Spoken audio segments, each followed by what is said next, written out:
Dawn seeps slowly over the village as Alara walks through mist-shrouded streets toward the silver tree standing firm in the village center. Its glowing leaves shimmer faintly, casting soft light on the earth-toned homes. The air holds a chill hinting at coming winter, and the village bell sounds a muted call to begin the day. Alara places her hand against the silver tree's sturdy trunk, sensing a subtle ebb in its hidden pulse. Around her, villagers start their daily tasks, bakeries hum with fire's warmth, and children cluster by the edge of the market. Despite the routine, an unease tugs at the air, mirrored in the dimming glow of the tree's leaves. Tomas arrives quietly, clutching his worn leather-bound journal, his weathered face creased with concern. He speaks in low tones to Alara about the tree's fading light, noting its cadence has slowed and urging caution. Their shared worry sets a heavy weight between them beneath the soft silver radiance. Mira bursts forth, curls bouncing as she races toward Alara, breathless with news. The village bell failed to ring properly last night, its usual resonant peal broken and faint. Her freckled face reveals a spark of fear mixed with urgency, shaking the calm. Elder Harin gathers the villagers beneath the spreading branches of the silver tree, his voice steady though tinged with warning. He recounts an ancient prophecy foretelling danger when the tree's light fades, a sign of trials to come. The villagers listen closely, shadows deepening under the autumn light. Alara fingers the carved necklace hanging close to her heart, feeling a faint pulse that seems to echo the silver tree's flickering glow. The rhythmic beat is weak but distinct, as if the necklace and tree share a silent connection. This newfound link sharpens her resolve amidst growing uncertainty. Anxious whispers ripple through the gathered villagers as the silver tree's light dims further despite the rising sun. Leaves glisten less brightly, their familiar luminescence threatened by unseen forces. The village's collective worry deepens, faces turned upward in troubled hope. Tomas hunches over his journal, meticulously recording the changing patterns of the silver leaves and the flickering light.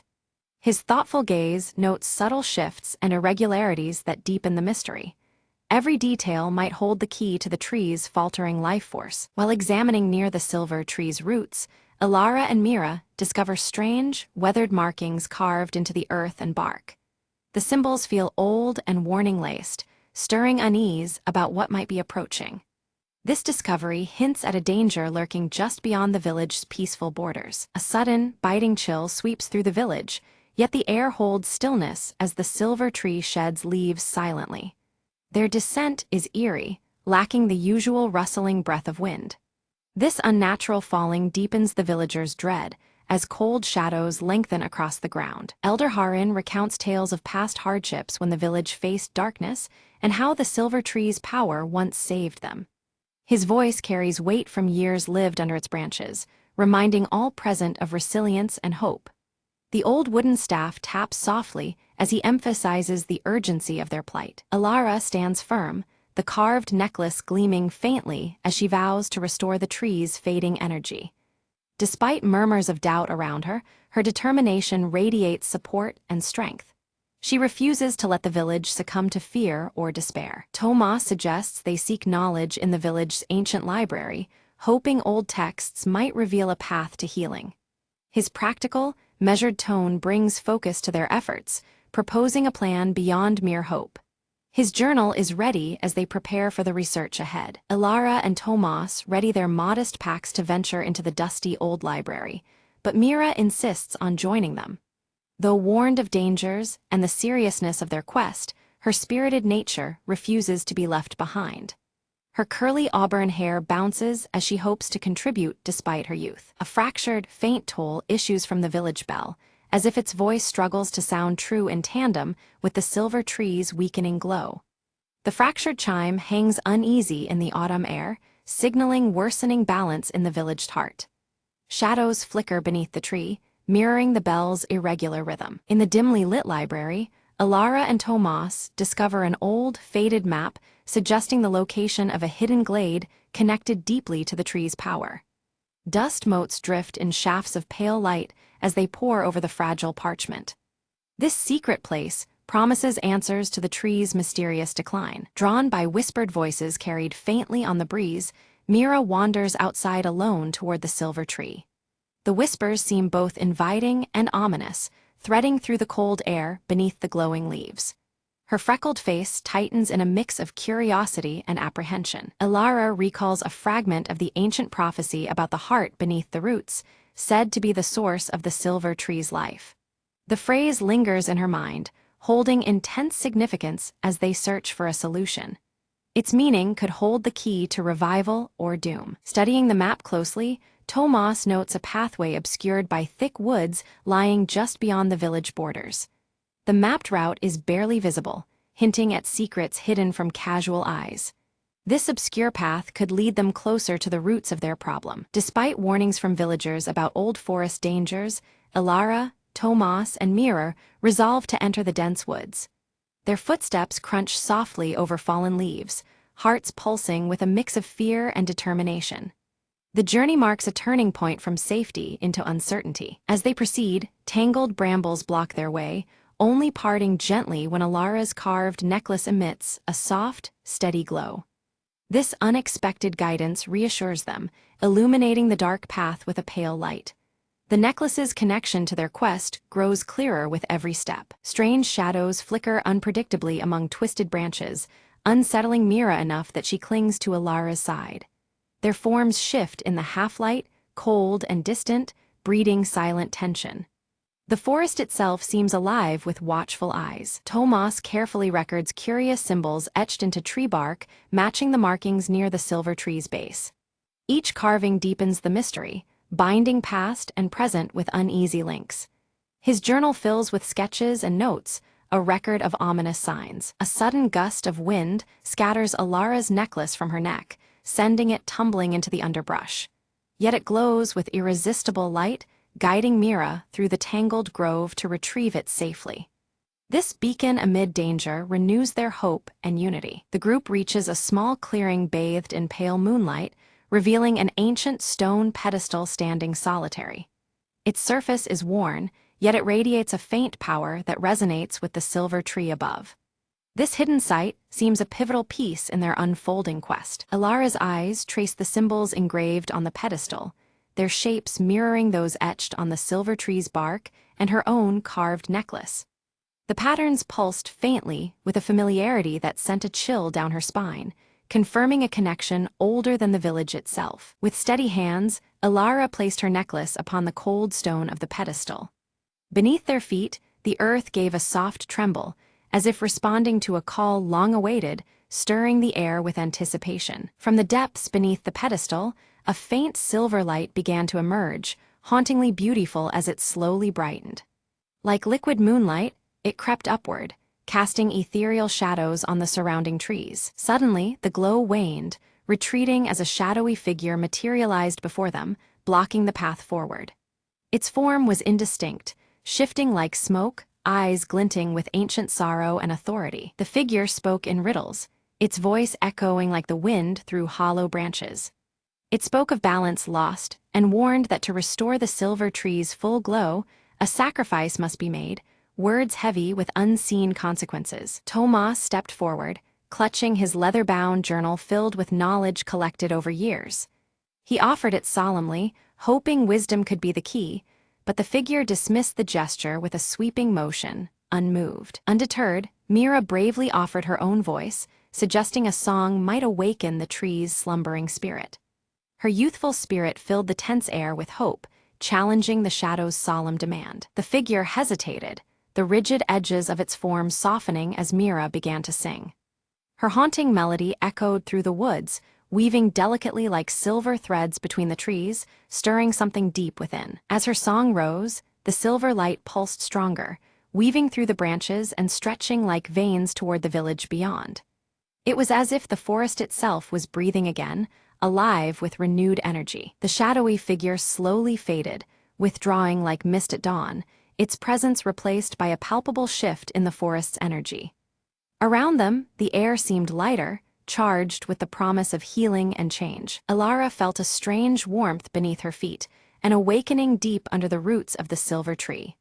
The forest around them brightened subtly, leaves shimmering against the dimming sky, alive with magic and renewal. Guided by the now glowing silver light threading through the trees, the group hurried back toward the village. Each step carried a mix of urgency and awe as the forest's pulse grew stronger with every breath. Returning home, they found the villagers gathered anxiously beneath the silver tree, whose glow now shone faintly, a fragile beacon of hope. The anxious faces reflected both relief and uncertainty, awaiting the next sign of the tree's power. Ilara climbed once more to the pedestal, carefully returning her necklace to rest directly on the tree's trunk. The precious carving seemed to hum under her touch, syncing with the tree's subtle shimmer of light. The silver tree responded immediately, its leaves shimmering intensely as waves of light radiated through the village square. The once dormant heart of the forest pulsed visibly, bathing all in a silvery glow that felt both ancient and lived in. A cheer rose from the crowd as the village bell, silent for days, tolled loudly and clearly once again.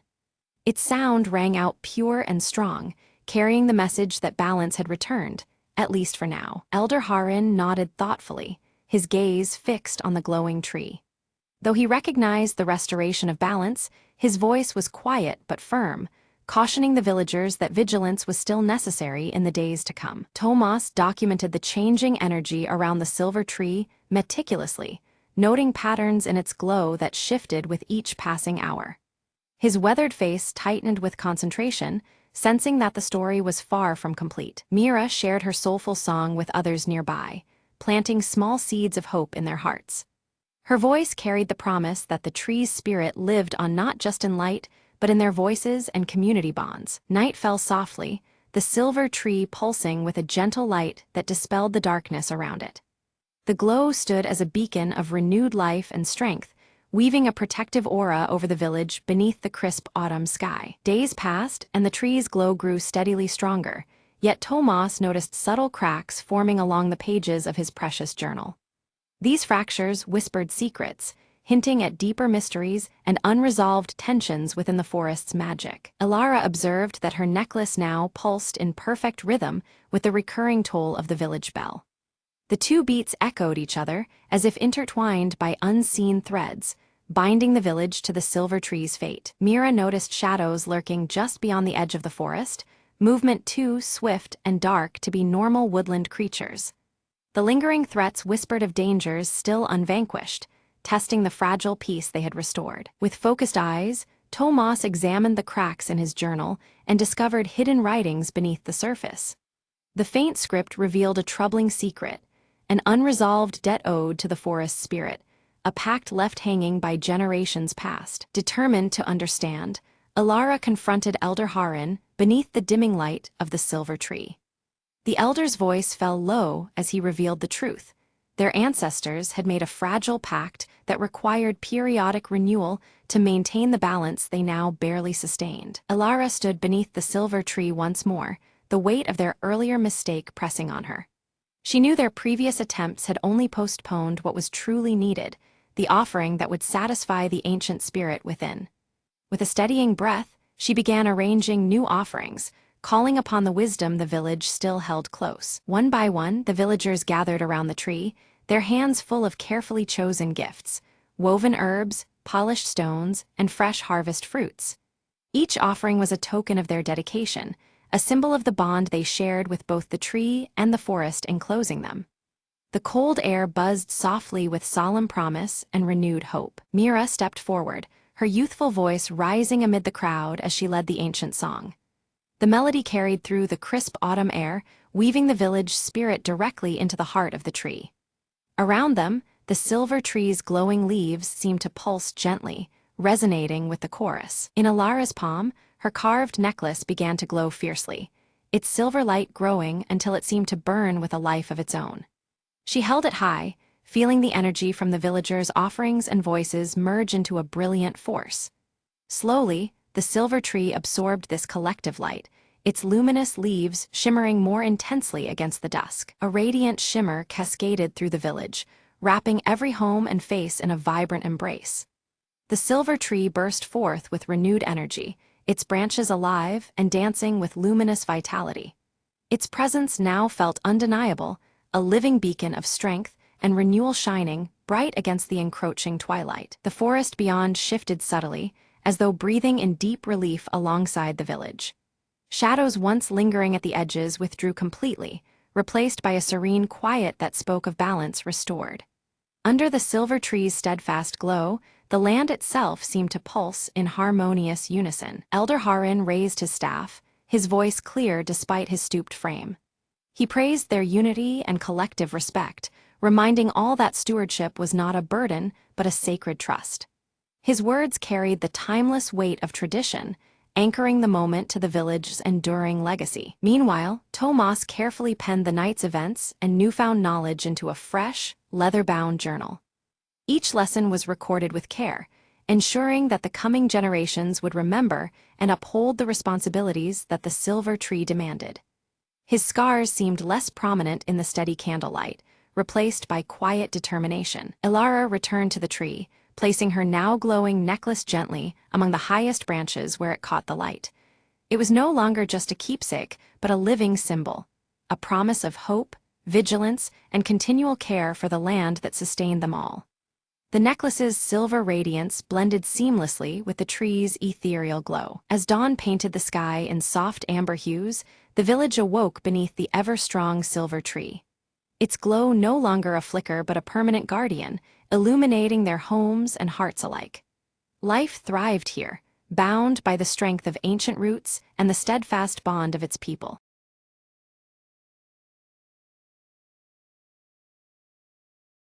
Lena raced against the clock, the Monday morning sun sneaking through her cluttered studio window. Her sketchbook, filled with ideas for the art show tonight, was nowhere to be found. "Where did I put it?"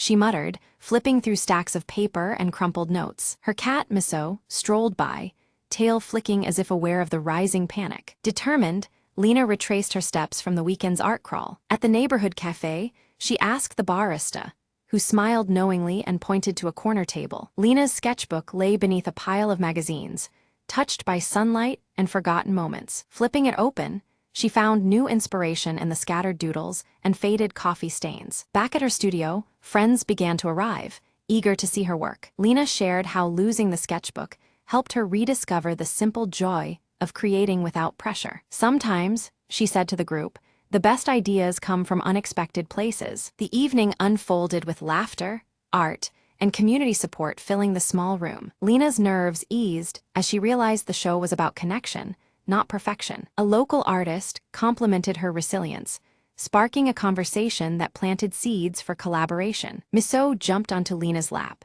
a silent nod to a day well survived. As the night ended, Lena packed up her sketchbook with a new appreciation for its stories. She promised herself to embrace the messy, beautiful process of creativity going forward. Walking home under the streetlights, she felt lighter, inspired, and ready for whatever came next. Her lost sketchbook wasn't lost after all. It was a reminder she didn't even know she needed. "Tomorrow," Lena whispered, "I'll start a new page."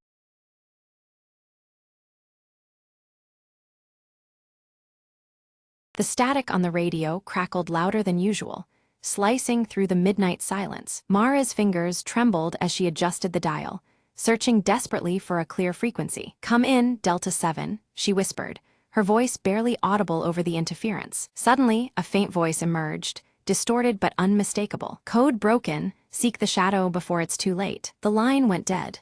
She stared at the radio, heart pounding, breath ragged. Outside, the city slept, unaware of the storm creeping closer beneath its quiet surface. Mara grabbed her coat and slipped into the night, following the whisper of the message. She moved quickly down deserted streets, eyes darting for any sign of movement. Around the corner, a shadow detached itself from the darkness and approached silently. "You shouldn't be here," the figure warned, voice low and urgent. Mara squared her shoulders. "I need to stop what's coming. Help me." The figure hesitated, then handed her a small, encrypted device. "This holds the key. Find the truth before they shut it down for good." With no time to waste, Mara felt a surge of determination. Every step brought her closer to unraveling the mystery buried under layers of lies. She reached the hidden control room, lights flickering ominously as she entered. Connecting the device, the screens lit up with invaluable data just as alarms blared. "Got it," she muttered. "Now to escape before they find me." Bursting into the cold night air, Mara vanished into the shadows, clutching the last hope for truth.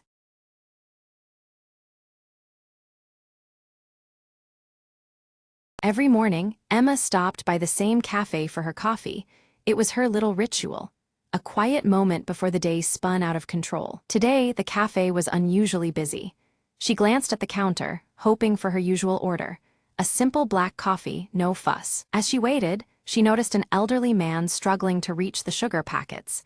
He was a regular too, always sitting in the corner reading. Emma walked over and offered him one, smiling warmly. "Here, let me help you with that." He looked up, surprised but grateful. "Thank you, young lady. It's the little things that make a morning better," he said. They struck up a conversation, sharing stories about their favorite books and the city's changing streets. Before long, the barista called out, "Emma, your coffee's ready." She took her cup, then turned back to the man and offered, "Would you like to share it with me?" He chuckled softly.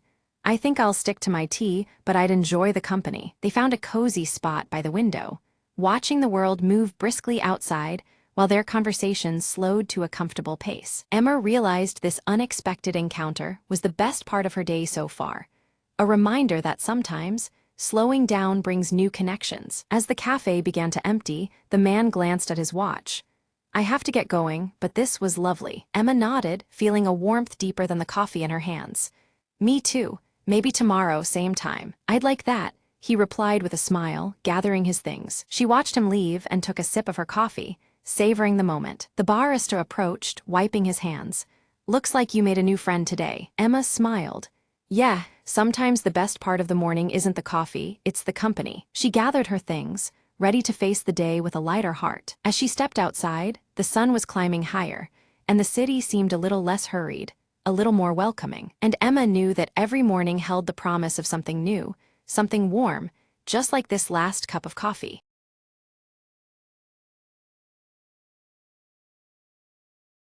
Dave decided today was the day he'd finally win the office chair race. It was an unofficial but fiercely competitive event held every Friday at 4:59 p.m. Rules were simple.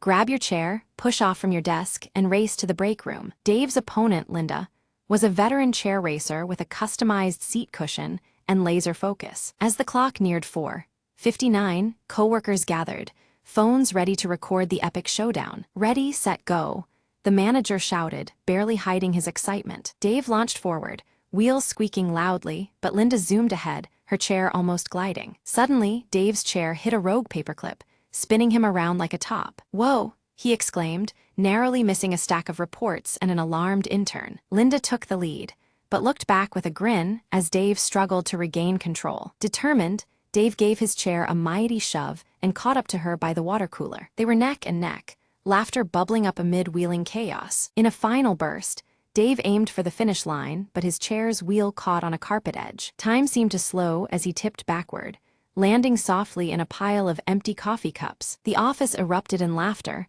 Linda declared the victor, but everyone cheered Dave's spectacular effort. Next week, Dave promised, brushing coffee off his shirt, "I'm bringing training wheels." The manager handed Dave a consolation prize, a golden paperclip, and a Best Perseverance ribbon. As the office returned to normal, the chairs awaited their next race, eagerly and quietly spinning. Dave couldn't wait to get back on his chair and spin his way to glory, carefully this time. And so, the great office chair caper became legendary, reminding everyone that sometimes falling is just part of the fun.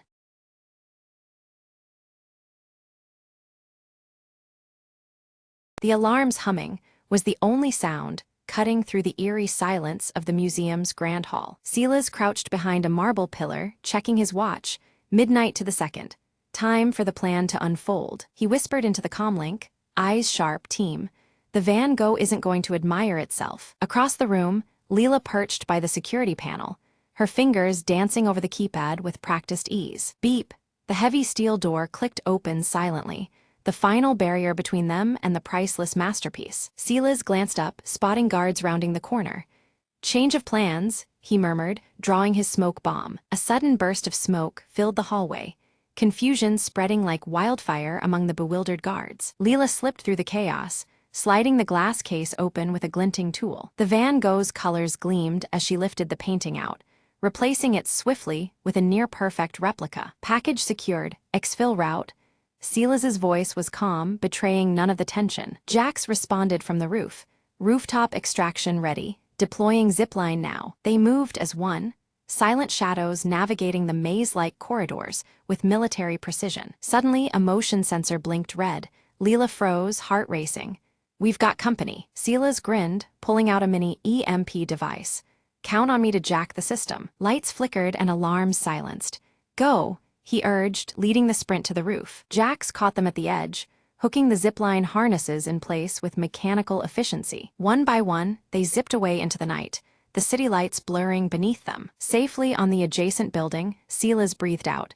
"A clean job, team, like clockwork." Leela held up the painting, marveling at the success mingled with disbelief. As dawn broke, the city woke unaware.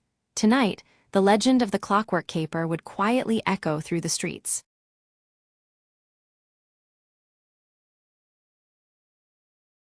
Arachne stood beside the roaring fire, her luminous silver hair casting soft light as she wove shimmering threads on her spindle, the delicate patterns glimmering like stars caught in a night sky. Thuron approached cautiously, his bronze skin marked with swirling tattoos that seemed to pulse with unease, warning Arachne of a fracture growing within the fabric of fate itself. Examining a fragmented mirror, Arachne saw flickers of looming darkness reflected beyond the veil, the shards revealing possible futures, yet none offering clear answers to the present threat. From the shadows of the trees, Selene slipped silently, cloaked in shifting dark folds, her hidden eyes glinting faintly as she observed the unraveling threads of destiny. A chill wind swept through Arachne's chamber, causing the threads in her weaving to twist and break abruptly, as if an unseen force sought to distort her carefully crafted patterns. At the edge of the dense forest, Thuron stood tense, his swirling tattoos pulsating with each breath as he sensed the growing distortion in the natural order around him. With trembling fingers, Arachne traced the silver thread that linked her spindle to the shattered mirror, feeling the fragile connection flicker under the strain of unseen forces. From a distance, Selene watched coldly as shadowy tendrils crept from the heart of the forest, creeping relentlessly toward the vulnerable village. A spectral spider, ethereal and shimmering, visited Arachne, weaving a cryptic warning in its intricate web that shimmered with threads of light and shadow alike. Thuron rallied the villagers with urgency, urging them to arm themselves against threats unseen yet palpable, preparing for a battle fought on the edges of light and darkness. Arachne wove a protective talisman from the finest thread, her emerald eyes shimmering with fierce resolve as the talisman glowed softly in her hands. The mirror's fractured pieces pulsed rhythmically, momentarily revealing glimpses of Selene as she maneuvered behind the shifting shadows, plotting her next move. Thuron clashed fiercely with shadowy figures emerging from the forest, his tattoos flaring brightly as he fought against the encroaching darkness threatening the land. In the village square, Arachne's talisman blazed with radiant light as she stepped forward to confront the growing darkness, threads of fate swirling around her in defiance. Suddenly, the silver thread snapped with a sharp crack, and an eerie silence fell across the land, the stillness bracing all for the inevitable wave of change to come. From her shifting shadows, Selene's form solidified, revealing her pale, enigmatic face beneath the hood, her eyes gleaming with sinister intent. Arachne confronted Selene directly, who defied the sacred rules of fate, threatening to unravel all that Arachne and Thuron had fought to preserve. Thuron broke through the veil of shadows, only to find fragments of his own past, scattered and distorted, memories twisted by the dark influence emanating from Selene. Arachne's weaving faltered as the threads resisted her will, the delicate strands pulled violently as Selene tore at the edges of reality, distorting the loom of destiny. Desperately, Arachne reached into the mirror's depths, clutching a glowing shard in her palm as she sought hidden knowledge that might turn the tide. Selene summoned webs of darkness that ensnared villagers, binding their wills to her cause and twisting their hearts with shadow-spun deceit. With fierce determination, Thuron broke free from the suffocating webs, rallying the trapped villagers to fight through the shadowy bindings that sought to consume them. Arachne's luminous silver hair dimmed, reflecting the fierce struggle within her soul, ignited by Selene's relentless challenge to the fabric of fate itself. Selene revealed her true motive, to recreate the tapestry of fate by her own design, shattering the old order and weaving a new world from shadows. Stretching the silver thread taut across the village, Arachne endeavored to mend the damage Selene inflicted, her hands trembling with the fragile hope of restoration. The fragmented mirror shimmered with a chilling vision, Arachne standing alone, her luminous silver hair glowing against the creeping darkness, ready to sacrifice herself to mend the tearing threads of fate. The air was thick with the weight of impending loss, yet a faint silver thread pulsed around her, suggesting a slender hope woven into despair. Beneath the cold moonlight, Thuron confronted Selene, their forms etched in contrast, bronze skin against shifting shadows. Their clash was more than physical. It was a battle of willpower and ancient secrets, each strike sending visible ripples through the webs of possibility overhead. Back in her chamber, Arachne's fingers bled as she wove feverishly, her emerald eyes alight with desperation. Threads of hope and despair intertwined on her loom, reflecting her tenuous grasp on fate's delicate balance. For a fleeting moment, the shadows withdrew, revealing Selene's hooded face. But a sly, knowing smile curled her lips, hinting at deeper plots hidden behind the veil of darkness, layers of intrigue yet to be uncovered. Seeking strength, Arachne whispered to the ancestral spirits embedded within her silk threads, anchoring herself in their ancient wisdom. Their presence shimmered faintly amidst the weaving, infusing her with resolve and guiding her hands through the tangled pattern of destiny. Thuron's strength waned under Selene's relentless assault, his resolve flickering like a candle in the wind. Yet the glowing swirl of his old tattoo flared brightly, a reminder of his sacred duty and buried courage igniting within him anew. Inspired by Arachne's unwavering determination, the villagers gathered their courage, their whispered hopes weaving through the air like fragile threads. The once fearful faces now glimmered with renewed spirit, ready to stand against the encroaching shadows. Selene summoned a tempest of shadows that churned and twisted, consuming earth and root alike. The ground cracked as if the land itself rebelled, a dark web spreading to snuff out the village's fragile light. Anchored deeply to the silver thread of fate, Arachne radiated a shimmering light that pushed back against the consuming storm. Her presence became a steadfast beacon, a living thread unraveled in the face of chaos. Her weaving blossomed into a beacon, a luminous net that reached into shadow's depths. Lost souls, once swallowed by darkness, found their way back to the warmth of hope, guided by the steady glow of her creation. At the village's edge, Thuron intercepted waves of shadow figures creeping forward, each strike buying precious moments for Arachne's vital work. His actions spun a protective web, weaving time and space to shield the fragile future they sought to save. A cruel sneer twisted Selene's face as she revealed a broken spindle, one that had once belonged to Arachne's mother. The relic was a bitter reminder of past losses entwined with present struggles, the threads of family and fate cruelly fraying. Although her heart trembled, Arachne wove a new pattern, more intricate and resilient than anything before. Each thread pulse radiated strength, a tapestry crafted from both pain and hope, defying the shadows lurking close. The mirror shards began to realign, their fractured surfaces melding and shifting to unveil altered possibilities. Futures shimmered and blurred, reflecting the ever-changing weave of choice and chance. A sharp glance passed between Thuron and Arachne, heavy with unspoken resolve and trust. In that moment, their shared purpose wove an unbreakable thread, binding warrior and weaver alike against the encroaching night. Selene's power surged as she summoned a colossal spider, its vast web sprawling across the horizon. This living web threatened to ensnare every potential future, its shadowy threads tightening like chains around the fate of all. With steady hands, Arachne wove the silver thread into a dazzling net of light, challenging the monstrous web's dark grasp. Their struggle was a dance of shadow and radiance, each thread a lifeline in the looming chaos. The giant spider lashed out violently, shards of darkness splintering in every direction. The very air crackled as light and shadow collided, each fragment a volatile echo of the battle's fierce intensity. Seizing a crucial moment, Thuron leapt onto the spider, shattering one of its legs and fracturing the web's hold.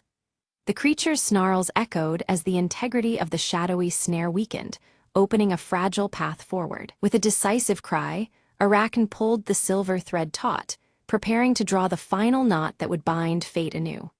Every muscle strained, every thread humming with the power of culmination as the moment of reckoning neared. Above the village, shadows and light swirled in a maelstrom, fiercely contending for dominance over the land. The fabric of reality itself trembled as threads of dark and luminescence intertwined in a chaotic storm. Seleni's voice rang with desperation and temptation, offering Arachne immense power in exchange for surrendering the spindle and control over fate. Her plea was a woven trap of promises, dark silk laced with irredeemable consequences. Arachne's refusal was unwavering. She wove a pattern of unity rather than dominion, honoring the sacred laws that governed their realm. Her tapestry radiated harmony, rejecting control and embracing the bound threads that connected all lives. The spindle pulsed with radiant energy, binding Seleni's shadow once more to the mirror fragments scattered throughout their world.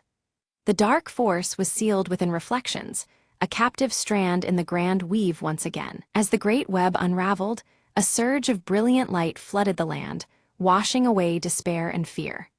Hope blossomed across the village, and beyond, threads of possibility woven anew into the tapestry of destiny. Cradling the now whole mirror, Arachne gazed into its smooth surface, where reflections shimmered with a balanced future. The fragmented edges had been mended, and with them, the threads of destiny aligned once more. Each shard fit seamlessly, revealing a harmonious dance of light and shadow within its depths. Thuron knelt beside her, his bronze skin marked from battle but his spirit unwavering. Their shared resolve was written plainly in their posture, guardians not only of the people, but of the fragile threads that tied them all. Together, they bore the weight of what had passed and the promise of what was to come. From the darkened alleys and quiet homes, villagers began to emerge, their faces brightening as the oppressive shadow lifted from their hearts. The once heavy air now sparkled with hope, threads of light weaving through the streets and homes. Their steps were lighter, and whispers of gratitude floated like silver threads in the morning breeze. Arachne's silver hair glowed with an intensity unmatched before, luminescent strands weaving an aura of restored destiny around her. It was as if the very essence of fate had taken refuge in her locks, radiant and undeniable. This brilliance symbolized the renewed balance and the mending of broken paths once lost. In the mirror's depths, Seleni's shadow receded, slowly fading into the webbed surface until she was bound within its reflective prison. Though confined, her eyes never left the world outside, a silent reminder that challenges lingered beneath the surface. Her presence remained a cautious thread woven through the fabric of their peace. Together, Thuron and Arachne planted a sapling at the village heart, soil embracing roots destined to grow alongside the people who nurtured it. This living symbol represented new beginnings and the intertwining of fate and resilience. As their hands covered the earth, the silver thread shimmered faintly around the sprout, promising endurance and growth. Gathering once more around the village fire, the community shared stories woven with laughter and hope. Threads of past struggles and future dreams intertwined as they found strength in their collective spirit. The fire's glow reflected in their eyes, binding them in warmth and renewed connection. Arachne sat among the children, teaching them to weave delicate threads of their own, each stitch a lesson in courage and wisdom. Her luminous hair cast gentle light over their eager faces as they learned to craft destinies with steady hands and hopeful hearts. Through them, the art of weaving fate would endure beyond her own time. Resting peacefully on a pedestal, the mirror shimmered quietly, its surface alive with glimpses of unseen possibilities. Though calm, it held the stories not yet told, futures waiting like threads in a loom. It stood as both guardian and guide, an eternal witness to the ever-shifting tapestry of life. Looking toward the horizon, Arachne's gaze caught the faint glow of the silver thread winding softly through the air. The story of fate unfolded endlessly before her, an unbroken weave of light and shadow. With steady breath, she embraced the journey ahead, knowing that destiny never truly rests.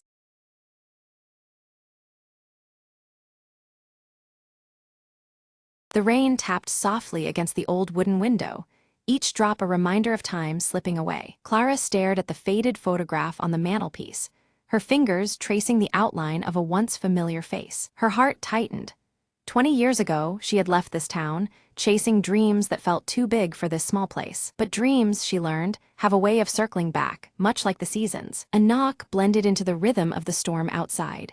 Clara's breath caught, who would come after all these years. Opening the door, she found him standing there, soaked but unmistakably him. "I never stopped thinking about you," he said softly, the vulnerability in his voice clearer than the rain. Clara's eyes searched his face, memories flooding in like the tide. There was anger, yes, but also a profound sadness that mirrored her own. They sat in silence, the storm a backdrop to years of unspoken words. "Why now?" she finally asked, her voice barely above a whisper. He looked down, struggling before meeting her gaze. "Because it took me this long to understand what I lost." The room filled with a fragile hope, delicate as the rain outside. They talked, shared stories of lost time, and the paths that led them astray. Each word was a stitch, weaving a tapestry of healing and forgiveness. Though the past was a shadow, it no longer defined them. As the storm slowed, a quiet peace settled between them. Clara smiled, a weight lifting from her chest. "Maybe some echoes are meant to bring us home." He nodded, reaching out to take her hand with gentle certainty. Outside, the clouds parted, revealing a clear, hopeful dawn.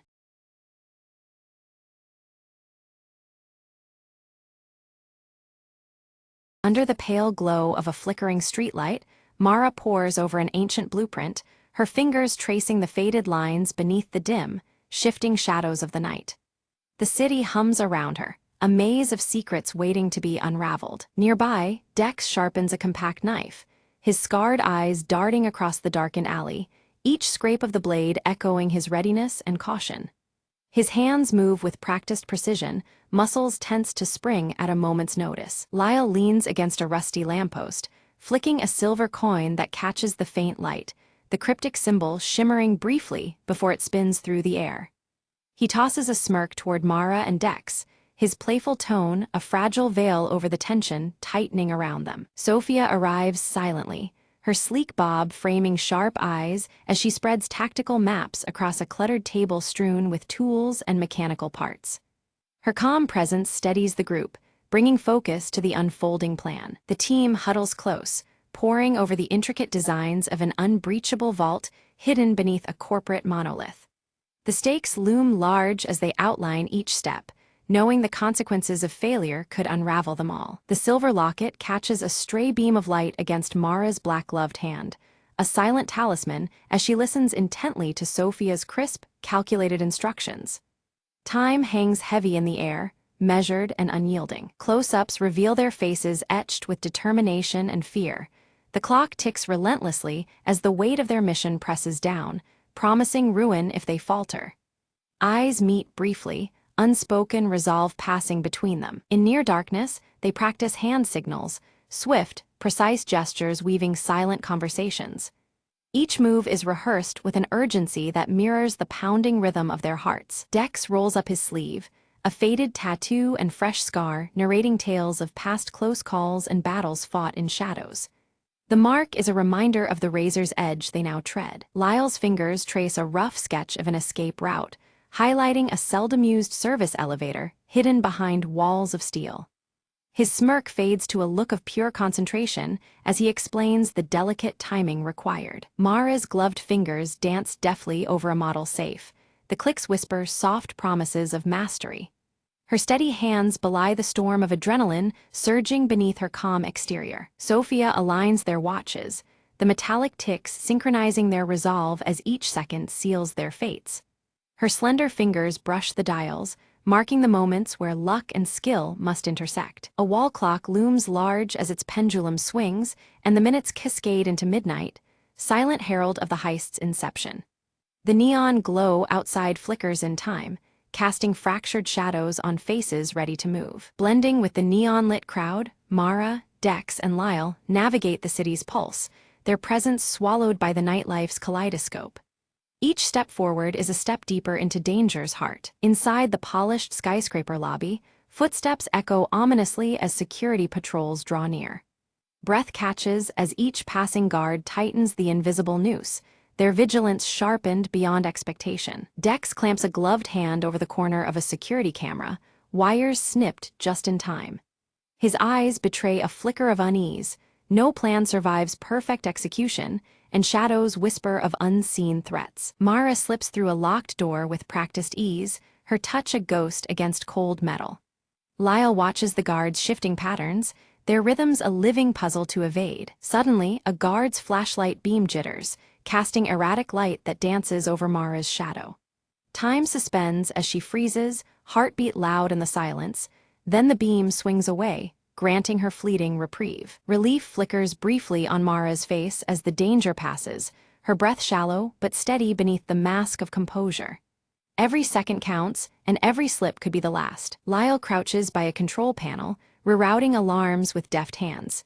Mechanical clicks and faint, electronic hums dissolve into silence, a fragile peace amid the approaching storm. The low drone of unseen machinery grows louder as they ascend toward the vault's guarded sanctum. Tension prickles the air, thickening with each step nearer to the prize and peril. Their rhythm shatters as Sophia's plan collides with an unforeseen laser grid, red beams crisscrossing like silent sentinels. The team halts, recalibrating under the pressure of this stark new barrier. Mara's gloved hand brushes a laser beam, the hairs on her skin standing on end as she inches past. Not a sound betrays the near trigger of the alarm, a razor's edge walked with breath held tight. Thinking quickly, Dex tosses a small mirror into position, bending light to forge a narrow, new path through danger. The fragile diversion shimmers in the neon glow, a fleeting thread of hope. Lyle's earlier grin fades as he spots movement, a secondary security team closing in swiftly. Shadows lengthen and pulses quicken. The clock ticks loudly against the rising tide of threat. The team huddled tightly in the shadows, eyes darting as hands moved swiftly in silent communication. Every gesture conveyed urgency, adjusting their tactics without a single whispered word. The dim glow of streetlights flickered above, casting fleeting patterns over the tense faces. Sophia, her expression composed, traced elegant signals that reassigned positions with effortless precision. Her voice remained unused, but her calm authority resonated through their movements. Each member absorbed the revised plan instantly, ready to adapt under pressure. Mara's fingers closed firmly around the silver locket hanging at her neck. The cryptic symbol reflected faintly in the muted light, anchoring her resolve. Despite the chaos surrounding them, it remained a silent talisman, a tether to purpose. With a nod, Dex stepped forward, his scarred brow furrowing in concentration. He navigated the labyrinthine corridors with measured stealth, every footfall calculated yet silent.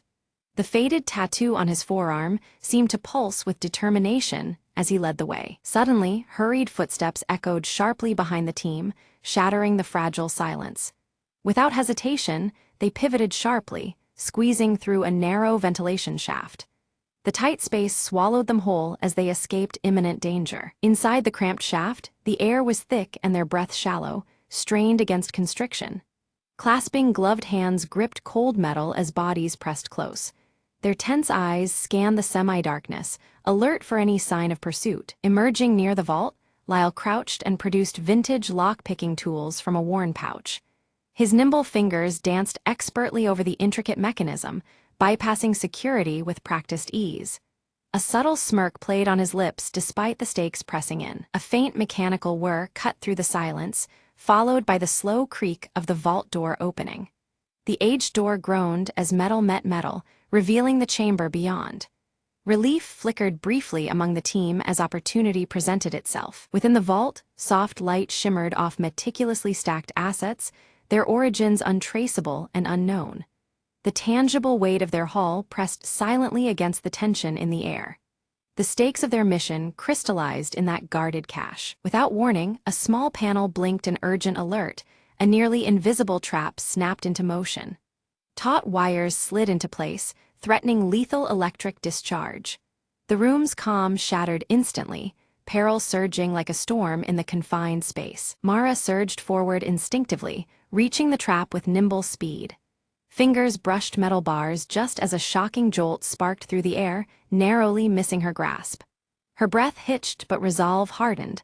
Escape was still within reach. Dex positioned himself protectively before Mara, eyes flicking around as Lyle swiftly began bagging the assets.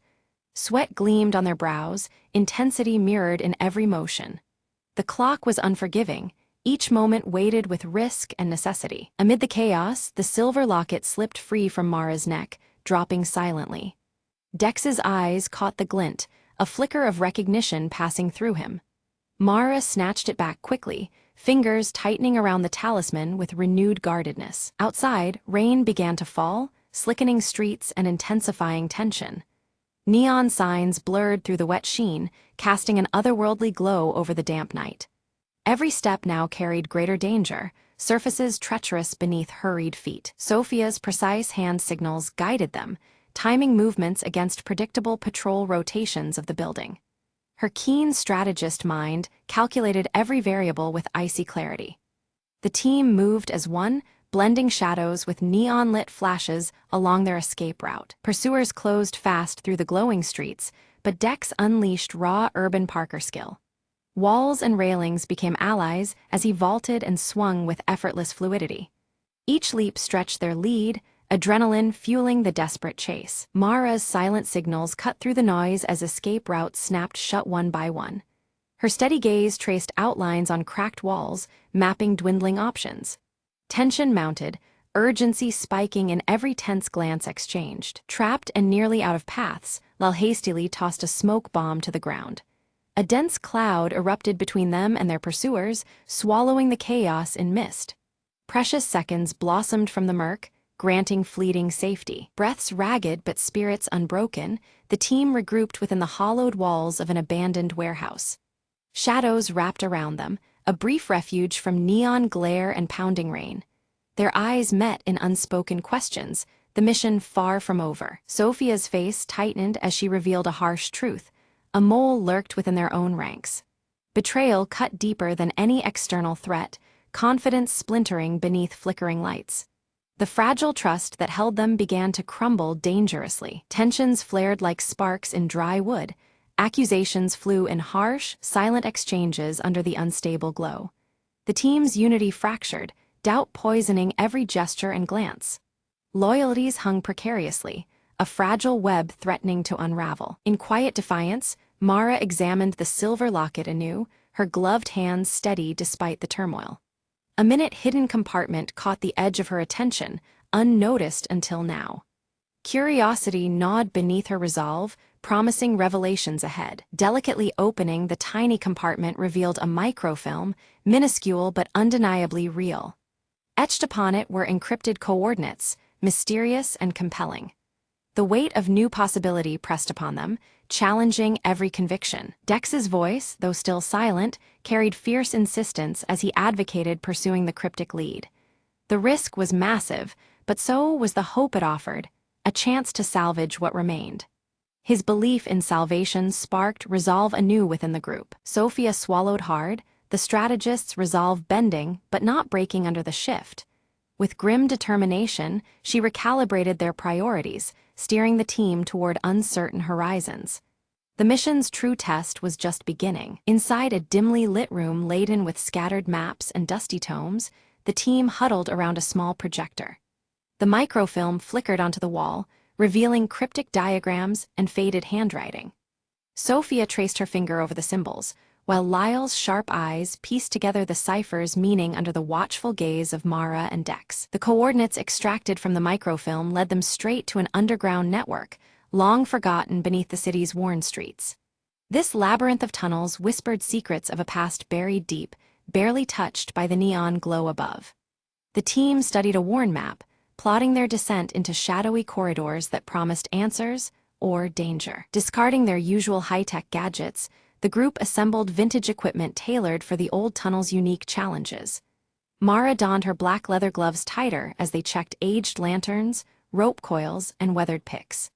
Each piece, relics of a bygone era, prepared them for a silent journey where modern advantages held no sway. Under the cloak of night, the team advanced silently towards the concealed entrance, shadows lengthening and thickening around them.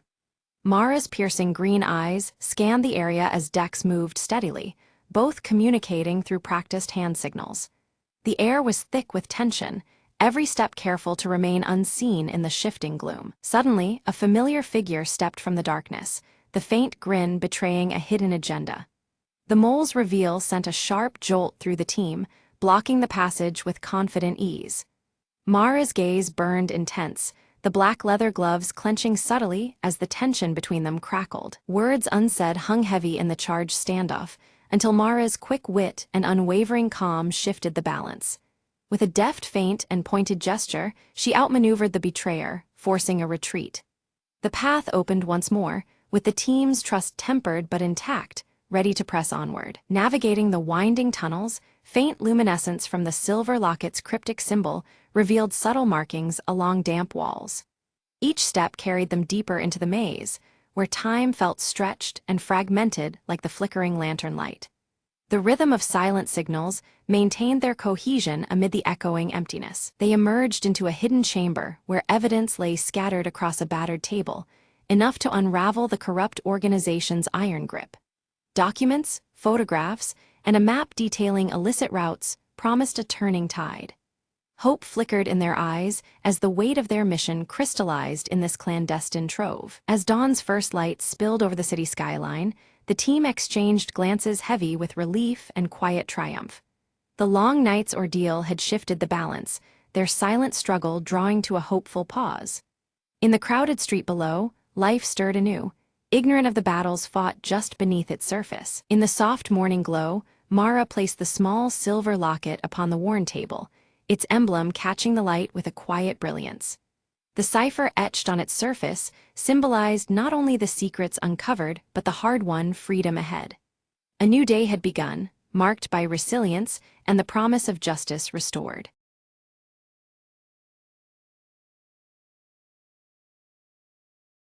The sun struggles to pierce the thick ash clouds blanketing the barren cityscape, casting a muted glow over shattered rubble and twisted metal remnants of a once thriving world.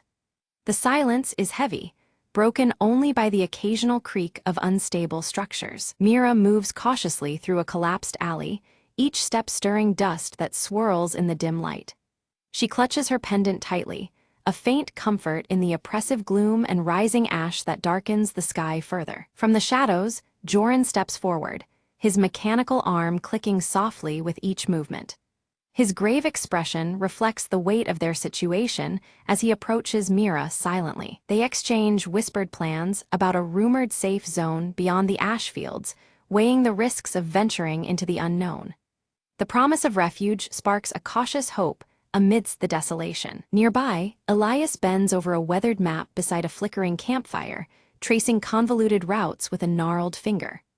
The firelight casts soft orange hues, contrasting the cold air and shadows around him. Following closely behind Mira and Joran, Kala darts nimbly between debris, her wide eyes filled with caution and curiosity about the path ahead. Her small figure moves like a quick shadow among ruins. The group assembles around the makeshift campfire as Mira outlines the stakes, her voice steady despite the peril. The orange glow illuminates their determined faces, a fragile warmth against the cold shadows. Suddenly, the ground trembles beneath them, scattering ash and breaking the fragile calm of their hideout. The unexpected shake sends a shiver through the group, heightening alertness. Joran scans the horizon through the ash haze, his eyes catching faint flickers of movement, a hostile force drawing closer. The soft clicks of his deteriorating mechanical arm mirror the creeping tension. Mira tightens her grip on the pendant as fear mixes with determination. They steel themselves to depart at first light, knowing that hesitation could cost them dearly. Elias issues a solemn warning of a deadly trap set near the supposed safe zone by rival survivors. The weight of his caution deepens the group's understanding of the lurking dangers ahead. Meanwhile, Kala practices with a crude slingshot, her small hands gripping it with fierce resolve. Her determination shines as a fleeting spark against the bleak, ash-covered world. Night falls and shadows flicker under the crackling firelight. The group shares tense, silent glances, the air thick with unspoken fears and uncertain plans. A chilling howl pierces the night, prompting Mira to rise swiftly and scan the darkness beyond the firelight. The sound echoes ominously across the ruins, stirring unease among them. Deciding to move swiftly, they agree to embark before dawn, aware that delay might seal their fate.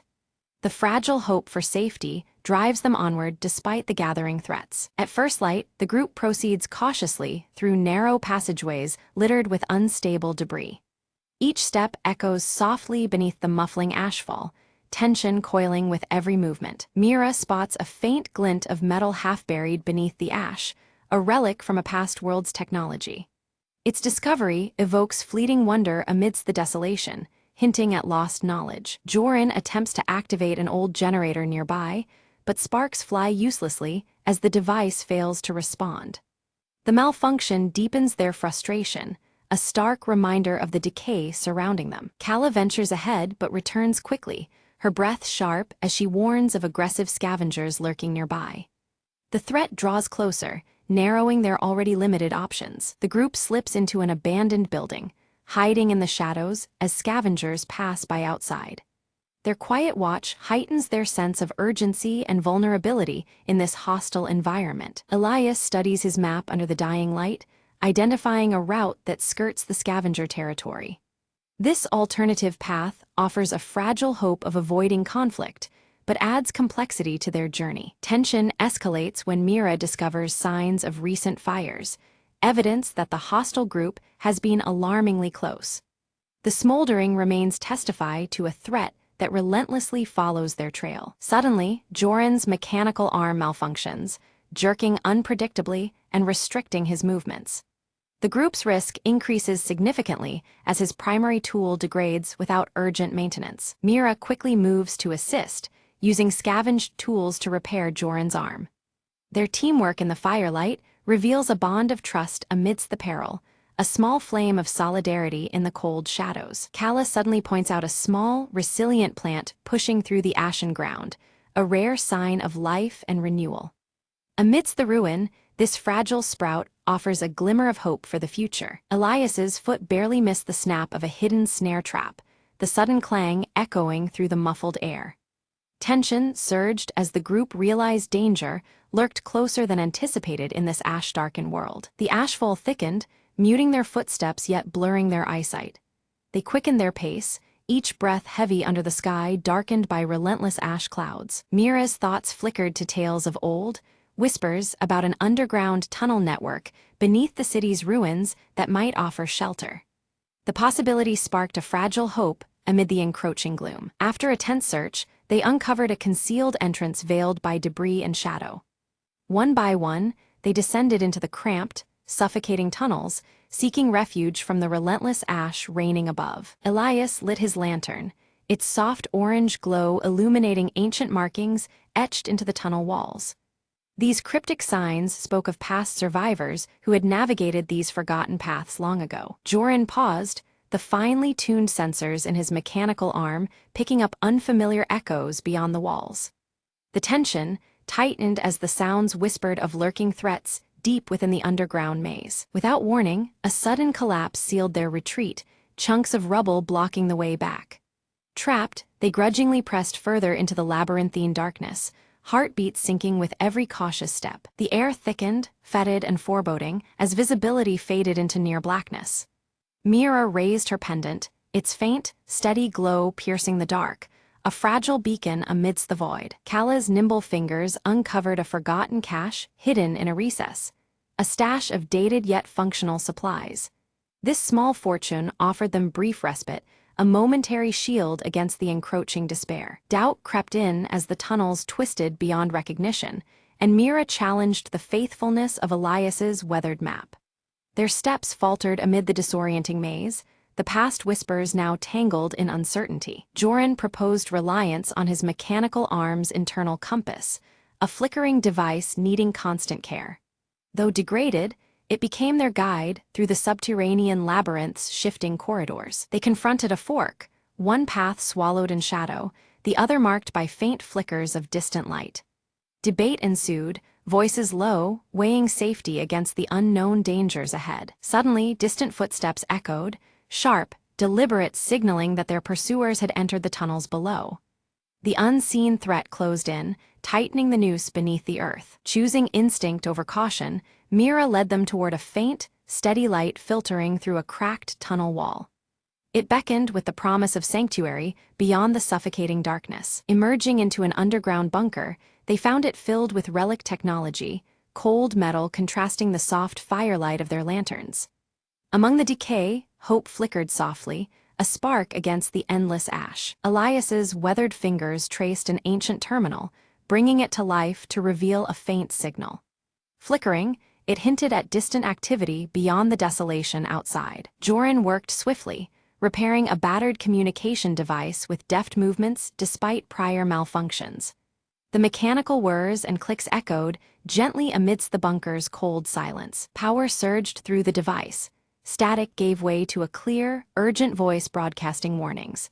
Ash storms were converging fast, threatening to seal all exits and trap anyone still wandering in the ruins. The news brought a crushing weight. The relentless ash storms would soon enclose all paths, compressing precious time for their escape. Shadows lengthened outside, embracing the horizon with grim inevitability. Suddenly, a breach tore open a bunker wall, spilling in hostile scavengers, their eyes gleaming with desperation. The fragile calm shattered as danger pressed into the confined space. A tense standoff erupted. Mira stepped forward, negotiating with steady resolve while Joran readied his mechanical arm, muscles coiled for swift defense. Firelight flickered over faces etched with suspicion and grit. Seizing a moment, Kala darted past, drawing the scavengers' attention with quick movements. Elias activated a hidden defense mechanism, ancient gears grinding and whirring within the bunker's walls. A blinding flash erupted, accompanied by choking smoke, engulfing the intruders and forcing them into a temporary retreat. The group used the chaos to regroup, hearts pounding beneath the shroud of orange firelight. Elias revealed a secret exit, long forgotten and barely concealed beneath rubble. They hurried through it, surfacing into a wasteland still smoldering under an ash-darkened sky, senses alert for what lay ahead. Mira's gaze lifted toward the horizon, where a faint brightening battled the oppressive ash clouds. It whispered of rumored safe zones, a fragile glimmer of hope in a broken world. The group stood before a crumbled wall, its stones worn and edges jagged. Amid the decay, a faded emblem matched the intricate design of Mira's pendant, confirming they had found the location they sought. The rising ash muted even their footsteps, and the flickering firelight cast soft orange hues across the scarred surface. Inside the safe zone, the survivors toiled under ashen skies, working tirelessly to rebuild amidst ruins. Their cautious glances met Mira's group, wariness tempered by the shared goal of survival. The cold shadows faded slightly in the communal firelight, where warmth brought brief respite to hardened faces. Gathered around a crackling fire, Mira lifted her pendant for all to see.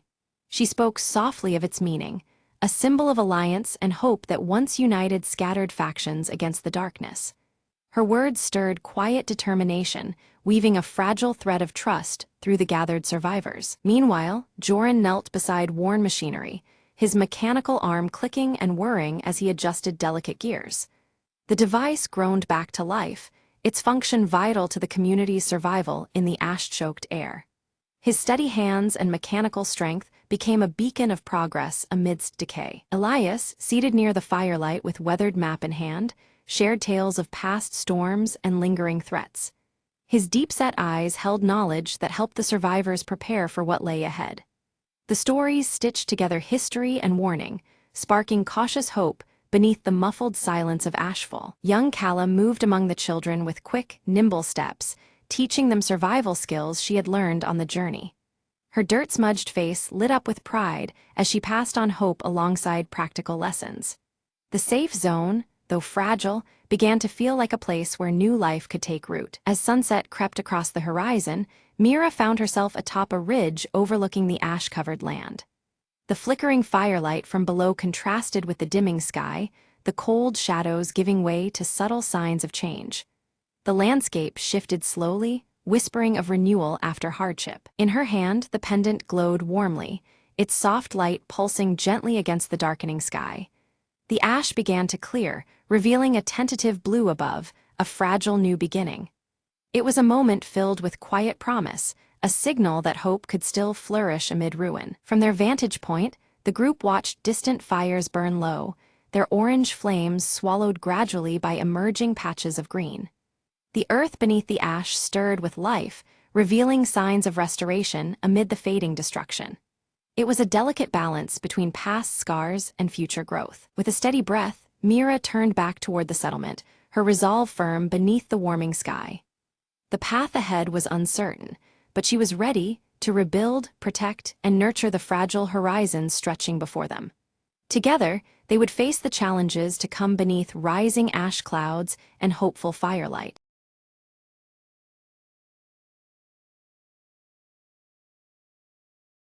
The sky split silently just after midnight, casting a pale glow over the deserted city streets. Lena's fingers trembled as she adjusted the settings on the quantum scanner, her breath shallow with anticipation. "If these readings are right," she murmured, "we're staring at a rift in space-time itself." The device buzzed, emitting a steady hum that resonated through the hollow chamber where Lena worked. Suddenly, a ripple shimmered in the air, a translucent tear revealing glimpses of a parallel world. She leaned closer, eyes wide, watching shadows dance across the surface, foreign yet familiar. "It's like looking into a pond reflecting another life," the voice behind her whispered. Startled, Lena turned to see her colleague, Mark, illuminated by the eerie light from the rift. "This changes everything," Mark said, his voice filled with awe and fear. Without warning, a figure stepped through, unstable but unmistakably human. Lena reached out, heart pounding as the stranger's hand met hers, a bridge between realities. "We don't have much time," the visitor warned.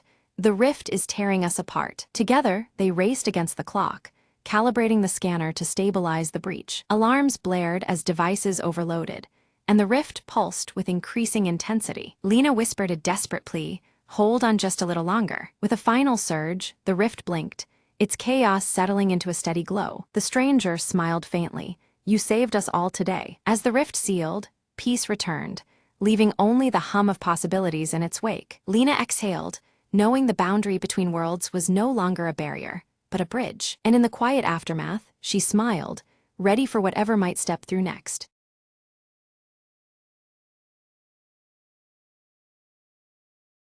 Lena leaned over the cluttered workstation, her sharp eyes following a shifting constellation on the holographic star map. Her finger traced the lines carefully, sensing an unsettling change in the familiar celestial patterns. Kale focused intently as he tightened bolts on his mechanical arm adjustment. Sparks briefly flickered, illuminating the faint scar above his left eyebrow, his stoic expression unwavering despite the growing urgency. Dr. Myerk stepped into the dimly lit lab, his gaze fixed on a machine pulsating with ethereal energy. The glow bathed his high-collared lab coat, his round spectacles reflecting the mysterious light. Suddenly, the ancient compass device strapped to Lena's wrist began to pulse erratically. Its shifting shadows cast an eerie glow on her weathered leather jacket as the light intensified and dimmed unpredictably. Outside the observatory, the sky distorted as a temporal anomaly twisted the stars into shimmering, unnatural patterns. The familiar nightscape warped, sending a chill through the crew within. Lena and Kale exchanged uneasy glances as a bright star blinked out on the star map in real time. Their synchronized watches ticked irregularly, echoing the growing instability. Myerk nervously examined fluctuating data on a holographic screen, illustrating rapid shifts in time and space stability. Lines of code and star charts flickered, mirroring their rising concern. Clutching the glowing compass, Lena watched as it projected fragmented images of unfamiliar locations. The device's erratic glow hinted at mysteries beyond their understanding. In the cramped quarters, the team debated heatedly, tension mounting as the anomalies corrupted their instruments. Voices overlapped, each aware that the stakes were climbing dangerously higher. Kale interfaced his mechanical arm with the compass, attempting to stabilize the chaotic signals. His brow furrowed with determination as sparks danced from the connection. Outside, the landscape vibrated subtly, a low hum permeating the air and unsettling the crew's nerves. Even the walls seemed to pulse in rhythm with the unseen disturbance. Without warning, a power surge caused the lab's lights to flicker wildly. Fleeting shadows moved unnaturally within the bursts of light, leaving an eerie impression on all present. Lena received a cryptic message on her wrist device, coordinates that shifted unpredictably, defying logic. The revelation deepened the mystery as she stared at the elusive numbers. Myerk's voice was grave as he warned of the impending meridian shift, a rare cosmic event with the power to alter reality itself. The weight of his words hung heavy in the sterile air. The crew prepared hastily to embark on a mission to the anomaly's epicenter, acutely aware that failure might disrupt time permanently.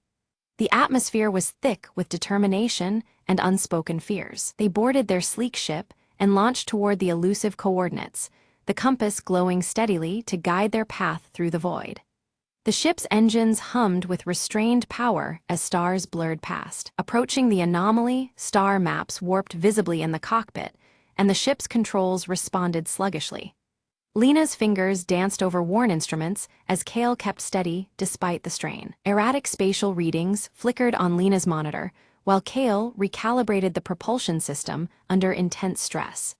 The pressure of their task was evident in every precise movement. Suddenly, a blast wave from the anomaly rocked the ship violently, throwing the crew off balance. Equipment clattered and warning lights flashed, demanding immediate control adjustments. Myrick consulted the ancient compass, now glowing intensely and projecting complex star patterns swirling midair. The cryptic display hinted at turbulence far beyond their expectations. Through the ship's viewfinder appeared a visual loop of a distant celestial event, endlessly repeating with unsettling clarity. The scene blurred the line between present and past, deepening the crew's unease. Communication systems began failing intermittently, isolating the crew within the ship. Static and dead air replaced meaningful signals, raising tensions across the confined space. Lena spotted a flicker on the star map resembling a past event, possibly a memory or a warning.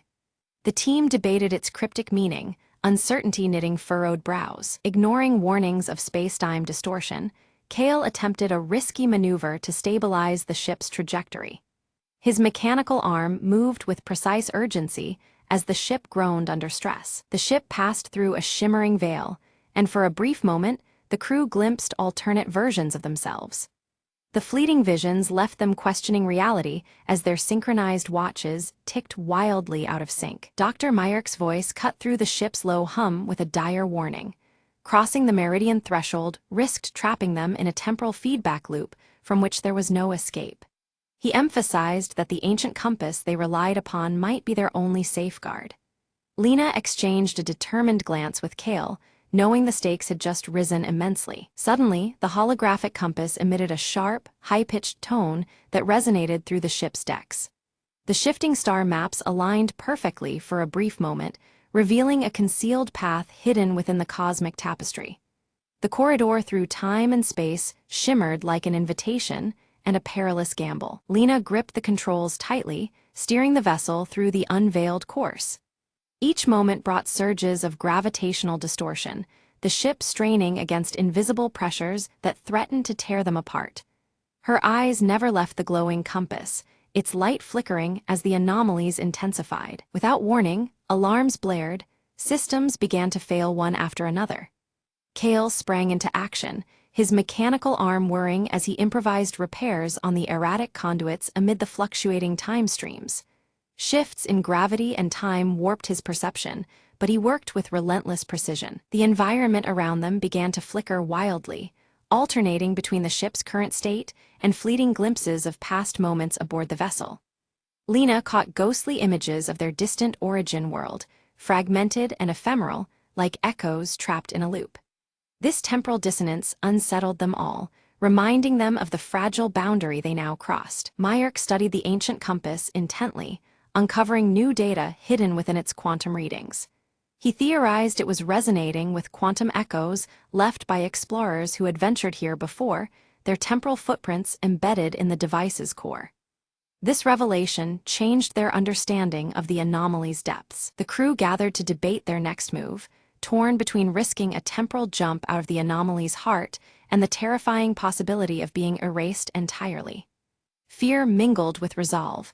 Any misstep could mean losing not just their lives, but their existence. The dilemma weighed heavily on every mind and soul aboard. As tension thickened, Lena's compass suddenly displayed an unfamiliar symbol, radiating a cool blue luminescence. This new glyph seemed to unlock additional data on the star map, revealing alternate routes and subtle shifts previously obscured.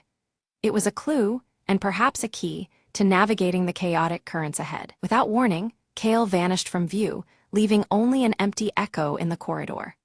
Moments later, he reappeared dazed, his memories fragmented and tinged with images from an alternate timeline of their journey. His brief absence cast a shadow of dread across the crew, signaling the anomaly's unpredictable reach. Myrick assembled the fragmented clues and proposed a disturbing theory. The anomaly fractured time itself into parallel streams, each threatening to overwrite their singular reality. The fabric of their existence might be unraveling, replaced by alternate versions slipping into their world. This revelation heightened the urgency of their mission. The ship's interiors convulsed in impossible ways. Corridors bent and merged, walls twisted in fractal patterns that defied logic and physics.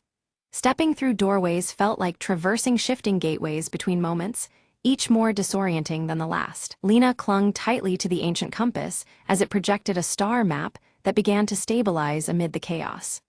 The shifting lines slowly formed a coherent path, signaling a tenuous safe route through the temporal labyrinth. With cautious hope, they prepared to follow the compass's new guidance. Kale's voice grew urgent as he warned them all. They needed to act fast before their identities started blending with alternate versions of themselves. The risk of losing one's sense of self became more than theory, it was a looming reality. Time was slipping away faster than they dared imagine. Synchronizing their irregularly ticking watches, the crew set a coordinated countdown to time their leap through the heart of the anomaly. Each second carried immense weight as they prepared for a maneuver that could either save them or condemn their existence. The tension was palpable, the silence before the storm absolute. An intense surge erupted, flinging the ship forward through a kaleidoscopic storm of temporal fragments. Past, present, and future flickered wildly in the vessel's hull, a dizzying swirl of moments collapsing and rebounding against the hull. Every fiber of the crew's being was tested, as reality itself seemed to fracture around them. Through the chaos, Myrick managed to stabilize a core device, harnessing the anomaly's restless energy into a controlled rift. The ship sagged under the power as the device pulled a steady stream of quantum force into the breach they sought to create. This fragile control was their best hope for escape. Gazing through the rift, the crew caught a glimpse of a future warped nearly beyond recognition, the world they knew altered and broken. Silent cities, strange skies, and unfamiliar stars haunted the vision, a warning of what might come if their mission failed. The weight of their task was written in those fleeting images. Resolute, Lena vowed to preserve their reality by recalibrating the compass, using it to reverse the anomaly's relentless corruption. She studied the device closely, deciphering subtle fluctuations and guiding the adjustment with careful precision. The path to salvation depended on her success. Kale readied the ship for the upcoming temporal burst, a critical surge of energy needed to close the rift safely. Every system was checked and reinforced, his mechanical arm humming as it prepared to deliver the final pulse. The crew steeled themselves for what was to come, trusting each other implicitly. As the crew initiated their plan, the anomaly reacted violently, thrashing unpredictably against their intervention. The ship trembled and groaned beneath the strain, the very fabric of space-time shuddering in resistance. They braced for impact, hearts pounding with both fear and determination. The ancient compass blazed white-hot, pouring radiant waves through the vessel's structure that rippled like sonic pulses. Its light illuminated every corner, combating the darkness of temporal distortion with fierce brilliance. This surge of power was both a beacon and a shield against the unfolding chaos. Time itself began to mend around them. The star maps ceased their erratic shifts, freezing into stable and familiar patterns once more. The pervasive sense of fracture lifted slowly, the corridor of uncertainty gradually solidifying into clarity. Relief began to replace the dread that had gripped the crew. Lena expertly maneuvered the ship through the anomaly's now calm heart, racing against the imminent collapse of overlapping timelines. Every star and coordinate aligned as they sailed through the fragile corridor, the compass guiding like a steadfast ancient guardian. Each second was a victory in preserving their reality. Myrick tracked the crew's vital signs against the backdrop of fading distortions, confirming the singular reality strand remained intact. His relief was tempered by cautious vigilance, knowing the anomaly's effects could still surprise them. The crew's unity and endurance had preserved more than just their lives, they had preserved existence itself. Kale activated the final pulse from his mechanical arm, a surge of energy designed to seal the rift once and for all. The ship vibrated as the breach closed, the infinite fracturing of time snapping back into a singular flow. Their ordeal was ending, though shadowed by mysteries yet unrevealed. The anomaly finally collapsed in on itself, disappearing like a fading shadow. Outside the observatory's viewport, the stars shimmered steadily, undisturbed for the first time in weeks. Lena's gaze fixed on the holographic compass resting on the table as its glow softened to a gentle pulse. The device's dim light signified that the chaotic flux of time had balanced once more. Kale and Dr. Myerk exchanged relieved glances, their synchronized watches clicking with steady, even ticks after the previous irregularities. The certainty of normal time flow reassured them both. Back inside the observatory, the star map displayed a stable cosmic skyline, familiar constellations locked in their usual positions. The shifting patterns had ceased, confirming the universe's calm return. The crew methodically logged their experiences in the ship's records, emphasizing the compass's crucial role as a temporal anchor throughout the ordeal. Its importance was undeniable for navigating time's fragile currents. Quietly and with care, Lena slid the compass into her jacket pocket, mindful of its power and the responsibility to protect it. The weight of guarding such a device settled on her shoulders. Meanwhile, Myerk studied a subtle residual temporal anomaly detected in his lab. Though minor and far less threatening, it served as a sober reminder of their vulnerability to time's unpredictable forces. Kale set to work upgrading the ship's systems, applying insights gained about temporal mechanics and anomaly stabilization. His mechanical arm adjusted tools with practiced precision as innovation took shape. Under a calm and steady night sky, the team shared a quiet moment of camaraderie, their bond fortified by the challenges they'd endured together. The stars above seemed to witness their renewed unity. Lena gazed thoughtfully at the constellations, aware that the universe still held countless mysteries beyond their reach. Yet, for now, time itself was theirs to guard, a precious frontier guarded by steadfast vigilance.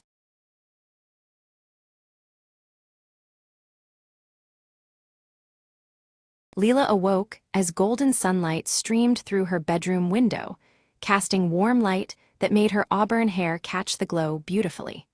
The soft rustle of falling leaves outside whispered promises of the day ahead. Jasper, her cheerful tabby cat with a white patch on his chest, circled Leela's feet, purring softly to greet the morning. His playful energy lifted her spirits as she dressed in her favorite earth-toned clothes. Outside, Bramblewood Village stretched before her, bathed in warm autumn colors that painted the trees and cobblestone streets.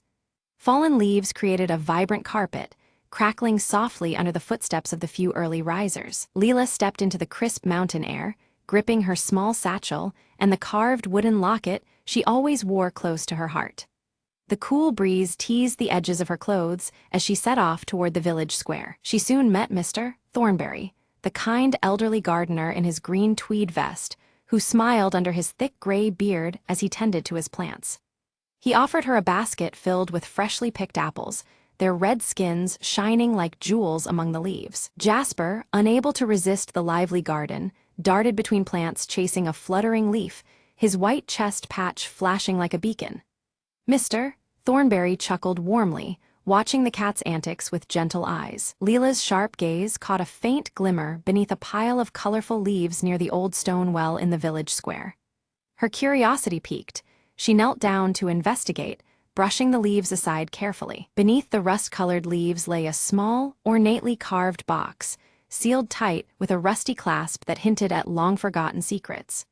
Her fingers trembled slightly as she lifted it into the light, the woodwork intricate and inviting. Opening the box, she found an aged map of the surrounding forest, its edges yellowed with time and marked by strange symbols she didn't recognize. The map seemed to pulse with quiet mystery, promising an adventure beyond the known paths. Mr. Thornberry appeared beside her, his eyes reflecting concern and wisdom beneath his gray brows. He warned gently that the forest held old secrets and forgotten paths that could both enchant and deceive. With determination bright in her eyes, Leela decided to follow the map, Jasper trotting faithfully beside her, his tail flicking in eagerness. She tightened her grip on the wooden locket as a talisman for courage. From a nearby oak tree, Willow the wise old owl with striking amber eyes watched the pair silently, her gaze steady and glowing faintly in the evening light. The glowing lantern in Leela's satchel cast a soft shimmer beneath the ancient branches. As dusk settled over Bramblewood, Leela prepared her lantern, its warm glow contrasting with the growing shadows of the forest edge. She took a deep breath and stepped into the woodland, the crunch of leaves accompanying her every move. The forest shadows deepened thickly, and soft whispers of rustling leaves seemed to follow Leela's footsteps, wrapping the path in eerie sound. A chill prickled her skin as the golden light diminished, replaced by twilight's embrace. Suddenly, a path on the map led them to a hidden glen, but an unexpected fog began to rise, swirling thick and white, obscuring the way forward. The familiar path vanished, replaced with uncertainty and mystery that chilled Leela's heart. Determined, Leela pushed through the mist, relying on Jasper's keen instincts and the steady glow of her lantern to light a narrow way. Her breath came steady as she advanced into the unknown, every sense alert to the forest's shifting moods. Deep within the fog, Leela discovered an ancient stone archway, its surface thick with ivy, matching one of the symbols mapped earlier. The weathered carvings whispered of stories and secrets long buried beneath time and nature's embrace. A sudden chill swept through the clearing as Willow hooted softly from above, her call a solemn signal of caution. The flicker of the lantern cast shadows that danced like ghosts, urging Leela to be vigilant. Crossing beneath the archway, Leela found herself in a clearing where a shimmering pond lay still, its surface reflecting the dimming sky with quiet majesty. The air was thick with the scent of moss and the deep, ancient pulse of the forest. The wooden locket she carried against her chest began to warm gently, radiating a comforting heat like a silent guide. Leela felt a connection deep within, as if the forest itself acknowledged her presence. Jasper pawed excitedly at a rippling spot in the pond's glassy surface, revealing a submerged wooden box that stirred beneath the water. Heart pounding, Leela carefully reached in to retrieve the box, its wood matching the crafted motifs they had seen throughout their journey. Inside the box, she found a faded letter, its delicate script hinting at a long-lost family connection to Bramblewood. The words spoke of love, loss, and secrets entwined with the very roots of the village's history. As she read, shadows flickered at the edge of the clearing, and a gentle voice seemed to echo softly through the trees, carrying whispers of the past. Leela's senses sharpened, caught between the natural and the spectral. The fog thickened once more, wrapping the clearing in a dense, otherworldly veil. Leela's heart fluttered with a mixture of fear and excitement, tethered to the mystery that pulled her deeper into the forest's secret heart. Following the letter's cryptic clues, Leela navigated carefully through twisted roots and fallen branches, her path illuminated by the steady glow of her lantern and Jasper's nimble steps. Together, they moved forward into what felt like another time, where every shadow promised a new discovery. As Leela wandered deeper into the twilight woods, she stumbled upon a carved wooden statue standing solemnly among the fallen leaves. Its intricate features resembled a guardian of the forest, both majestic and mysterious. In the soft glow of her lantern, the statue's eyes seemed to glint with an otherworldly shimmer, hinting at a hidden magic woven into the grain of the wood. The air around it grew still, as if the forest itself held its breath. Her heart raced suddenly when she heard footsteps crunching softly through the fog, breaking the silence of the evening. Leela turned swiftly, alert for whatever or whoever was approaching. Emerging from the mist was Mr. Thornberry, dressed in his familiar green tweed vest, his kind eyes twinkling beneath his thick gray beard. He confessed that he had quietly watched over the forest's secrets for decades, waiting for the right moment. With a warm smile, Mr. Thornberry began sharing tales of Bramblewood's forgotten past, emphasizing the delicate balance of protecting the village's heritage. Together, their voices mingled with the rustling autumn leaves, weaving a tapestry of history and hope. Side by side, they studied the map anew, their fingers tracing the faded lines until a path emerged, leading to an ancient tree marked by a symbol matching Leela's wooden locket.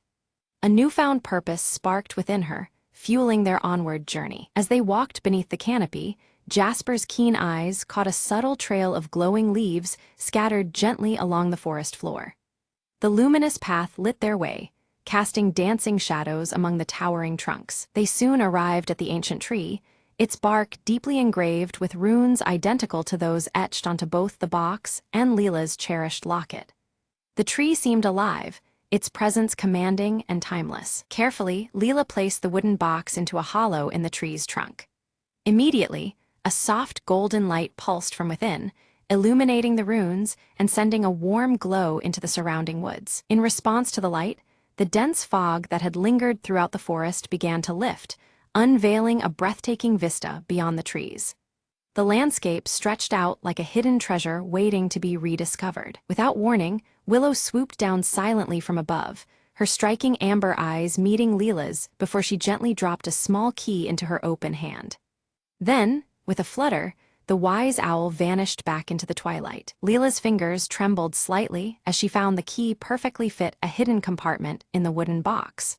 Opening, it revealed an old photograph, yellowed with time yet filled with smiling faces beneath the very same ancient tree. The photograph showed ancestors of Leela gathered together during an autumn festival, their joy captured in the golden light of the past.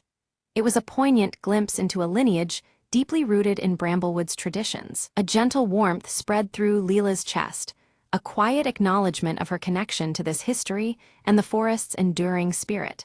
She felt the weight and wonder of legacy settle within her heart. Suddenly, distant sounds, soft music and laughter, echoed through the forest, as if carried on the breeze from another time.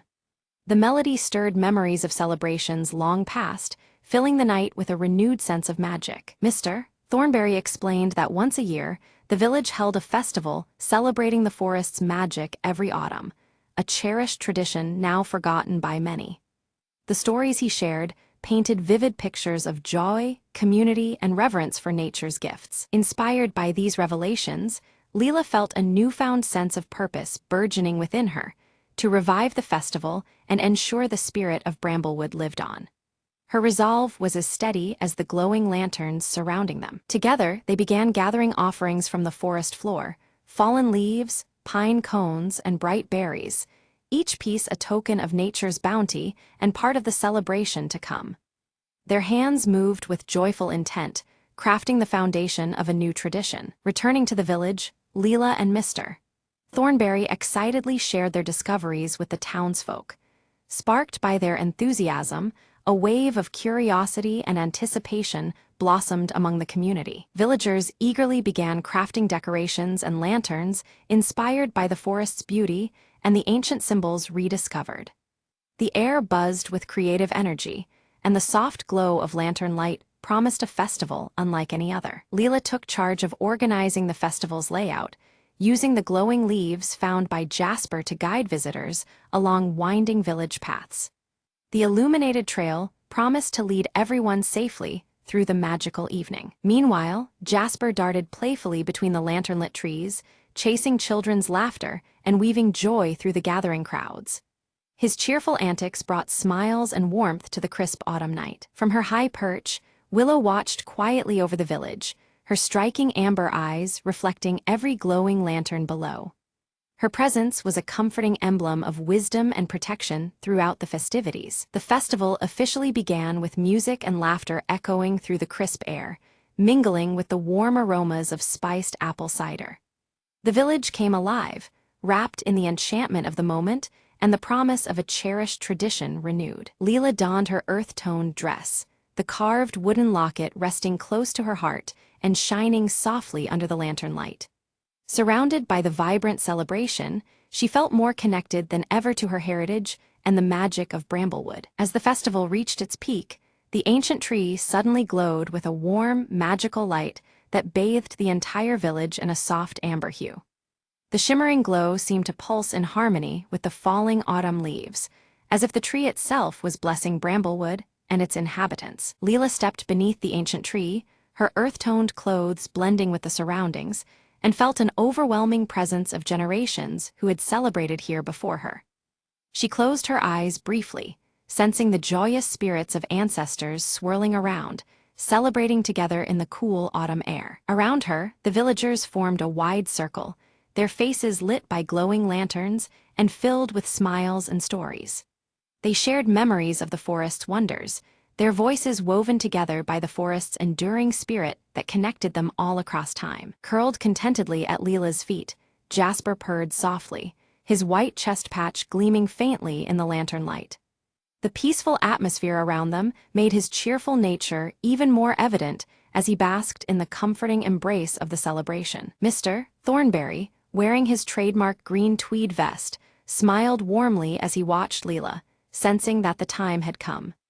He felt proud to pass on the guardianship of the forest's sacred secrets to her, knowing the tradition would continue in capable hands. High above, Willow watched with striking amber eyes, her soft hoot resonating through the night.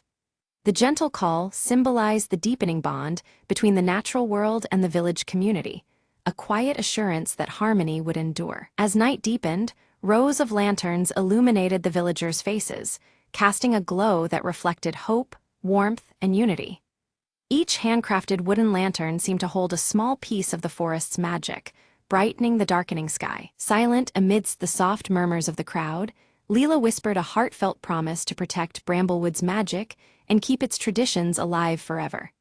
Her voice carried a quiet determination as the carved wooden locket hung close to her heart, a symbol of her new role. The festival slowly waned with a final heartfelt song, its notes echoing beneath the stars and through the rustling autumn leaves. The melody wove past the glowing lanterns and into the night, a lasting tribute to the village's enduring spirit. With Jasper trotting happily beside her, Leela walked home beneath the gentle glow of the remaining lanterns. The peaceful future ahead felt illuminated not just by light, but by love, tradition, and the magic of Bramblewood's ever-watchful forest.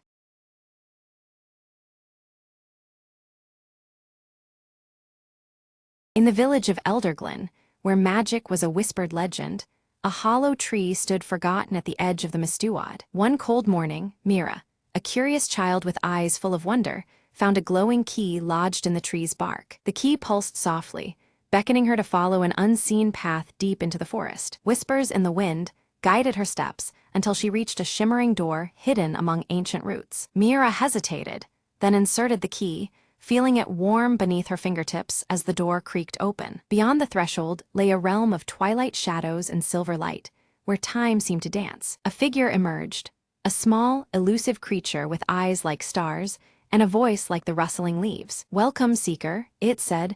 "You've unlocked the Hollow Tree's secret, a sanctuary of forgotten magic." Mira listened as the creature spoke of a time when the village thrived on enchantments, now lost to fear and doubt. "You carry the hope to revive the magic," it whispered, handing her a glowing seed. Mira promised to plant it in Elderglen, to bring back the wonder that once bloomed. With a flash, she found herself back by the hollow tree, the key fading in her hand. She ran home, clutching the seed, feeling its warmth pulse like a heartbeat. The villagers gathered, skeptics and believers alike, as Mira planted the seed at the village square. Hours passed, and as the sun set, sprouts of light burst from the ground, weaving through the air. Magic returned in bursts of color and shimmering threads, filling Elderglen with awe and joy. The hollow tree whispered its farewell, its purpose fulfilled, as the seed grew into a new enchanted guardian. Mira smiled, knowing that some keys unlock more than doors.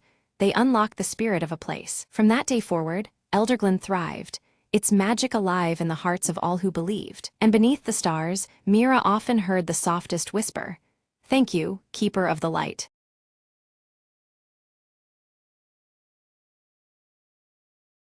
Night deepens over the city as rain taps steadily against glowing neon signs. Detective Marlowe stands outside a smoky jazz club, flicking open his silver lighter, its flame briefly illuminating his weathered face. Inside, Evelyn Shaw captivates the crowd, her scarlet dress vivid amidst the haze of smoke and shadowed figures. Her sharp eyes scan the audience with a knowing intensity as her voice fills the room. From across the street, Marlowe watches Evelyn with a tense expression. His gaze shifts sharply when Vincent Crane, marked by his jagged cheek scar, strides confidently into the club. Vincent's gaze cuts through the smoky air as he surveys the audience, his intimidating presence silencing whispers and drawing eyes. His brass cufflinks glint faintly beneath the neon haze. Marlowe's coat billows in the chill wind as he follows Vincent into a narrow, rain-slick alley. The atmosphere tightens as tension coils between the towering figures under flickering neon. Vincent pauses, throwing a dark, threatening glance toward a neon-lit apartment window where Evelyn's silhouette can be faintly seen, the night rain distorting the scene. Returning to the jazz club entrance, Marlowe clutches his silver lighter, a knot of unease tightening in his chest as the rain trickles down his trench coat. Evelyn slips out of the club, rainwater soaking her scarlet dress. Her fingers close protectively around a vintage locket as she moves down the narrow, neon-glowing lane. Shadowed beneath his fedora, Marlowe trails Evelyn carefully, blending with the wet darkness to keep her in sight without drawing attention. A rough thug steps into Evelyn's path, blocking the wet street and demanding the gleaming locket. Her defiant expression hardens as she refuses to hand it over. Marlowe steps from the shadows into the pale streetlight, his calm voice and posture confronting the thug with silent authority. The thug backs away reluctantly as Evelyn glances quickly at Marlowe, her grateful eyes reflecting the flickering neon as they disappear into the rain-soaked maze. In a deserted warehouse, Vincent leans coldly over his henchmen, his voice sharp as he outlines chilling plans centered on Evelyn's hidden secrets. Under an unstable, flickering neon sign, Marlowe meets Officer Doyle, who puffs on his cigarette and warns him of Crane's deep corruption and reach in the city. Evelyn stares into a puddle distorted by rain, the vintage locket gleaming clearly as she steels herself for the dangerous confrontation looming ahead. Investigating Crane's hideout, Marlowe discovers encrypted notes hinting at a conspiracy intricately tied to Evelyn's mysterious past and the locket's significance. Visiting an old confidante,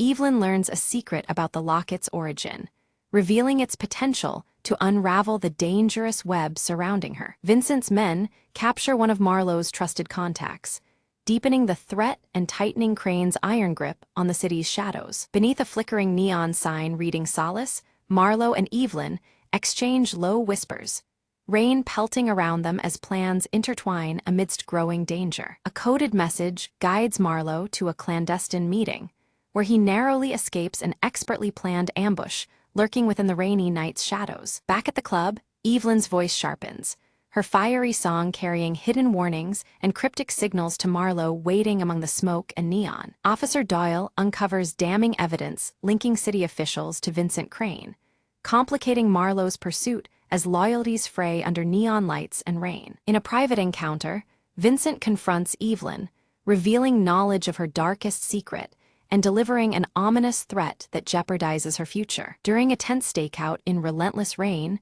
Marlowe's silver lighter fails to ignite, the flickering neon casting shadows as a subtle sign of impending peril. Evelyn carefully slips the vintage locket inside an old, worn book, an unspoken symbol of trust and secrets yet to be shared, as rain continues to fall softly around her. The night erupted in gunfire, shadows scattering as Marlowe lunged to shield a trembling boy. The child gripped a crumpled letter, the address unmistakably marked for Evelyn. Marlowe's silver lighter sparked briefly in the rain, illuminating the urgency in the boy's wide eyes. Vincent's voice cut through the chaos, commanding a citywide blackout to tighten his grip. Neon signs flickered and died, plunging the streets into smothering darkness. His jagged scar seemed to catch the last glimmers of fading light, a sinister reminder of the power he wielded. Under muted neon ghosts that flickered weakly in the downpour, Marlowe and Evelyn slipped through treacherous alleys. Each step brought new dangers, but Evelyn's vintage scarlet dress and Marlowe's steady gait pushed through the gloom. Their eyes met briefly, a silent vow exchanged beneath the relentless rain. In defiance of commands, Officer Doyle appeared from the shadows, cigarette smoke swirling in the damp air. He handed Marlowe encrypted files, the paper damp but intact, a lifeline in the creeping darkness. Doyle's stoic gaze carried unspoken trust as he disappeared back into rain-soaked alleys. A piercing betrayal shook Marlowe's circle to its core, forcing him into the sanctuary of a hidden refuge. Outside, rain hammered relentlessly, blurring the city's fractured edges under neon glows. The weight of suspicion pressed heavy, but Marlowe's silver lighter remained by his side, a small beacon in his solitude. Evelyn, her scarlet dress now torn by confrontation, stood unwavering before the betrayer. Her powerful gaze cut through the cold rain, locket visible as a symbol of her resolve. The city's flickering neon signs cast erratic shadows, reflecting the storm that raged between them. Back in the sanctuary, Marlowe pored over the encrypted files, piecing together fractured clues. A startling connection emerged. Evelyn and Vincent share a past far older and more tangled than anyone suspected. The rain tapped on the window, a steady rhythm to his growing unease. At a grim crime scene, rain relentlessly washed away vital evidence, erasing traces beneath the dripping neon glow. Vincent's shadow slipped through the shadows once more, evading capture with practiced ease. The city's wet streets whispered secrets only the darkness could keep. Gathered beneath a flickering sign, Evelyn revealed the secret nestled within her vintage locket. It was more than a keepsake. It was the key to dismantling Vincent's sprawling criminal web. Her scarlet dress shimmered wet against the rain, determination shining in her eyes. Beneath the fractured neon and persistent rain, Marlowe and Evelyn crafted their final strike. Every detail was aligned, every risk calculated in the dripping silence. The city's pulse beat steady around them, as shadows awaited the unfolding plan. Officer Doyle stood firm as henchmen surged through the streets, cigarette ends burning low and forgotten. His methodical defense carved space for the coming assault, every breath steady against mounting chaos. Neon reflections danced across his stoic face as rain splattered around them. A desperate chase wound through narrow alleyways, shadows stretching and contracting under flickering neon. Marlowe cornered Vincent at last, the night tense with unspoken reckoning. Every step echoed with the weight of years lost and battles yet to be fought. Vincent's jagged scar gleamed sharp and ominous in the dim light as he leveled accusations at Marlowe. His words bit deep, recalling failures Marlowe had kept buried in the rain. The city seemed to hold its breath, caught between past shadows and present resolve. With a rasp, Marlowe's silver lighter sputtered back to life, its small flame fighting the darkness. Fueled by rekindled will, he met Vincent's challenge head-on. The dance of light and shadow blurred as the decisive struggle erupted amidst dripping neon. Evelyn's fingers trembled slightly as she used her locket to unlock secret files within Vincent's safe house. The damning evidence spilled forth, exposing the full breadth of his crimes to the public eye. Outside, rain hammered steadily, as if cleansing the city's sins. Under Doyle's commanding lead, police raids cut through the darkness, flashlights piercing shadowed corners. The storm of law enforcement surged with growing force, neon fragments reflecting on wet pavement. Each step pushed Vincent closer to exposure. Cornered and defiant, Vincent's smirk suggested layers deeper than anyone anticipated. His scar caught the residual neon glow, hinting at conspiracies yet concealed beneath city streets. The web of shadows tightened, threatening to ensnare all involved. Marlowe chose protection over selfish safety, escorting Evelyn through rain-slicked, neon-streaked streets. His trench coat billowed with the storm's fury as he moved steadily toward refuge. The silver lighter's glow was a quiet reassurance in the unrelenting downpour. Evelyn's voice crackled through the radio, a beacon of hope amid the relentless shadows. Her words carried strength and resilience, cutting through mist and static.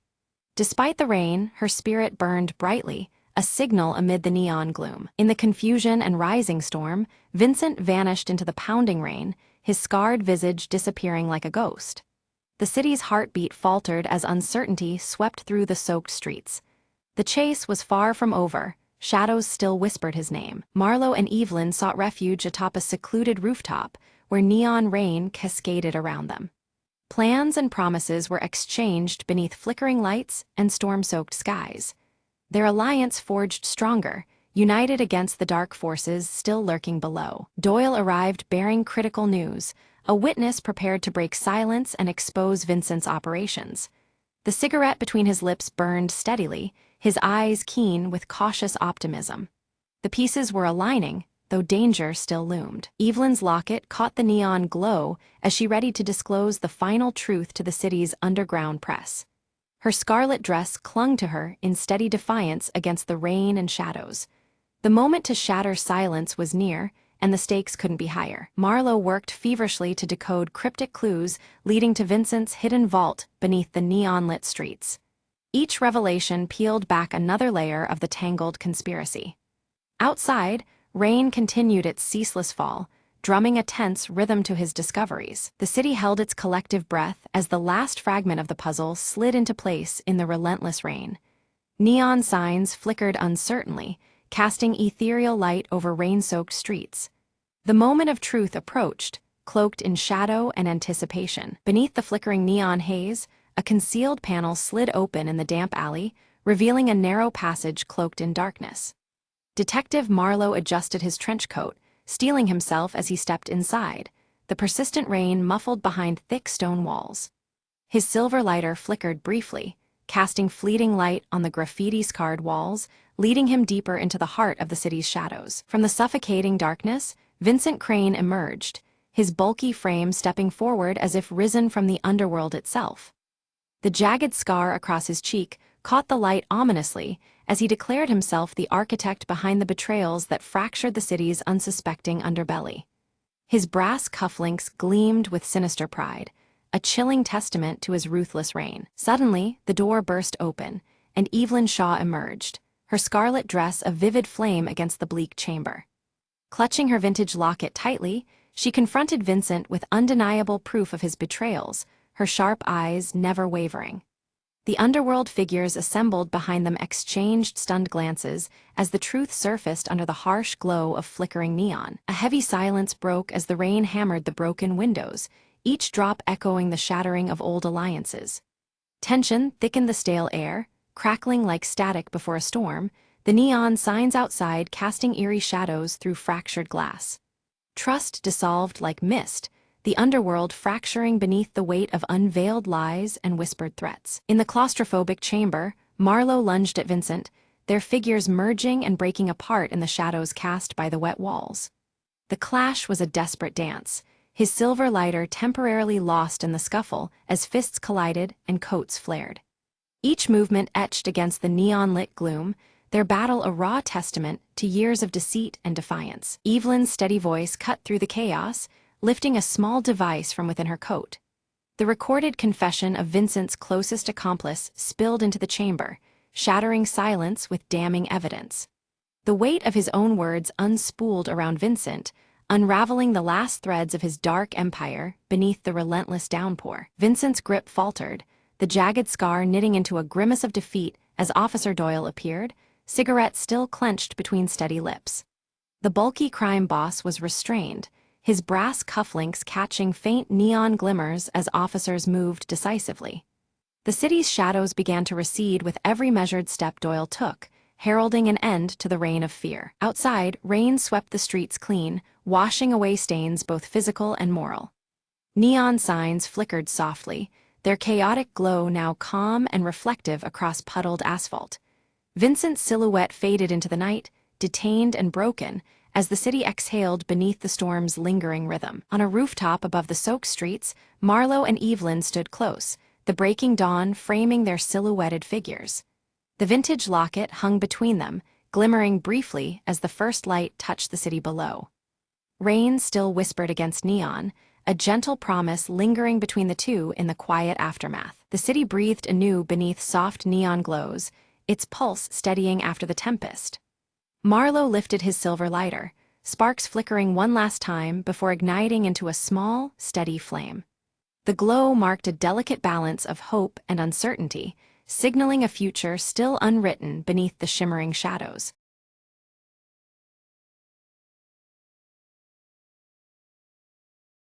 In a cramped apartment bathed in the flickering glow of neon lights, Lyra crouched over a glowing terminal, her fingers flying across the cracked holographic screen. Wires tangled around her like vines, while streams of encrypted data pulsed rhythmically on every monitor. From a shadowed doorway, Cade stood tense, his tall silhouette barely illuminated by the neon buzz outside. His cybernetic left arm twitched subtly, muscles ready to spring into action at the slightest threat. Suddenly, Lyra's console flashed an urgent alert, unauthorized access detected dangerously close to their location. The glitching data streams seemed to ripple with alarm as she absorbed the warning. Outside, the streets were alive with neon signs flickering erratically, while a mysterious encrypted drone hovered silently overhead, its sensors scanning for any hint of forbidden activity. Without hesitation, Lyra yanked her data jack from the terminal, silver-streaked hair pulled back tightly to avoid distraction as she prepared for what came next. The room thrummed with a tense urgency as her blue eyes darted to Cade. Cade's voice was low but firm, urging them to move quickly. The drone's advanced tracing capabilities made lingering a grave risk that could jeopardize their entire mission. Every second counted now. Flickering images from the past flashed across Lyra's mind. Dangerous missions and close calls because of her relentless quest to find Nexus, a lost AI rumored to hold secrets powerful enough to change their world. Orin appeared suddenly as a hologram, his auburn hair catching the skewed light, face lined with worry. He warned them with a cautious tone that corporate hunters were closing in faster than anticipated, their pursuers relentless. On the table, an old mechanical watch clicked softly, its engravings worn but familiar, a link to Lyra's missing brother whose disappearance was shrouded in mystery.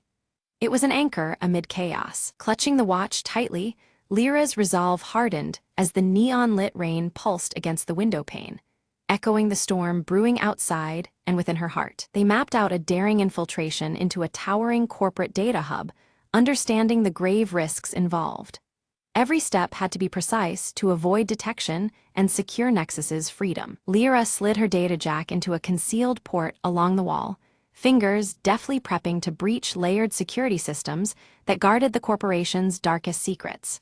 Her screen flickered with complex code. Meanwhile, Cade ran diagnostics on his cybernetic arm, the systems humming quietly as he scanned the perimeter for patrolling drones, each a potential threat waiting in the shadows. Orin's hologram flickered intermittently, his cautious voice cautioning patience and careful timing, reminding them how unpredictable corporate security had become in recent days. Outside their hold, the cityscape glowed with an ominous hue neon lights casting elongated shadows, an unsettling reminder of the deadly stakes surrounding their mission. Lyra slipped silently past laser grids, her fingers dancing rapidly over the console to decrypt firewalls layered in complex algorithms, each successful bypass painting a fragile path deeper inside. Cade struck swiftly when a security drone approached, disabling it with a precise pulse blast from his cybernetic arm, metal sparks raining softly as it fell silent. Suddenly, a rogue power surge sent holographic screens glitching wildly,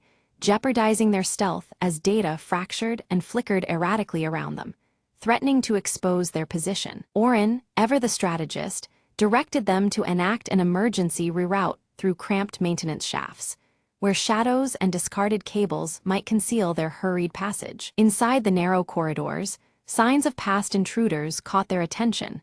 Discarded tech fragments and faint footprints told a story of failed attempts and dangers ahead. Lyra's heart skipped as she found a data chip engraved with her brother's initials, a chilling reminder of how deeply personal this mission had become and how far she was willing to go. An alarm shattered the tense silence, piercing through the corridors. Corporate hunters had anticipated their every move, closing in with ruthless precision and determination. Cade assumed a defensive posture, his cybernetic arm glowing faintly as he repelled waves of security bots with swift, calculated strikes, metal clashing amid the neon-lit chaos. Confronted by a locked console demanding unique biometric verification she did not possess, Lyra struggled against the digital fortress barring their progress, frustration flickering in her glowing blue eyes. Orin's flickering hologram suggested a desperate measure: to utilize the mechanical watch's embedded microchip as an override key, a fragile lifeline woven from the past into their precarious present. Cade's presence is a shield as Lyra delicately implants the tiny chip from the aged mechanical watch into the console's interface. His cybernetic arm tenses, eyes scanning every corner, ready for any threat, while flickering neon lights cast shadows over his sharp features. The console hums and accepts the chip, but abruptly, an alarm blares and the facility initiates a lockdown protocol. Heavy security doors start sliding shut, a series of clicks echoing as they seal every exit with chilling finality. The corridors bathed in neon shimmer as shimmering, heavy security doors slam closed, trapping Lyra and Cade inside. The cold, flickering light reflects off cracked holographic screens, heightening the oppressive atmosphere of their entrapment. Using her data jack, Lyra penetrates the building's core infrastructure, fingers dancing across a virtual interface to override the lockdown remotely. Encrypted data streams pulse around her vision, a digital battleground beneath the physical chaos. Outside, corporate hunters mobilize swiftly, coordinating a ruthless sweep through the building as their radios chatter. The echo of their boots grows closer, a deadly flush operation converging on Lyra and Cade's position. Suddenly, the lights cut out, plunging the corridors into darkness save for the eerie glow of emergency LEDs. Neon flickers in weak pulses, the glitching holograms casting long, jittering shadows that dance in the dark. Cade's cybernetic arm flares softly with internal light, activating enhanced sensors that pierce the gloom. His form moves like a shadow, muscles coiled, leading them through the pitch-black passages with precision. From the implanted chip, Lyra extracts a second encrypted message, layers of cipher revealing hints of deeper conspiracies hidden beneath the surface. The encrypted code weaves patterns that suggest far more than a simple infiltration. Orin's hologram materializes with a flicker, his scanning algorithms detecting an anomaly within the corporate network, a concealed node harboring the elusive nexus. The discovery sends ripples through their mission's urgency. The trio races through winding passages as armed guards sweep the area, security drones' mechanical whirring oppressing the silence between gunfire and footfalls.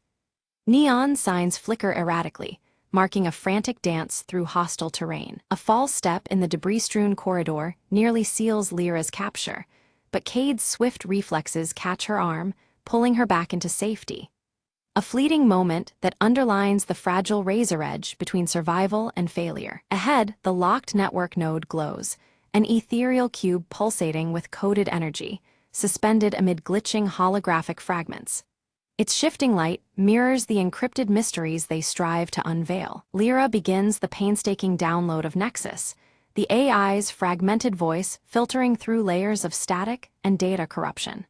Each byte retrieved feels like breathing life back into a ghost entombed in circuits. Without warning, corporate hunters breach their sanctuary, armed and relentless.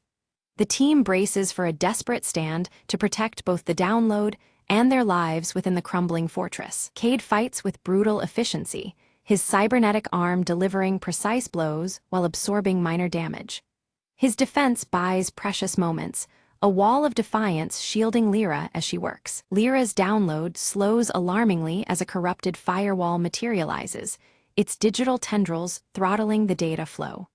The system's defense appears almost alive, a venomous barrier threatening to sever their vital connection. Orin hacks remotely, weaving through the virtual battlefield to counter the firewall's decay.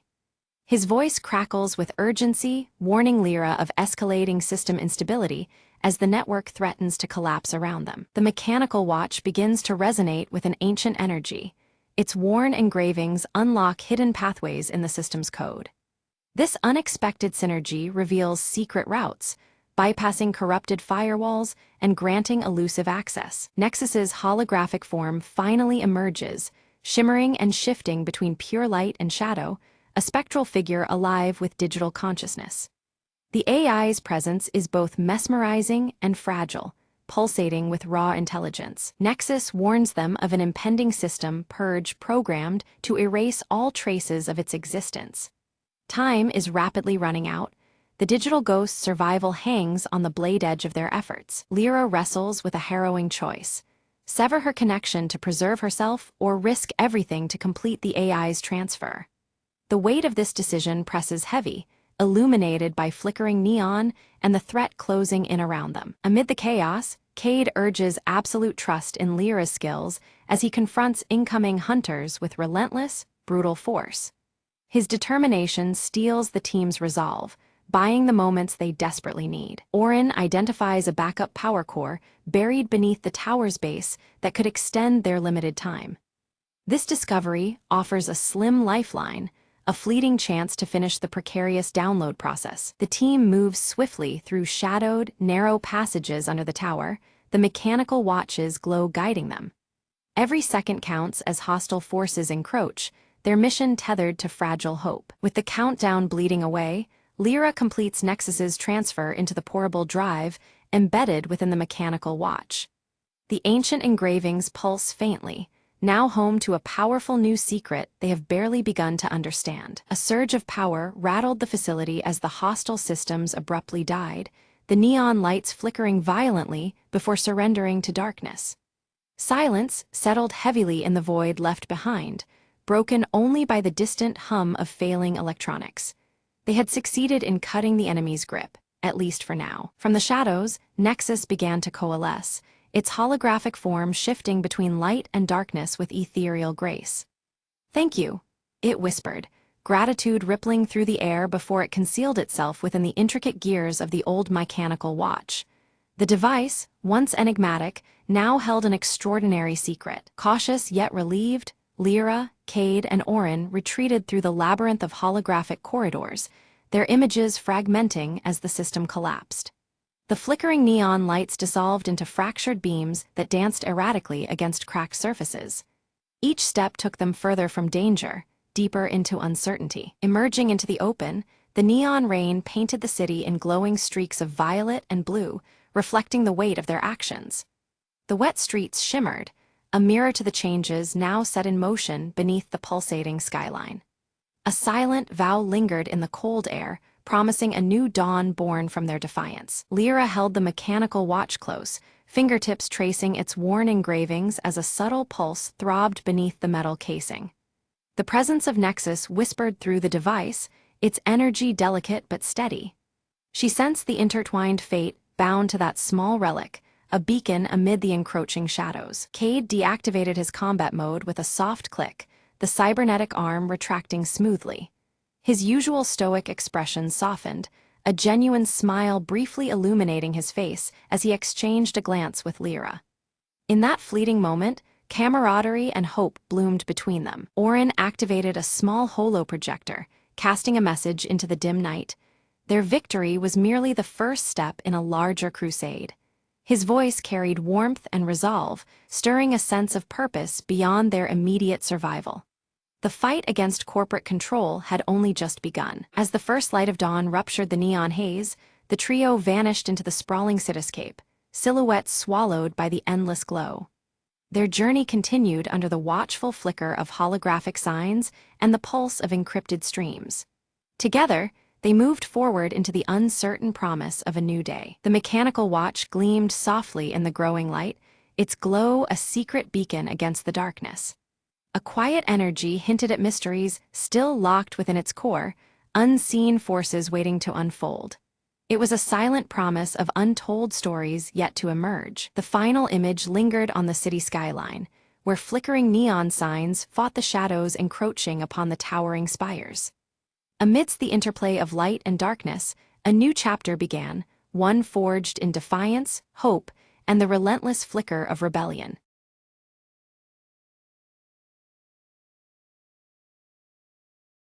The world had turned silent. Cities buried under ash and memories, and I was one of the few who still wandered. I stumbled through the ruins, scavenging what little life remained beneath the gray skies. Amid the debris, a soft hum caught my ear, a sound I hadn't heard since before the fall. Following the melody, I entered what was left of an old library, the last sanctuary of human knowledge. There, a small device flickered faintly, projecting a hologram of a woman speaking words I barely understood. "To those who find this," she said, "hope is not lost, even in the darkest times." Her message was a whisper from the past, a spark through the gloom that clung like a second skin. Determined, I set out to find others who might still listen, carrying the hologram and its promise of hope. Days passed, and the ash continued to fall, but so did the weight from my chest. At a dilapidated radio tower, I managed to revive an ancient transmitter, sending her message into the void. Static answers crackled back at first, then words, faint but unmistakable. "We hear you," came the reply, like a balm to my weary soul. Life, I realized, had not ended. It was merely waiting beneath the ash, ready to rise again. Together, we found strength in shared voices and the fragile technology of the old world. Communities began to stir, where once there was only silence and dust. The hologram's final words echoed in my mind.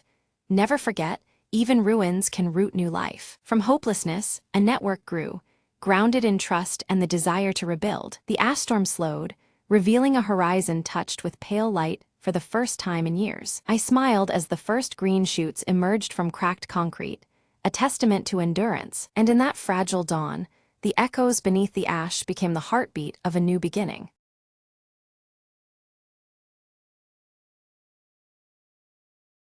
Elena Ward arrives at the dimly lit apartment on Marrow Street, her sharp eyes scanning the shadows that cling to the cracked walls.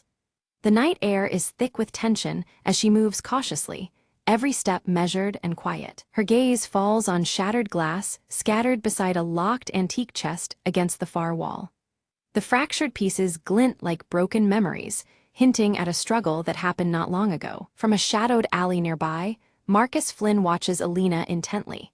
His calm demeanor masks a flurry of concern as he fixes his gaze on the apartment window, contemplating his next move. Inside, Alina kneels to pick up a silver locket from the floor, turning it over under the flickering light.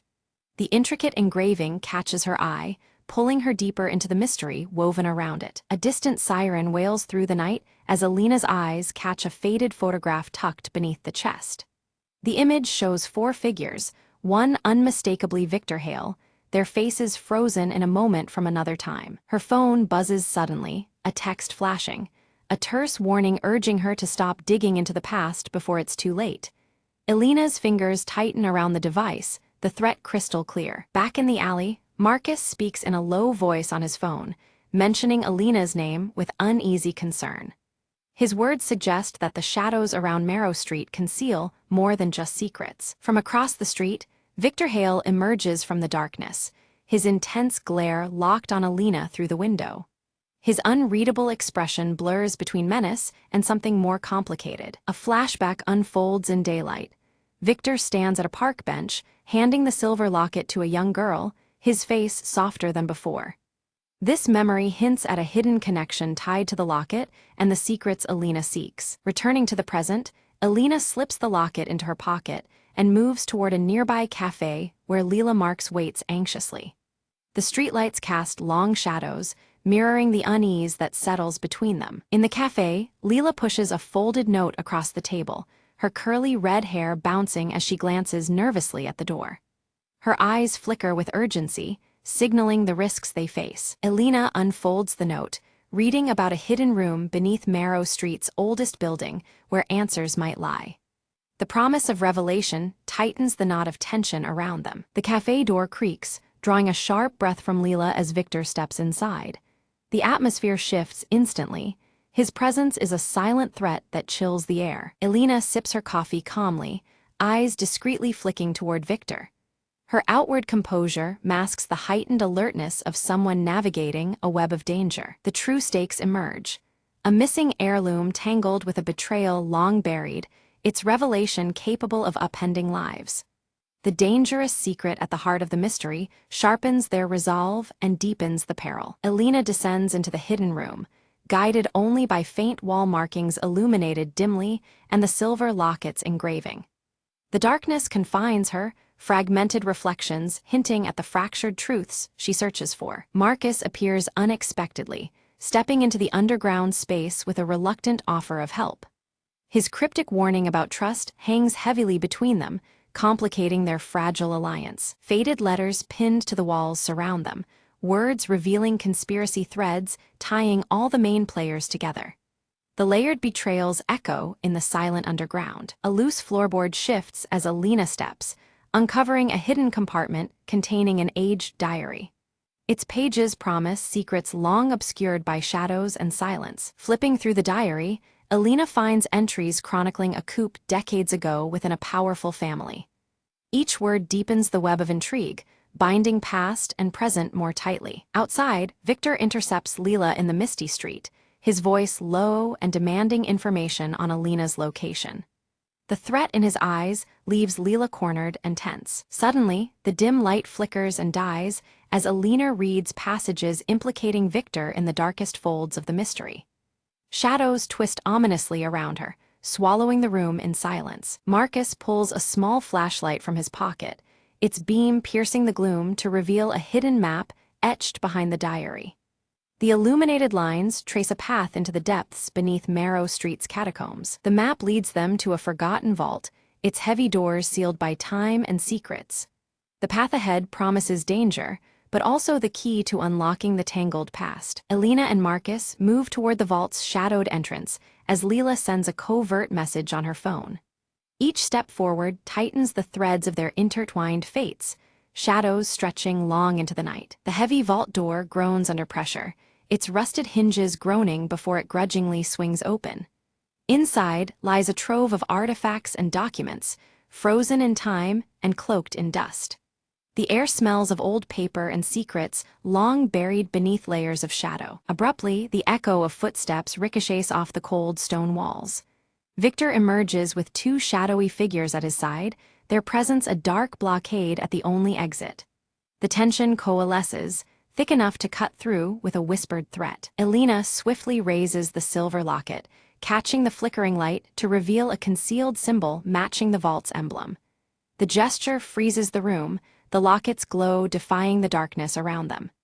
This emblem ties the present moment to a deeper, hidden history. One of Victor's companions lunges for the locket, but Marcus intercepts with practiced precision, his hand slamming down to halt the snatch. The sudden clash breaks the fragile stillness into sharp urgency. Elena sidesteps, heart pounding beneath fractured glass reflections. A glance catches Elena's eye on a cracked mirror, its fragmented surface offering glimpses beyond the vault walls. There, faintly outlined in shadow, is the entrance to a concealed escape tunnel. Hope glimmers alongside the fractured truths around them. Seizing the moment, Elena and Marcus slip through the hidden passage, silent against the cold stone. Behind them, Victor's roar of frustration echoes, restrained yet simmering with menace. The night swallows their flight as shadows lengthen across Marrow Street. Leela's intercepted call crackles in Victor's ear, revealing betrayal not only at hand, but woven through their ranks. Conflicted, Victor wrestles with loyalties pulled tight between past alliances and present threats. His gaze darkens, torn between fury and reluctant strategy. Emerging near the aged clock tower, Elena and Marcus catch their breath, the weight of pursuit pressing behind. Their eyes meet, determination flickering amidst exhaustion. The urban night cloaks their resolve as they prepare to untangle the threads of the mystery. Inside the ancient tower, Elena's hands deftly turn gears and cogs, orchestrating a silent dance of mechanism. The hidden compartment swings open, revealing a faded portrait tucked beneath layers of dust. Time's shadows flicker across their faces, frozen in painted stillness. The portrait reveals younger versions of Elena, Marcus, Victor, and Leela, bound by smiles and secrets alike. Their youthful eyes hold unspoken stories, the origins of entangled fates now slowly surfacing. The past breathes in every cracked line and faded hue. Elena's scar tingles unbearably, memories fracturing and flooding through her mind. Shattered moments coalesce around the conspiracy that has haunted her life, each shard piercing deeper than before. The link between past wounds and present danger sharpens with chilling clarity. Marcus lowers his gaze, admitting a hidden allegiance entwined with the family's ruin. His revelation complicates their fragile alliance, threading betrayal into their shared quest.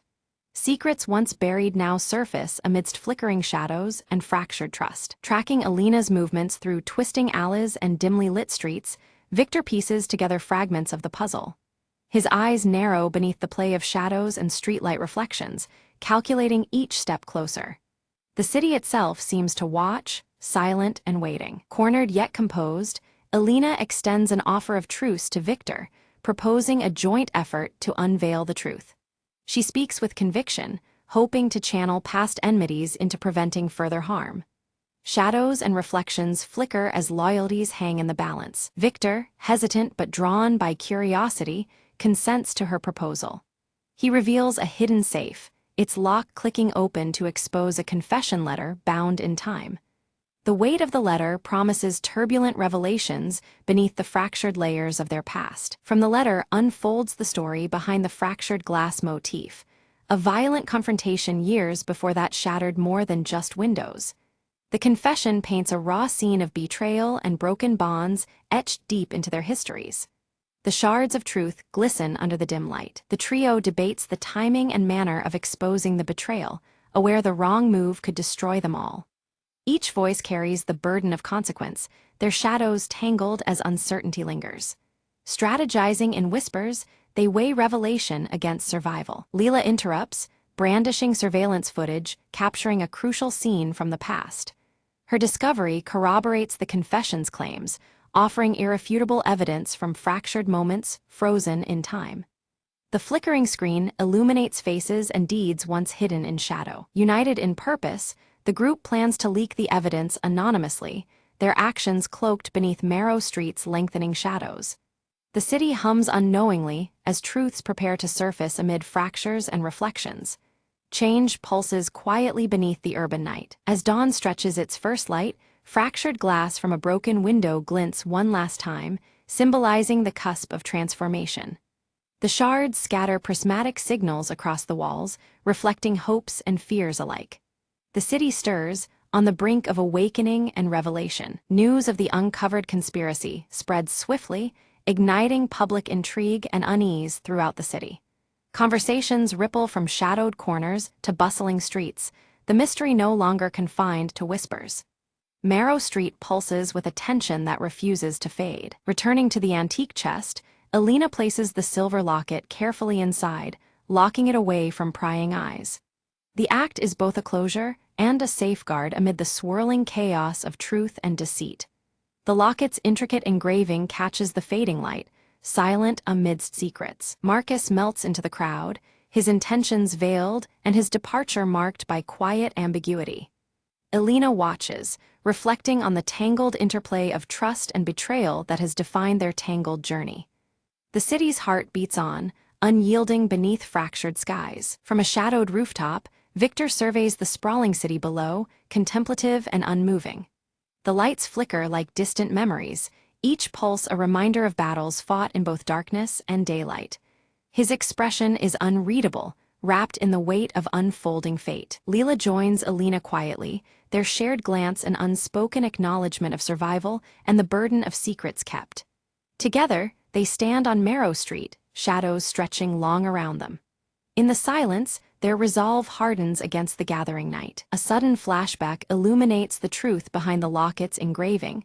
It is a symbol of sacrifice and hope, carved by a hidden ancestor who protected their kin from a terrible fate. The fractured glass from earlier scenes reflects in this memory, breaking the past into shards that finally fit together. Back in the present, Alina carefully opens the silver locket and discovers a folded, aged letter addressed to her. The handwriting is familiar, belonging to someone she loved and lost long ago, the words etched with a deep sense of urgency and care. As Alina reads, her eyes well with emotion. The letter speaks of promises made, to protect, to remember, and to bear the heavy burden of knowledge passed down through generations. The weight of the past settles over her, but so does a newfound strength, as the fractured pieces of truth begin to heal. The group gathers once more on Marrow Street, their faces marked by the trials endured, but now united in fragile trust. Despite the scars and shadows that cling to them, an unspoken bond forms, knit by the shared revelation and the enduring mysteries they've faced together. As the sun dips low, its fading light casts long shadows across the cracked pavement of Marrow Street, mirroring the lingering secrets that still haunt the night. The city's atmosphere holds both the weight of past darkness and the delicate promise of dawn yet to come. Alina steps out from her apartment, locking the door behind her with a decisive click. She leaves the past firmly in that quiet space, but carries the lessons it imparted, etched in the silver locket that now hangs heavy around her neck. In the calm of her home, Alina sets the silver locket on the mantelpiece, its engraving catching the faint light. It stands as a solemn reminder of what was lost, what was fought for, and the silent hope that endures beneath the surface. Across town, Leela tends to a small plant by the window, nurturing new growth amidst the decay of the city. It is a quiet symbol of resilience and renewal, an echo of the fragile beginnings that rise from broken roots. A message pings on Marcus's phone, his voice calm and steady over the recording. He promises aid should darkness return, a reassuring tether to strength and solidarity in an uncertain world. The city breathes as night fades into morning, alive with secrets and shadows that twist through its streets. Alina steps into the soft light of dawn, ready to meet whatever comes next with eyes clear and purpose renewed.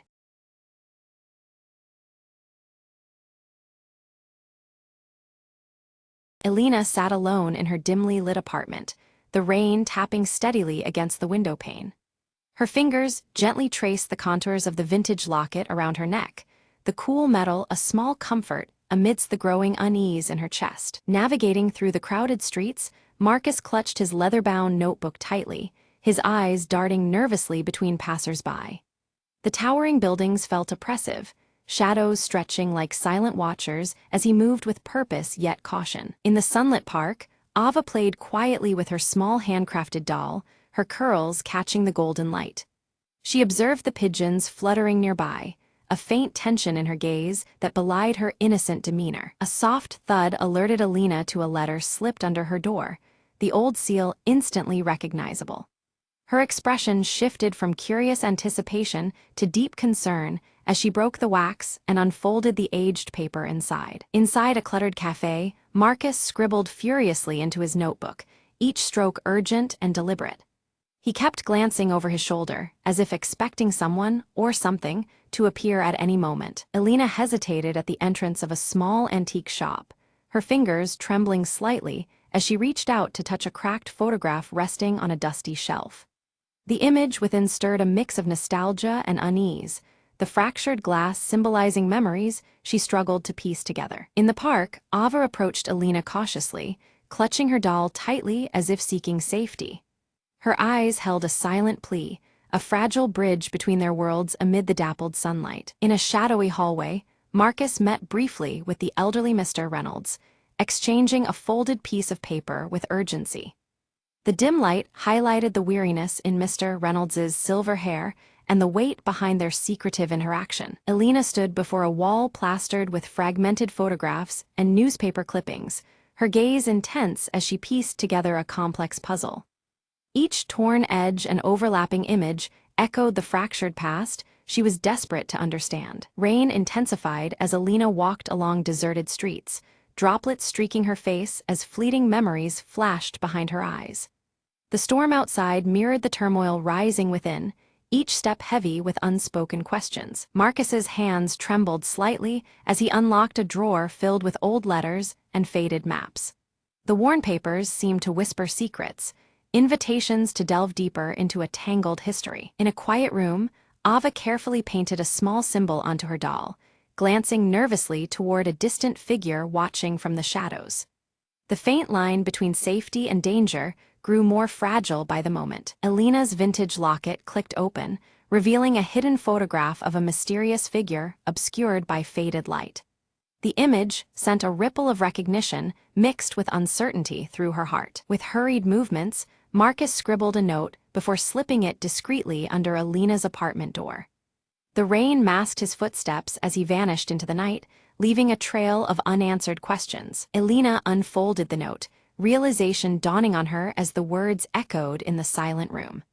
Across the street, a shadowy silhouette lingered, watching her every move under the relentless drizzle. In the quiet corners of a crowded library, Alina confronted Marcus, voices low but charged with tension. Secrets long buried began to surface, casting long shadows over their strained interaction. A flashback unfolded. Years earlier, Marcus and Alina shared a quiet moment bathed in soft light, their expressions tender yet tinged with an unspoken sorrow. The memory revealed the fragile threads of a broken bond that still haunted them. Panic gripped those who cared for Ava as she disappeared from the park without a trace. The sun seemed to dim, the vibrant life draining away with her sudden absence. Alina and Marcus searched frantically through rain-drenched alleyways, calling Ava's name into the cold, empty air. Each echo replied only with silence, deepening the growing dread between them. Mr. Reynolds appeared suddenly, his worn cane tapping softly as he warned Alina of dangers lurking unseen. He pressed a cryptic key into her hand, his eyes grave with unspoken truths. With shaking hands, Alina unlocked a hidden compartment inside her locket, discovering a worn photograph of Ava's family carefully folded within. The discovery linked their fates in ways she was only beginning to comprehend. By flickering candlelight, Marcus pored over his leather notebook, drawing meticulous connections between the lost girl and Alina's fragmented past. Each revelation pulled them deeper into a mystery few dared to confront. Hidden in an abandoned building, Ava clutched her doll tightly as footsteps drew closer, her breath shallow with fear. The shadows seemed to close in, the silence fractured only by the slow creak of the floor beneath approaching feet. Tempers flared as Alina and Marcus argued fiercely over trust, their shared history casting long, painful shadows. Muted earth tones surrounded them, the weight of unspoken betrayals thick in the air. A mysterious figure left a subtle clue at the park, a silent offer of alliance amidst the chaos. Elena and Marcus discovered it, their search steering toward unexpected allies as the rain began to soften once again. Rain cascades steadily over the city streets as Elena and Marcus weave through twisting alleys, their footsteps echoing softly. Streetlights flicker through the downpour, casting muted earth-toned glows on wet cobblestones as they follow a tenuous trail. Their coats pressed tight against the chill, the urgency in their expressions is only hinted at through fleeting close-ups of clasped hands and focused eyes. Near a locked, weather-worn door, Ava's small handcrafted doll lies abandoned, dampened by rain. The lock is adorned with an unfamiliar symbol, carved deep into the wood, its jagged lines catching droplets that slide down slowly. Elena crouches nearby, hesitant to reach out but compelled by the haunting stillness of the scene. Marcus frowns as a sudden memory surfaces, a phrase half forgotten that pulses with new meaning. He murmurs it aloud, words that once felt meaningless now revealing their connection to Ava's disappearance. The leather notebook at his side seems to hum with dormant significance as he clutches it tighter. Back in her silently lit apartment, Elena carefully moves a painting aside, revealing a faded map hidden behind it. The map is jagged at the edges, marked with cryptic symbols that tug at her memory's edge. Her fingers trace the marks with a mix of confusion and dawning comprehension, the vintage locket at her neck resting heavily against her chest. Mr. Reynolds, seated in a dim corner of a quiet room, leans on his cane as he begins to speak. His voice carries weight as he recounts fragments of a past filled with lost memories and obscured truths. His thick-rimmed glasses catch the low light, shadows deepening the lines of a face etched by time. Elena stands before a derelict building, the fading light making its cracked facade seem both menacing and familiar. A flicker of hesitation crosses her face, a silent struggle with the choice to enter this place tethered to her family's hidden history. The rain has paused, leaving the air thick with anticipation and damp earth scents. Inside the building, Elena's eyes widen upon discovering scattered artifacts, aged photographs, worn letters, and personal items linking Ava's family to hers. Each piece deepens the mystery, weaving their histories into an intricate tapestry of secrets. Dust motes swirl in the shafts of fading sunlight, highlighting the quiet weight of revelation. Seated in a quiet corner, Marcus pores over his leather-bound notebook, the pages filled with scribbled notes and diagrams. His brow furrows as he deciphers patterns that bind recent events into a cohesive whole. The muted tones of the room mirror his intense focus, punctuated by the scratch of pen against paper. Unnoticed, Ava watches Elena and Marcus from a shadowed distance, clutching her doll tightly. Her eyes flicker between fear and hope, torn by the uncertainty of approaching trust. The muted dusk wraps around her, hiding her fragile presence from view. A beam of light catches Elena's vintage locket, its surface reflecting a hidden message visible only from a particular angle. She adjusts it carefully, mesmerized by the faint engravings that emerge and disappear with the shifting light.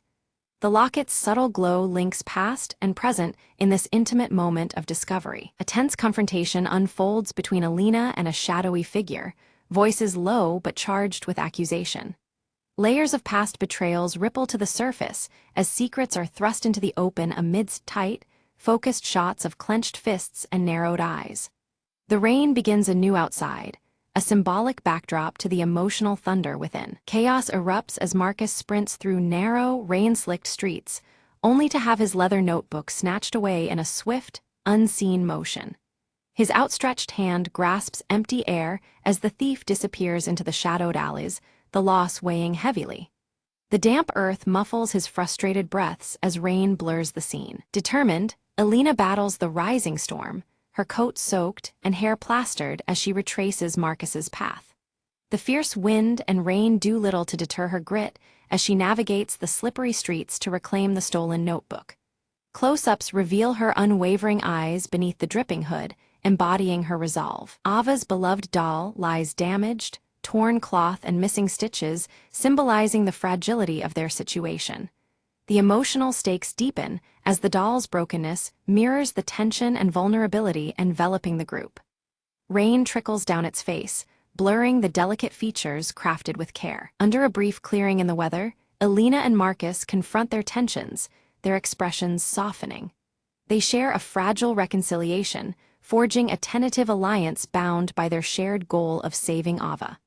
The muted earth tones of the setting sun reflect a hopeful yet cautious new path. Guided by Mr. Reynolds's steady cane, the group embarks toward a forgotten location whispered about in old tales. The path is lined with overgrown vines and whispers of times past, the setting sun casting long shadows.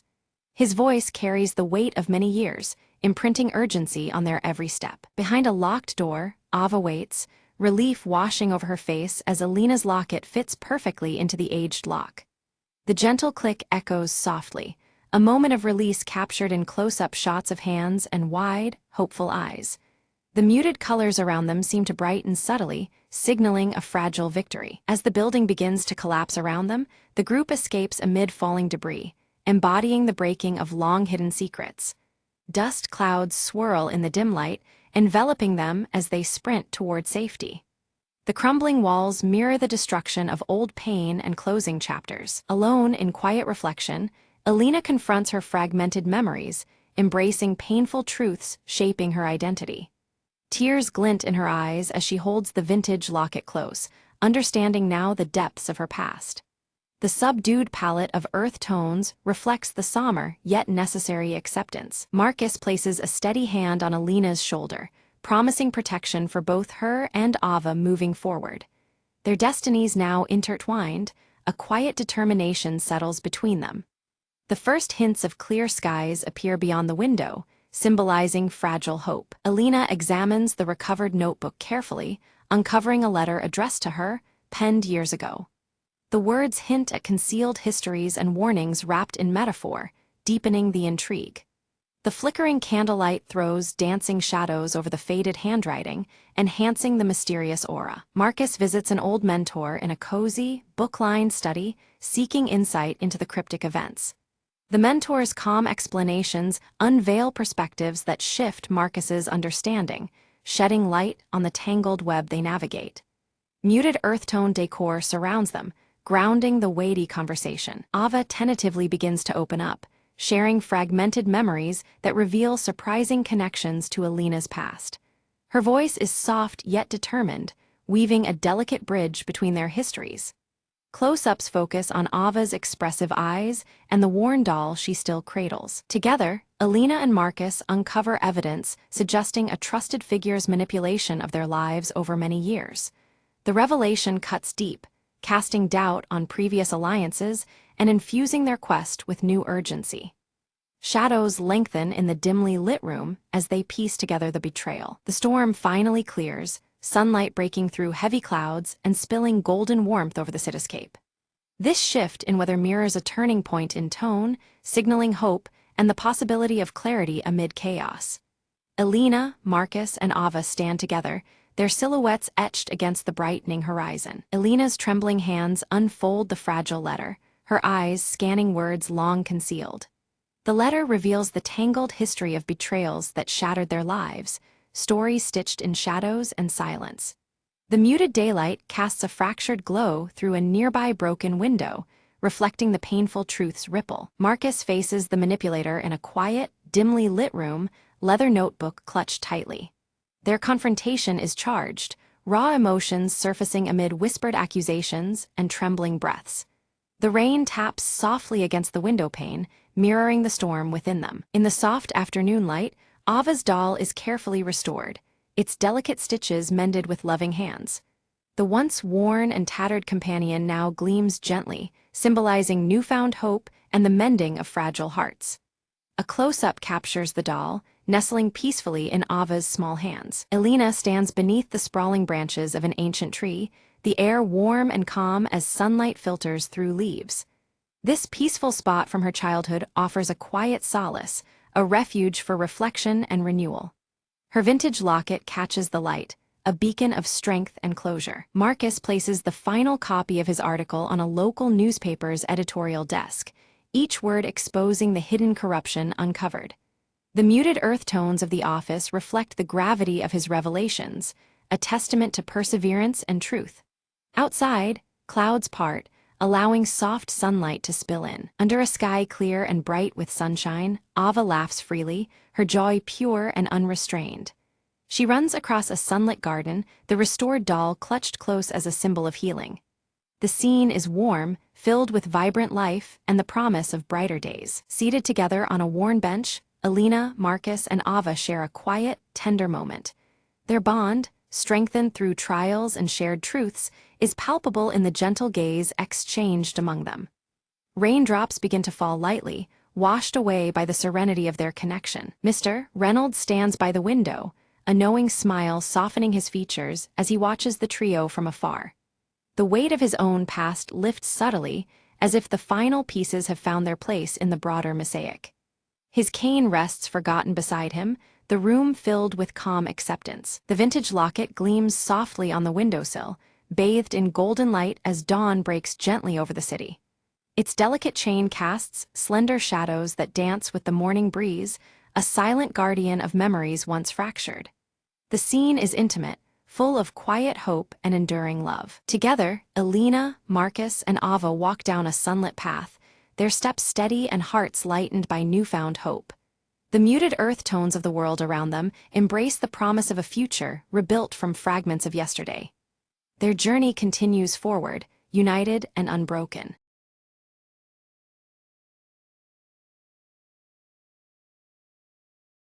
Under the dim glow of a street lamp, Detective Marlowe crouched beside the shattered glass of the old music shop window. Inside, among the scattered shards and broken strings, lay the body of Victor Chen, the town's renowned harpist. A single, crumpled sheet of music rested in his hand, untitled and unfamiliar. "What were you playing, Victor?"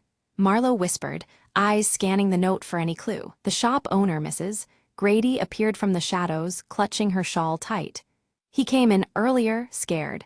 Said someone was after the composition he discovered." Marlowe examined the sheet again. The note seemed ordinary, yet there was an odd symbol scratched in the margin. A jagged lightning bolt. He recalled an old town legend about a lost melody, hidden within pieces of music, that could drive listeners mad. Determined, Marlowe headed to the local library's archives, fingers tracing over dusty ledgers and faded newspaper clippings. There, he found a record of a harpist from decades ago, who vanished after unveiling a captivating tune linked to that very symbol. The pieces fit. Victor had uncovered the same haunting melody, and someone wanted to keep it secret. Back at the shop, Marlowe noticed a locked drawer beneath the counter, and a faint humming sound emanating from within. Using a hairpin, he picked the lock. Inside lay a small, intricately carved music box playing the melody from the mysterious sheet. The tune floated eerily in the air. Marlowe felt a strange dizziness, but clenched his jaw in resolve. Suddenly, a shadowy figure emerged from the back room, a rival musician desperate to silence Victor and claim the composition. "You don't understand its power," the figure hissed, lunging toward Marlowe. Quick reflexes saved him, and during the scuffle, the music box fell silent as it shattered on the floor. The intruder fled, leaving behind a trail of whispered threats and unfinished secrets. Marlowe secured the scene, deciding to safeguard the sheet music and the broken box pieces, vowing to uncover the full story. As dawn broke, the quiet town stirred, unaware of the melody that almost consumed its soul. Marlowe glanced at the crumpled notes one last time. "Some tunes," he mused, "are better left unplayed."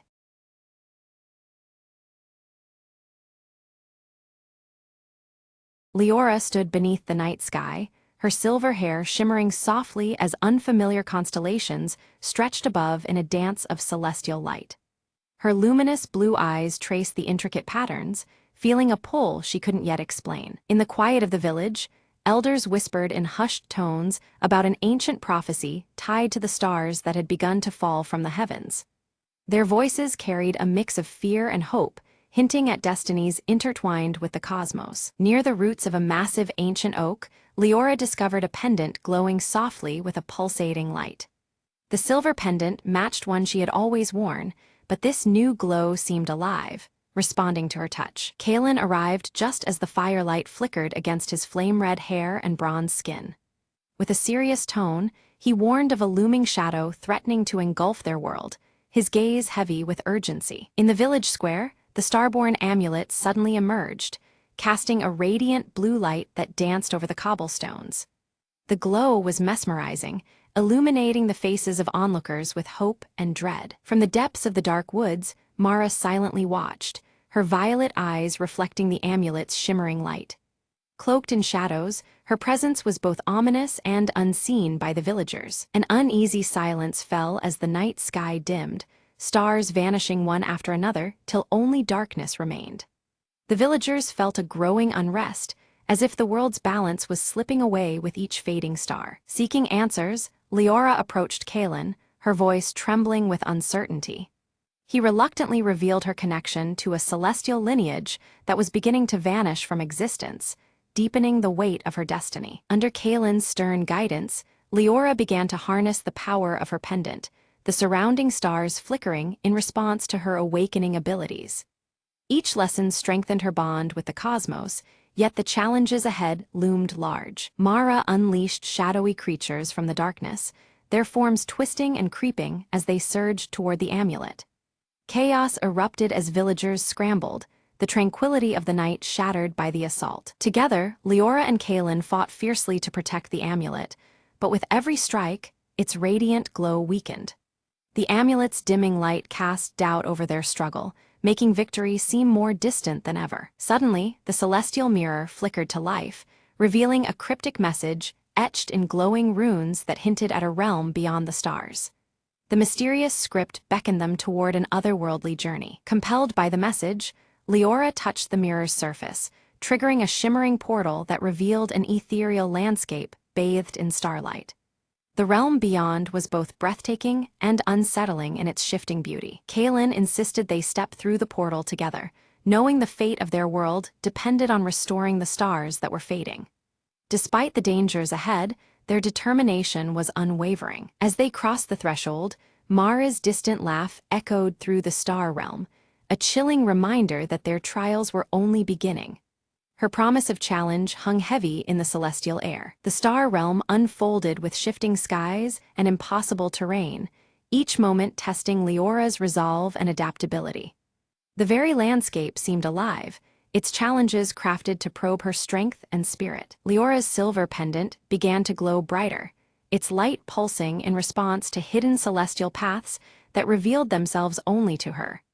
This newfound guidance was a beacon amidst the realm's perplexing shifts. Kaelin confronted illusions conjured by Mara, his flame-red hair blazing fiercely as his fire met their intensity.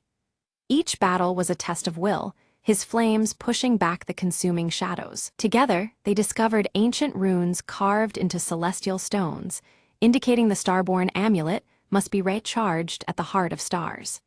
This revelation set their course deeper into the realm's mysteries. An unexpected alliance formed as starborn creatures emerged, their forms radiant and ethereal, offering guidance through the perilous landscape. Their presence brought hope and new knowledge on the path ahead. Suddenly, Mara's shadowy figure appeared once more, disrupting the traveler's path and shattering a section of the celestial bridge they needed to cross. The obstacle threatened to sever their progress abruptly. Drawing on the strength of her celestial lineage, Leora used her pendant's light to mend the fractured bridge. Her connection to the stars pulsed stronger than ever, enabling her to restore the path with care and resolve. They soon faced a harrowing trial where Leora was forced to confront her deepest fears, each reflection cast in shimmering starlight. This intimate challenge tested her courage and inner strength beyond physical battles. By overcoming her doubt and fear, Leora unlocked a new level of power, her pendant now radiating with pure, unwavering light. This luminous transformation marked a turning point in their quest. In a final act of sacrifice, Kaelin extinguished his fiery flame to illuminate a hidden cavern leading closer to the heart of stars. His fading light carved a path through darkness, underscoring the gravity of their mission. Mara raised her arms, summoning a starless storm that swallowed the night sky in utter darkness. The winds howled with abyssal force, threatening to consume Leora and Kaelin in its relentless void. Celestial stars vanished as the glowing runes dimmed, and the shifting realms trembled under the threat. Seeking refuge, Leora and Kaelin found shelter within a cavern adorned with ancient murals illuminated by faint rune light. The walls depicted the birth of their world's stars, weaving a story etched in glowing symbols and shimmering celestial patterns. The night sky outside remained cloaked in deep shadows. As they traced the murals, they uncovered the tale of Mara's fall, once a revered star guardian engulfed by darkness. Her radiant form had twisted into shadow, consumed by despair and regret. This revelation cast a solemn light on the storm they now faced. Leora, her silver pendant catching a subtle glow, reached out with heartfelt empathy toward the darkness that held Mara captive. Her gentle voice carried through the shifting atmosphere, planting a fragile seed of doubt within Mara's resolve. The amulet pulsed faintly with this hopeful energy. Mara's shadow wavered, flickering between vicious rage and hesitant sorrow. The internal conflict stirred as Leora's words touched the core beneath the darkness. For a moment, the storm's fury softened, and stars began to faintly shimmer once more. Patches of stars re-emerged along their path, guiding them closer to the heart of stars. The celestial forge radiated with pulsating cosmic energy, suffusing the air with a mix of hope and lingering tension.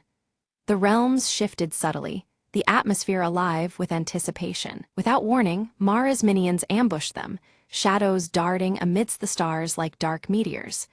In the narrow escape, Kalen sustained a wound that dimmed his fiery glow. Despite the chaos, they pressed onward, shadows closing behind them. Leora knelt beside Kalen, her luminous blue eyes steady as she channeled gentle light to stabilize his weakened flame. Their bond deepened, each heartbeat syncing with the glow of her silver pendant and his flickering fire. The cosmic energy around them responded to their unified strength. They arrived at the heart of stars, a celestial forge bathed in raw cosmic power. It pulsed rhythmically, as if alive, its glow casting intricate light upon their faces. The night sky above shimmered with nascent constellations, waiting to be reborn. Leora lifted the starborn amulet, attempting to recharge it with the forge's energy. Yet it resisted, its glow flickering uncertainly, signaling that mere power was insufficient. The amulet demanded sacrifice, a deeper offering beyond strength. Mara appeared, her form shifting between shadow and light, proposing an uneasy alliance. She offered a choice: to unite their powers and restore balance or surrender everything to the engulfing darkness.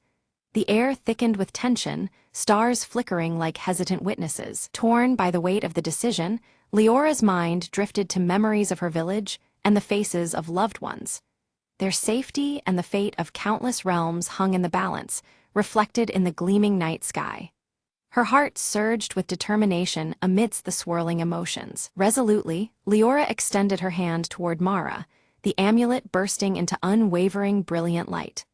The glow intertwined with Mara's shadow, hinting at a fragile unity forming beneath the cosmic tapestry. The shifting atmosphere held its breath as destiny unfolded. Mara's shadow dissolved, revealing her true radiant form, a star guardian broken by pain but yearning for redemption. Her violet glowing eyes softened, the weight of darkness lifting as light embraced her once more. The celestial symbols around them shimmered in acknowledgement. Together, their combined light surged through the amulet, feeding it with renewed energy that reignited the cosmos above. Stars blazed back into the sky with vibrant intensity, weaving new constellations that told a story of unity. The realms shifted in harmony, their edges softly blending. The night sky burst into brilliance, stars blazing across the heavens in radiant patterns visible from every world. The celestial tapestry shimmered with newfound life, a testament to restored balance and hope. Glowing runes danced amidst the stars, a silent song of renewal. The realms intertwined, blending celestial and earthly energies into a harmonious symphony. Celestial stars aligned with earthly elements, their union signaling an era of peace and connection. The subtle atmospheric shifts enveloped Leora, Kalen, and Mara alike. Kalen's flame reignited with a steady, powerful glow, stronger than before his wound. His bronze skin shimmered under the celestial light, reflecting the new harmony within him. Together, they embodied the reforged bond between realms and guardianship. Leora vowed to protect both realms, her silver pendant glowing softly as their destinies merged. Her gaze held firm commitment as the celestial forces swirled around them. The burden and honor of their journey settled like a star's steady light within her. The trio stood at the threshold between worlds, witnessing the dawn of a renewed era unfold in the skies above. The realms shimmered, the shifting atmosphere alive with promise and fragile equilibrium.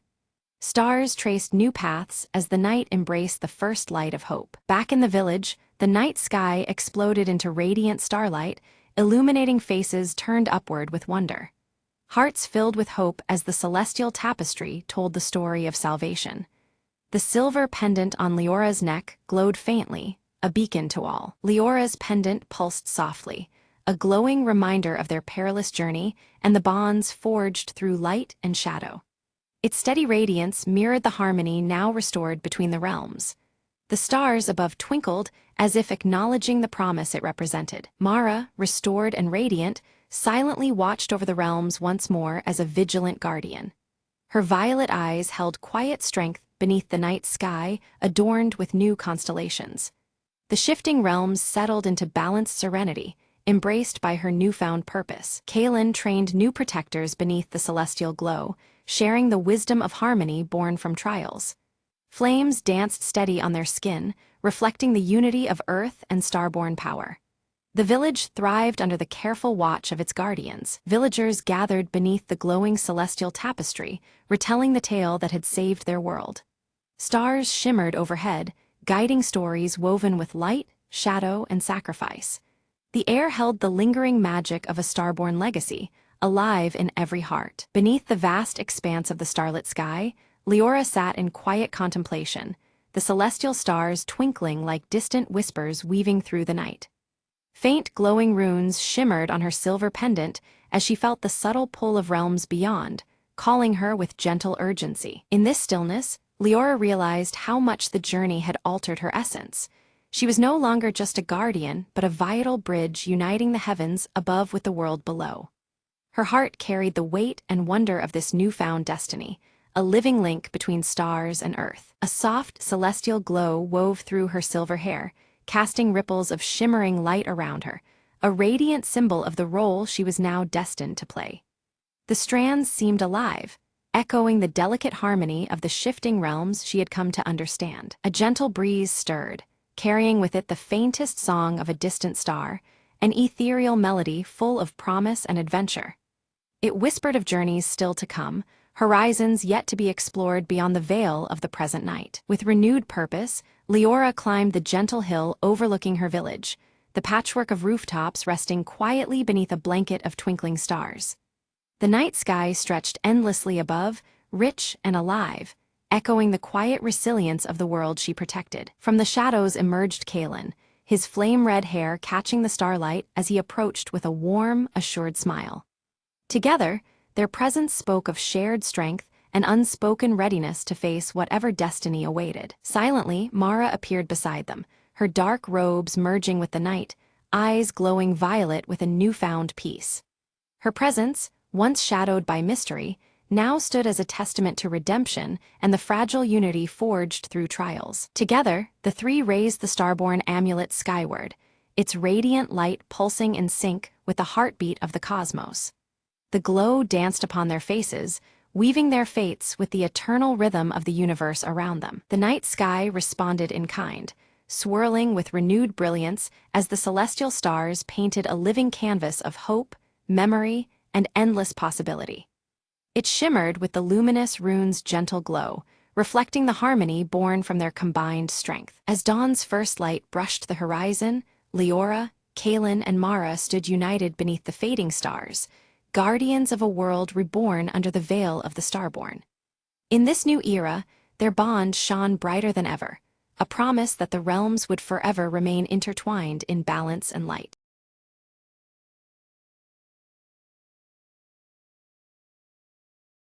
At dawn, Arius moved with focused grace near the ancient stone circle. His silver hair caught the first sunlight, shimmering as he swung his crescent-etched sword in practice.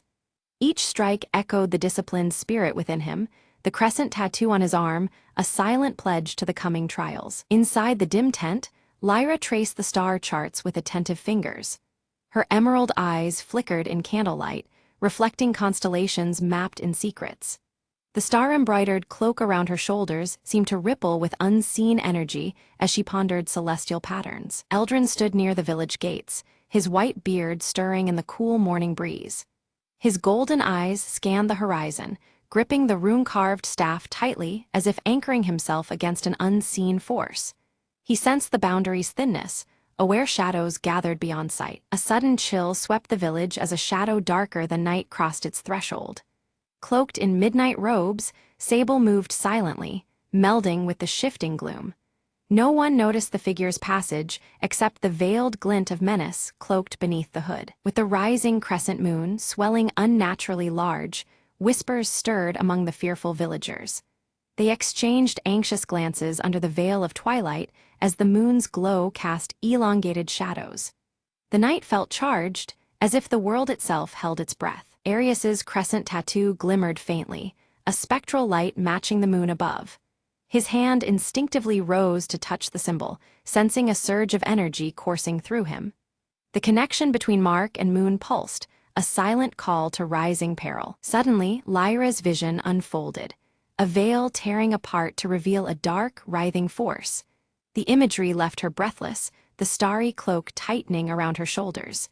The revelation unsettled her soul, warning of veils unbound and secrets unveiled. Eldrin gathered the village council under the growing shadows, his voice grave with ancient knowledge.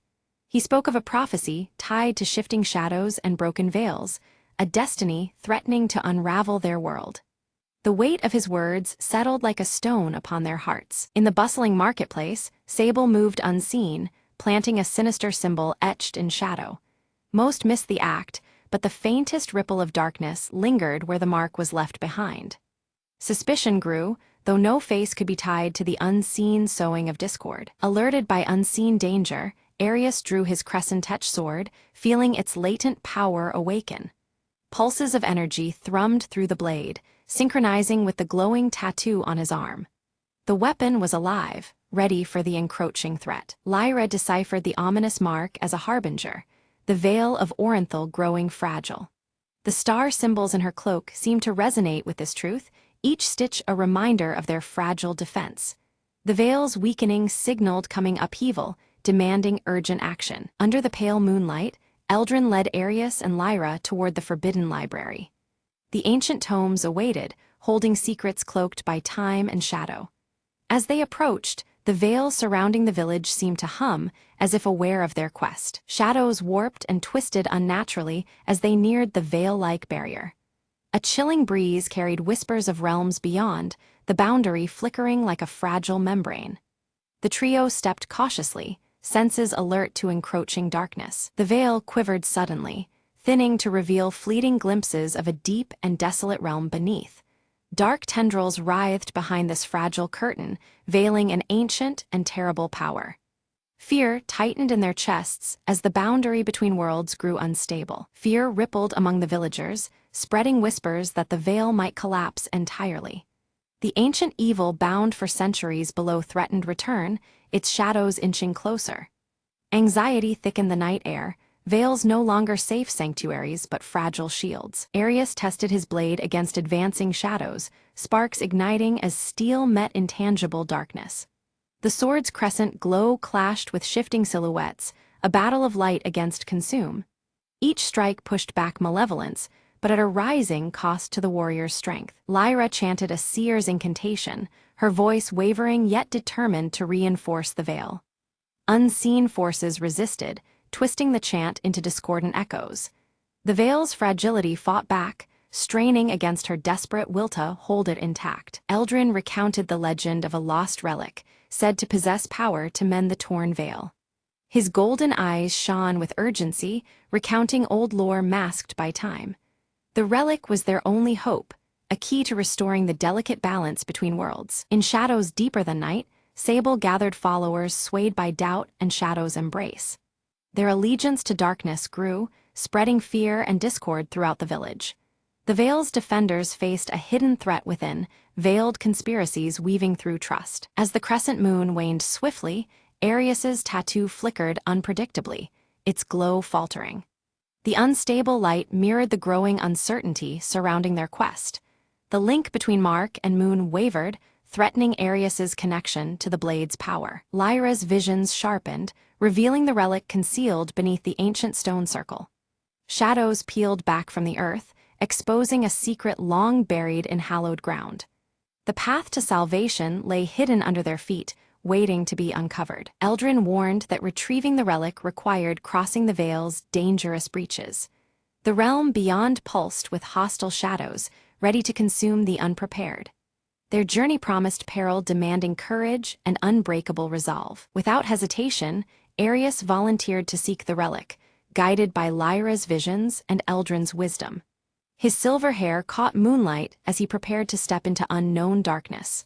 The burden of hope rested heavy but resolute upon him. Shadows clawed from every corner as the trio neared the Veil's thinning edge. The air swirled with shifting darkness, veiling secret dangers just beyond sight. Together, they pressed forward, each step a defiance against the growing gloom. Suddenly, Arius confronted a shadow creature, a twisted test of strength and will. The dark form lunged, seeking to extinguish the light within him. Steel met shadow in a fierce duel where every strike held the fragile fate of the Veil. Lyra drew her star-embroidered cloak tightly around her shoulders, channeling its faint glow to pierce the dense darkness ahead. As the celestial light spilled over the winding path, hidden traps, barely noticeable snare wires and concealed pits, became starkly visible, preventing disaster. Eldrin raised his rune-carved staff, which emitted a radiant golden light that pushed back the encroaching shadows in a wide arc. Yet with each dispelled shadow, distant alarms triggered, echoing ominously through the silent forest and heralding unseen dangers closing in. Just as their progress seemed steady, a trusted villager, whom they believed was loyal, turned abruptly against them. His betrayal introduced uncertainty and forced the group to reconsider who among the villagers could be trusted in this fragile alliance. Emerging from the swirling mists, Sable appeared briefly, his hooded figure radiating menace and mystery. He delivered a cryptic warning before dissolving into the mist, leaving his intentions as veiled as the shifting shadows around them. Suddenly, the veil pulsed violently, shimmering and flashing to reveal distorted glimpses of otherworldly horrors lurking beyond perception.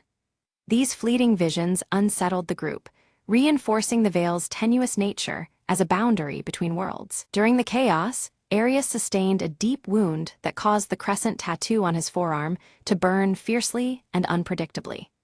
The searing pain was a stark reminder of the ancient power woven into his very skin. Lyra swiftly gathered her dwindling strength, focusing her energy through her cloak to heal Arius's injury. The effort drained her vitality noticeably, her emerald eyes dimming with the exertion, but her resolve remained strong. Eldrin examined the strange markings etched nearby and deciphered their meaning. The relic they sought lay hidden beneath the largest stone at the circle's center. This revelation offered a renewed sense of purpose amid growing peril. As they began to uncover the ancient stone, shadows twisted and surged around them, encroaching rapidly and threatening to engulf the fragile light they maintained. Doubt mingled with hope, as each shadow represented unforeseen danger. Before they could secure the relic, a group of Sable's followers emerged from the darkness, surrounding them and demanding surrender. A tense standoff ensued, the shifting shadows marking the precarious balance of power. Drawing deep from the ancient bond with his crescent-etched sword, Arius invoked the symbol's power to repel the advancing darkness. A crescent-shaped wave of light surged outwards, pushing back the shadowy threat and carving a brief sanctuary. Lyra's keen eyes caught sight beneath the largest stone of veil-like crystal, faintly luminescent and pulsing with ethereal light. Recognition dawned that this was the relic they had risked so much to find. Eldrin's voice lowered with gravity as he warned that to activate the relic would demand a sacrifice and a profound understanding of its true nature. Such power came with a burden far greater than any of them anticipated. A heated debate unfolded, tensions rising as each member weighed the cost of activation against the mounting darkness. Fear and hope intertwined, their conflicting desires reflected in the flickering shadows around them. Without warning, the veil tore open wildly, a jagged rift allowing shadows to pour through in overwhelming torrents. The barrier between worlds threatened total collapse, unleashing chaos upon their realm. Panic overtook the nearby villagers as they fled the spreading darkness, their long-buried fears manifesting into tangible, twisted forms. The forest echoed with cries and the rustling of desperate flight under the veil of night. Arius took the lead, his sword flashing beneath the waning crescent moon as he fought a desperate rearguard action. Every strike sought to hold the advancing horror at bay, his tattoo burning like a beacon of resilience. Meanwhile, Lyra spread her star cloak wide, casting a protective shield over the fleeing villagers. Each moment of defense sapped her remaining strength, yet her determination to safeguard the innocent never wavered. At a critical breach, Eldrin raised his staff high, chanting in an ancient tongue to halt the largest wave of shadows. Golden runes appeared on the staff, creating a barrier that held long enough to stem the tide of darkness momentarily. The veil's instability worsened, its edges fraying ominously and threatening complete collapse unless swiftly repaired. Time pressed heavily upon the group, the fate of their world hanging in precarious balance. Despite uncertainty, Arius gripped the pulsing veil-like crystal firmly, resolving to activate it and face consequences unknown.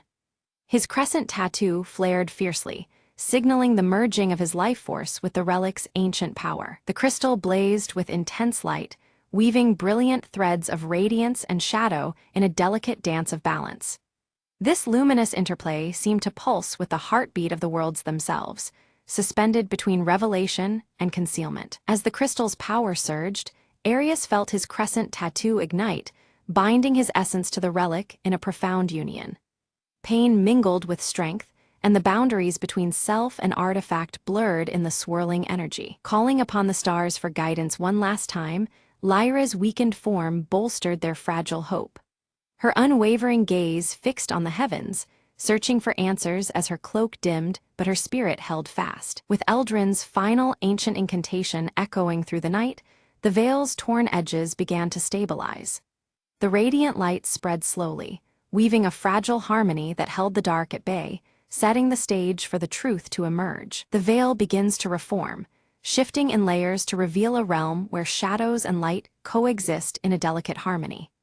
Faint outlines of hidden figures flicker between the interplay of darkness and illumination, hinting at a world both mysterious and alive. Sable emerges once more, her midnight robes less menacing, now flowing with a softer light. Her voice carries a new purpose, revealing that her allegiance lies not with destruction, but with maintaining the fragile balance between realms. Arius approaches cautiously, his crescent-etched sword lowered in trust as he seeks to understand Sable's change. Through their exchange, he uncovers the origins of the shadows, ancient protectors rather than mere threats, woven into the fabric of their world's natural order. Lyra's emerald eyes widen as a stirring prophecy unfolds within her vision. The shadows and light must coexist to sustain the world's vitality, not one to erase the other. Her star-embroidered cloak seems to shimmer with renewed significance, marking a turning point in their path ahead. Eldrin, gripping his rune-carved staff firmly, nods gravely in acceptance. The ancient guardian realizes that their role must shift from imprisonment of shadows to vigilant guardianship, ensuring neither light nor darkness dominates unjustly. The villagers, once fearful, gradually embrace the presence of shadows as essential to their world's cycle. Families gather beneath crescent moons and shifting veils, learning to live with the twilight dances rather than resist them. Together, Arius, Lyra, and Eldrin form a new order, dedicated to preserving the delicate equilibrium. Their symbols, crescent, star, and rune, blend into an emblem of unity, standing as sentinel against imbalance and chaos. The crescent moon hangs calm and steady in the night sky as the veil settles into a harmonious shimmer. Shadows no longer lurk as threats, but flow gently alongside light, creating a serene tapestry across the horizon. The ancient stone circle, once dim and broken, is restored to radiant life. Its carved symbols pulse softly with magical energy, a beacon symbolizing the renewed covenant between the worlds of light and shadow. Standing at the edge of dawn, Arius gazes toward the horizon where first light pierces the balanced veil. Hope glimmers in his deep blue eyes as the new day promises a future shaped by unity and acceptance.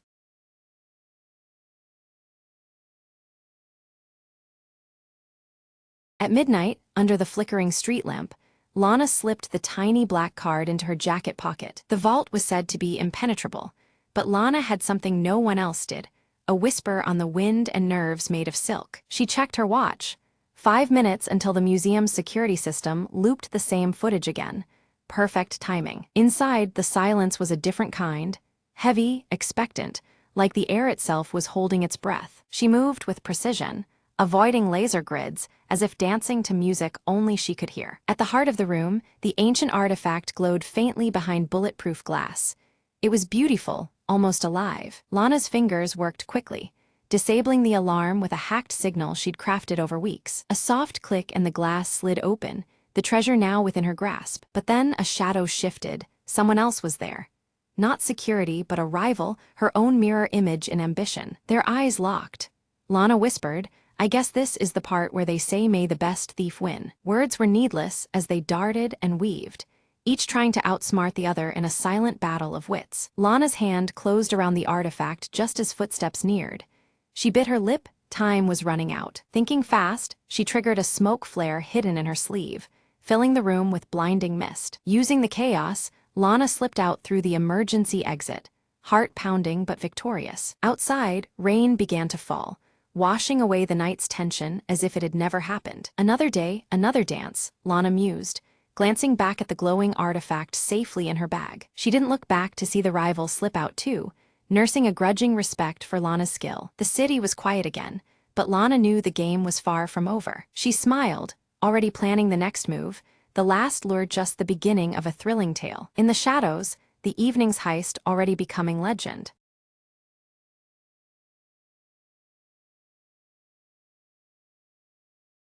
In the heart of Grayson Hollow stood a forgotten cottage, its windows dark and its garden overgrown. One stormy evening, Clara, a curious traveler, sought refuge there, unaware of the cottage's eerie reputation. As she lit a candle to ward off the darkness, the flame danced wildly, casting shadows that seemed alive. Whispers floated through the air, soft and beckoning, as if the house itself were telling secrets. Drawn to a dusty old book on a creaking shelf, Clara opened it to find pages filled with strange symbols. Suddenly, the candle flickered out, plunging the room into darkness more profound than the night outside. But then, a faint glow emerged from the book, illuminating a path that twisted beyond reality. Curiosity overcame fear, and Clara stepped into the light, finding herself in a realm woven from memories and dreams. Figures appeared, lost souls bound by sorrow, eyes pleading for release from ancient pain. Realizing the candle was her anchor, Clara relit it, its steady flame promising hope and courage. She recited an incantation from the book,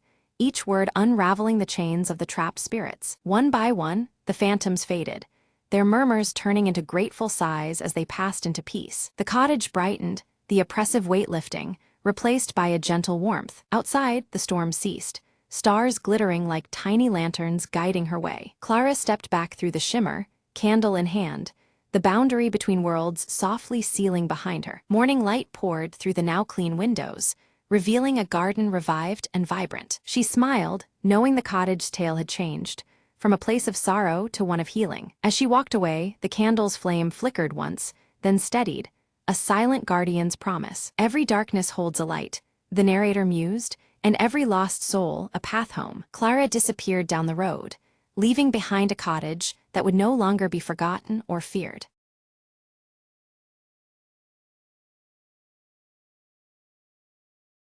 At midnight, beneath a heavy, shrouded fog, Emma crept into the old mansion at the edge of town. With only her flashlight piercing the darkness, she moved cautiously through the creaking halls. Soft murmurs seemed to drift from the cracked walls, barely audible yet unmistakably human. Emma froze, heart pounding as a voice whispered, "Help me." From the shadows, determined not to flee, she followed the voice, each step echoing ominously. The hallway twisted unnaturally, doors appearing where none were before, leading deeper inside. She reached a room bathed in an eerie, pulsating glow, the source unseen. Inside, the voice grew clearer, pleading, "Find the locket, set me free." Emma's eyes caught a glint beneath the shattered floorboards, a delicate silver locket. As she lifted it, the temperature dropped. A cold presence filled the air around her. Shadows coalesced into a pale figure trapped behind the walls, eyes begging for release. Emma whispered, "I have it," sliding the locket onto the ghostly form's neck. Light burst forth, the walls trembling as the spirit smiled and began to fade. "Thank you," came the last faint whisper, before silence reclaimed the room. The mansion's oppressive weight lifted, The air grew warm, the whispers ceased. Emma stepped outside as dawn's first light touched the horizon, the curse broken. Behind her, the mansion seemed less menacing, almost at peace for the first time in decades. She promised herself to remember the trapped soul and the power of courage in darkness. As she walked away, a final gust of wind carried a soft murmur. "Never forget." Emma smiled, turning back once more to the now quiet house, fading into the morning mist.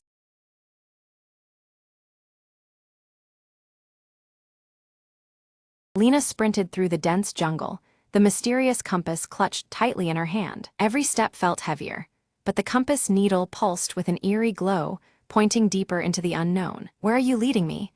she whispered, heart pounding with adrenaline. Suddenly, the dense foliage gave way to the ruins of an ancient temple, vines crawling over majestic stone pillars. The compass tugged insistently toward the temple entrance, urging her forward. Inside, the air was thick with dust and secrets, shadows dancing as sunlight filtered through crumbled walls. A faint hum echoed, as though the temple itself was alive, beckoning her onward. Lena stepped carefully, eyes scanning hieroglyphs etched in gold, revealing a tale of lost explorers and hidden treasures. She followed the compass down a narrow stone corridor, feeling the weight of history in every breath. At the corridor's end, a door barred her passage, covered in intricate symbols. "The key must be near," she murmured, examining the carvings. Her fingers traced a pattern, triggering a hidden latch that slowly revealed a small chamber. Inside, an ancient chest lay covered in dust and cobwebs, waiting patiently through the ages. With trembling hands, Lena opened it to find a radiant gemstone pulsating with warm light. The compass needle aligned perfectly with the gem, its glow intensifying. The heart of the jungle, she realized, understanding its power. As she lifted the gem, the temple walls seemed to sigh, like a long-lost secret finally unveiled. Outside, the compass stopped glowing, its purpose fulfilled. Adventure isn't just about treasure, Lena smiled. It's about trust, courage, and discovery. With the gemstone secured, she stepped into the sunlight, ready for the journey still to come.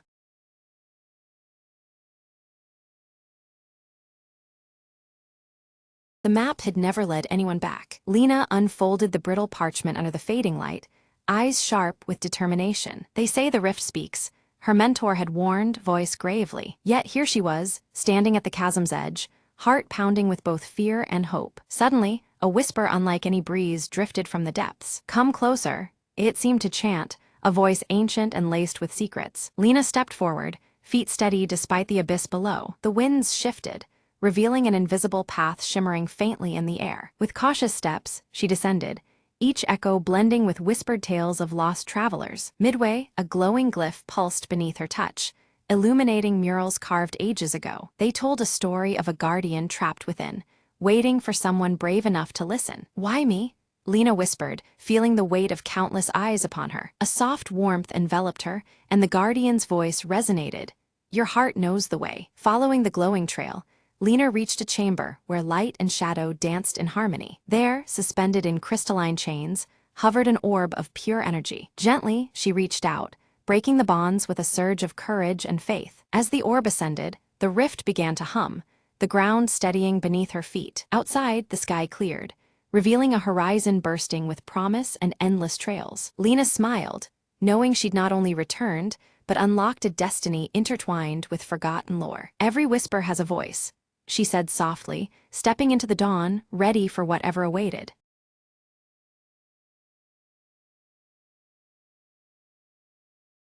Mira stands silently at the edge of the misty valley, clutching her pendant which emits a soft, pulsating glow.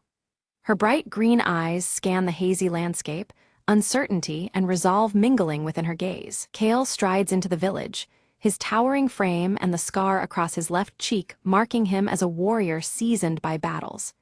His hand tightens around the uniquely hilted sword at his side, his expression stern and determined. In a small, dimly lit room, Eldra unfurls an ancient map, her silver hair shimmering faintly beneath the light of her enchanted cloak.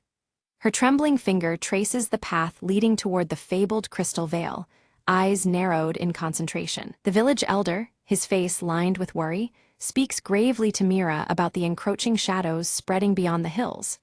Dark clouds loom ominously above, signaling a threat that grows with each passing day. Deep within the forest, a faint blue light glows from a mysterious mirror shard lying half-buried among the leaves. The fragment pulses softly, its eerie radiance reflecting the growing tension in the air. When Mira picks up the shard, her pendant suddenly reacts, pulsing in synchrony as if resonating with the fragment's power. A sudden chill runs through her, hinting at an unseen connection between the two objects. At the edge of the village, Kale and Mira meet, their concerns about the spreading darkness aligning. Words are exchanged, both realizing the severity of the situation they face together. Eldra joins the pair, her voice carrying the weight of ancient knowledge as she recounts the legend of the Crystal Veil. This mystical barrier is the realm's last defense against the advancing shadow, and its weakening signals peril. United in purpose, the trio agree to embark on a perilous journey to the Crystal Veil. A sense of urgency and determination propels them forward, despite the dangers that await. Unseen among the gnarled trees, a shadowy figure observes the travelers, eyes gleaming with malice. The figure's presence goes unnoticed, silently plotting their next move. As preparations continue, Mira's pendant flares brilliantly, casting intense light that fills the room with an almost otherworldly glow. This sudden illumination seems to warn of the challenges ahead. The village elder presents Mira with an ancient talisman, its surface etched with cryptic symbols. He urges caution, emphasizing the talisman's importance in the trials to come. Testing the talisman against the mirror shard, Mira is startled as the shard reacts violently, momentarily enveloped in shadow. The clash of light and darkness hints at the power struggle they are about to face. Their first trail takes them through a dense, enchanted forest where whispers seem to echo from every direction. The light filters weakly through twisted branches, deepening the sense of unease. A sudden, chilling wind cuts through the air, heralding the approach of shadow creatures lurking at the forest's edge. Their intent is clear, and the hunt begins in earnest. Mira channels the pendant's radiant light, driving back the shadow beasts that attack. Though forced to retreat for now, the creature's bolder advances indicate they will not give up easily. Kale brandishes his uniquely hilted sword, slicing through the encroaching shadows with practiced skill. His defense keeps the group protected, but the pressure of the assault weighs heavily on them all. Eldra murmurs an incantation, her robes shimmering under the faint moonlight as she weaves a flickering barrier of blue light around them. The protective aura brings some respite amid the growing darkness. Suddenly, the mirror shard vanishes from Mira's grasp, leaving behind a chilling emptiness. The absence sends a wave of panic through the group, signaling a grave setback. Fear rises as they realize the shard was likely stolen by the shadowy figure watching from afar. The urgency to recover it intensifies, knowing its loss could unravel their mission. Following faint traces, the trio discovers a hidden cave, its entrance bathed in an eerie, luminous blue. The unnatural glow deepens the mystery and hints at the dangers lurking within. Inside, distorted reflections ripple across countless mirrors, confusing their senses and disorienting their steps. The line between reality and illusion blurs dangerously in the cave's depths. Mira reaches out to touch one mirror and suddenly glimpses a trapped version of herself shrouded in darkness. The vision stirs deep fears and questions about what they face. Reacting quickly, Kale shatters a nearby mirror with a decisive blow, breaking the illusory trap and pulling Mira back from the haunting vision. Their resolve must not falter despite these mind games. Eldra warns of their adversary's cunning. The shadow enemy uses mirrors to warp reality and manipulate perceptions.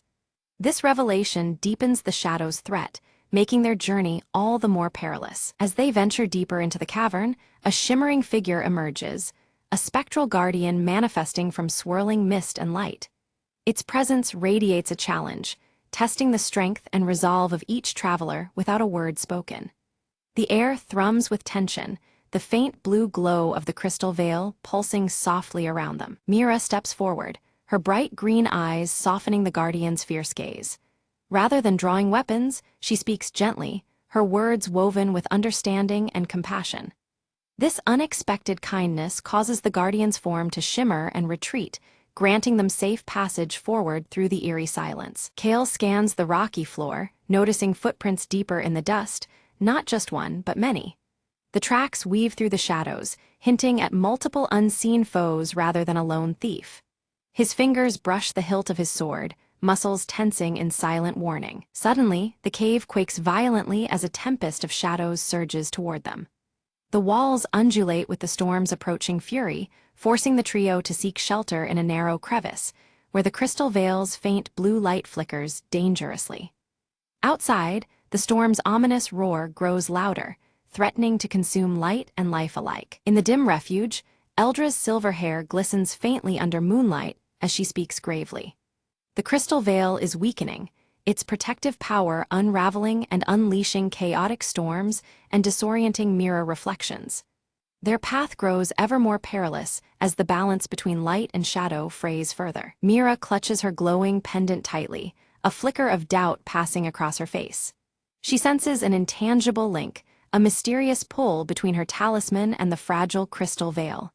A swirling conflict brews within her, between hope and fear, connection and uncertainty. They emerge cautiously from the cave just as the shadow storm dissipates, leaving behind silence and shattered mirror fragments scattered like fallen stars. The eerie calm presses upon them, punctuated only by the faint blue glow lingering in the air. Their journey continues, marked by both danger and fragile beauty. Later that night, beneath the tapestry of stars, Eldra unfurls ancient scrolls by firelight. Her fingers trace cryptic runes and forgotten scripts, uncovering a hidden ritual with the power to restore the crystal veil. The enchanted cloak shimmers softly, reflecting the urgency in her gaze. The ritual demands a union of three forces: the radiant light contained within Mira's pendant, the unwavering strength forged into Kael's sword, and Eldra's potent magic. Only together can they rekindle the veil's fragile light and mend the torn balance. Each holds a crucial element needed to face the encroaching darkness. That night, Mira dreams vividly of a realm beyond mirrors, a place bathed in surreal light and shadow. Whispers brush past her ears, secrets spoken softly by shadows that hint at her hidden past. The dream lingers, stirring questions deep within her heart about her true connection to the veil. Kael shares stories by the fire of battles beneath long-forgotten constellations, tales filled with courage and resilience. These memories kindle hope in the companions, reminding them that light can thrive even in the darkest hour. The bond between them strengthens, woven through shared history and determined spirit. Together they find an ancient altar, half swallowed by ivy but still regal, the heart of the veil. Its surface is etched with faint luminescent runes, pulsing gently with the veil's fading power. The place hums quietly with potential, beckoning them to restore its glory. Carefully, they place the mirror shard and ancient talisman upon the altar's center. As soon as the objects settle, an energy stirs, delicate yet growing, signaling the start of the sacred ritual. Their breaths synchronize, and the air thickens with magic and anticipation. Shadows surge and writhe violently around them, lashing out in fury to disrupt their ceremony. The dark forms twist unpredictably, threatening to extinguish the fledgling light and sever the fragile connection they strive to mend. Each second stretches taut under the torrent of shadowy opposition. Eldra's chanting grows louder, her voice weaving a protective barrier as Mira focuses, guiding a steady beam of light through her glowing pendant. The enchanted cloak flashes under moonlight, amplifying their combined power to resist the encroaching darkness.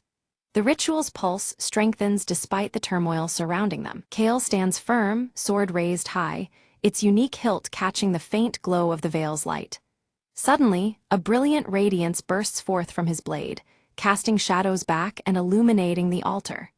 For the first time, the sword channels a pure inner light, a beacon against encroaching night. Suddenly, the veil between worlds weakens further, and a dark figure steps forward from the thinning veil. Its presence radiates cold menace and sorrow as it reveals itself as the corrupted guardian of the veil, seeking to shatter the delicate boundary entirely. The ritual falters as tension mounts between realms. The figure claims its role as protector turned prisoner, trapped and tainted by shadows over centuries. It desires freedom, threatening to unravel the veil's powers completely if unheeded. Its voice echoes with pain and anger, blurring lines between foe and victim. Mira bravely steps from the circle, gazing into the guardian's shadowed eyes with empathy and understanding. She recognizes the sorrow behind its torment, perceiving a shared history etched in shadow and light. This connection sparks a fragile moment of vulnerability in the Dark Guardian. The Guardian hesitates, the shadowed form wavering as if recalling a distant light. Seizing the moment, the trio recommits their energies, voices, and wills united, renewing the powerful ritual. Their synchronized strength weaves a shimmering web of resistance against the encroaching darkness. Raw energy floods the altar, and the battle between light and shadow erupts violently around them. Pulses of radiant blue flash against waves of swirling black, each strike reshaping the fragile balance. The crystal veil responds, awakening with renewed force as their struggle reaches its climax. Around the altar, the crystal veil glows brighter, a luminous shield expanding outward as the dark figure fades in retreat. The spectral tension lessens, and the air clears with the scent of cleansing light. It becomes clear the veil is mending, slowly but decisively. Kale's sword gleams intensely, its blade now a conduit for the veil's restored power. The light dances over its unique hilt, casting bold reflections across the clearing. His grip tightens, a symbol of resolve as their combined effort takes hold. The mirror shard glows steadily in Mira's palm, now suffused with pure and steady light. It hums softly in harmony with her pendant, both acting as vessels for the revitalized veil. The warmth of the light soothes the lingering shadows around them. With a final, reverent chant, Eldra seals the ritual's power, her voice weaving the last strands of magic into the veil. Above, storm clouds calm, their shadows dissolving beneath a gathering peaceful light. The veil's glow steadies, marking a fragile yet hopeful balance restored for the moment. In the soft glow of the crystal veil, the Guardian's form shimmered, revealing a fallen spirit of light, once bound in shadow but now restored by the ancient ritual. Freed, the spirit's brilliance radiated purity, lifting the lingering darkness to dawn's first light. Mira, Kale, and Eldra stood silently, awed by the transformation that promised renewal. Mira clutched her pendant, now warm with the power of the crystal veil itself, tiny fragments embedded within it flickering like stars. It was no longer just a keepsake, but a symbol of hope and resilience, carrying the veil's protective essence. She felt its quiet strength pulse through her veins, a beacon against future shadows. Kale's scar, once a harsh mark of countless battles, began to fade softly as he gazed toward the horizon. The wound's healing was not just physical but emblematic of his inner peace, earned through trials and newfound purpose. With steady breath, he sheathed his sword, ready to face whatever future dawn held. Eldra's eyes twinkled with satisfaction as her cloak shimmered under the returning stars of night, reflecting the balance restored. The constellations mirrored in the embroidery seemed to dance, celebrating their triumph over darkness. Her ancient wisdom smiled in harmony with the quiet magic enveloping them all. As the sky cleared, the village elder greeted them warmly, his eyes reflecting the returning light to the valley. The once bleak landscape bloomed anew with vibrant colors and life, shadows receding to the edges of memory. Their community, strengthened, embraced the trio as harbingers of peace restored. Mira carefully set the ancient mirror shard into a newly built protective shrine, its delicate surface catching and bending the returning light. This gesture sealed a promise, warding the village against the encroaching dark, safeguarding the balance between realms. The shrine stood as a testament to vigilance and hope for generations to come. Kale took to training the village's new protectors, his voice steady as he passed on the strength and wisdom found on their journey. The unique hilt of his sword caught the sun's rays, symbolizing his commitment to their shared future. His lessons forged more than warriors, they shaped guardians of light and shadow alike. Eldra began teaching magic anew, embracing both light and shadow in her lessons to foster harmony within the village. Her shimmering cloak sparkled under the moon, echoing the unity she wished to instill. Under her guidance, knowledge thrived, planting seeds of balance and peace among eager minds. By the still lake, Mira sat quietly, the pendant around her neck glowing softly, its light reflecting on the water's surface. A profound connection to a wider world settled within her heart, emboldening her spirit beyond the valley's bounds. In that moment, she understood her role as both protector and hope's bearer. Above the valley, the crystal veil shimmered faintly, an eternal sentinel watching over the land. Its gentle light wove through the trees and hills, reminding all of the peace and balance now steadfast in their home. The veil remained, a lasting guardian where light and shadow coexisted in harmony.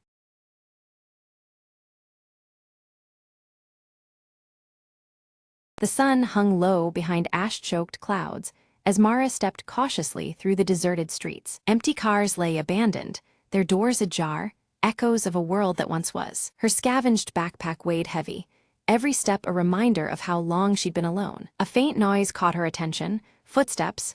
No, just the wind playing tricks on her senses. Memories of laughter and sunlight flooded back, sharp against the gray silence. Ahead, shadows moved, a flicker of life in the ruins. Heart-pounding, Mara called softly, "Hello, anyone there?" From behind a crumbled wall, a boy emerged, eyes wide but curious. Relief washed over her as she lowered her guard, offering a tentative smile. "I've been looking for others," she said. "You're not alone anymore." Together they navigated the broken city, sharing stories and hope in whispered voices. A distant hum grew stronger.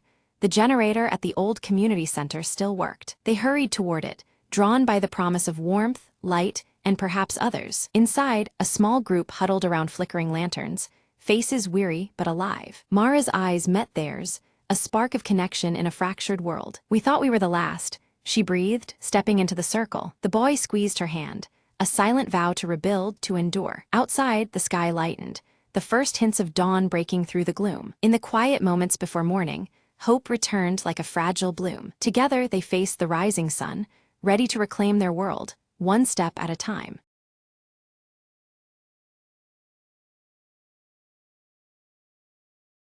Smoke wreathed the crumbled skyline as Mara stepped over rusted debris, eyes scanning for any sign of life. Her voice was a whisper, barely heard over the cold wind. "There has to be someone left." The city was a husk, but beneath its ashes, secrets lingered. Mara clutched a faded photograph, the edges worn, the faces smiling back from a world lost. Suddenly, a faint sound, a child's laughter, echoed from the ruins ahead. Heart-pounding, she followed it through twisted metal and shattered glass. There among the shadows, a small boy emerged, wide-eyed and cautious. Mara offered a gentle smile.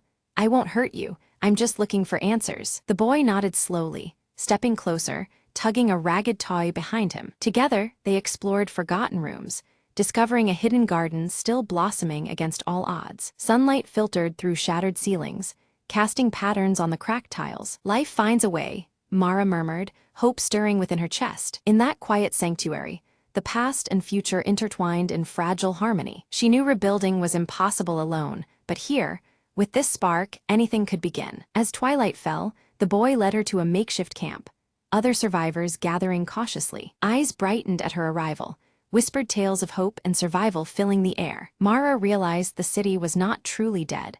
It breathed in the hearts of those left. She raised her voice, steady and clear. "We'll rise together, stronger than before." The community around the dying embers of the old world kindled a new flame. And beneath the shattered sky, the forgotten city whispered its promise of rebirth.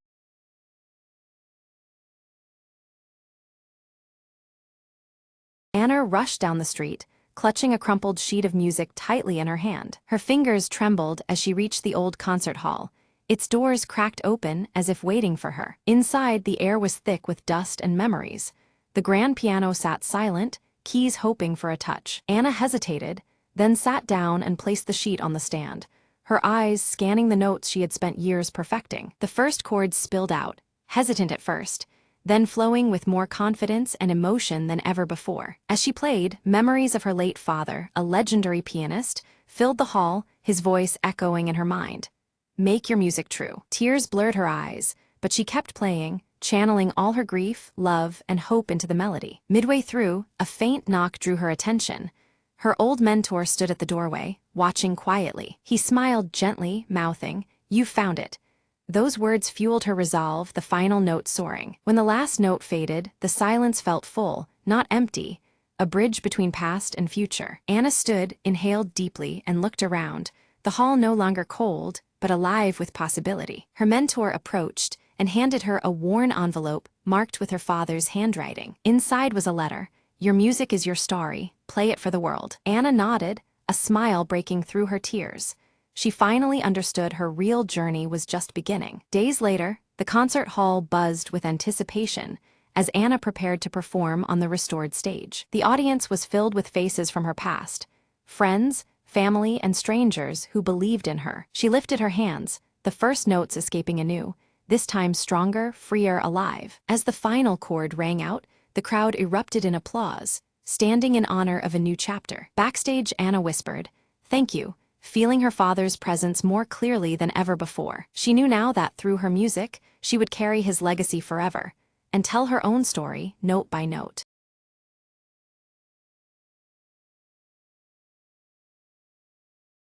Jamie raced down Maple Street, clutching the crumpled letter in trembling hands. The old mansion at the end of the block loomed, its windows dark and silent. Just hours ago, Mrs.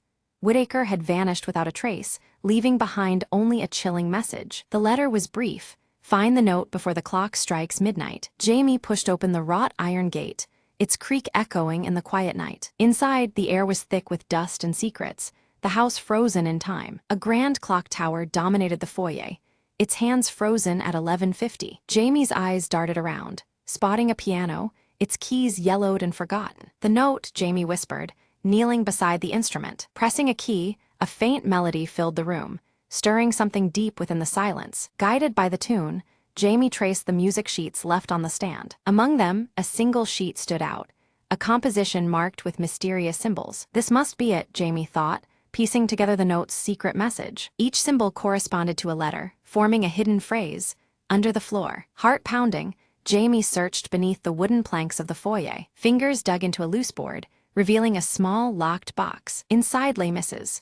Whittaker's diary and a key, along with another note. "Thank you for finding the truth," it read. "Now the story can finally be told." Relief washed over Jamie as the mystery unfolded. The disappearance was a staged escape from an old, painful past. "Justice is in the light," Jamie said softly, stepping out as dawn broke over Maple Street.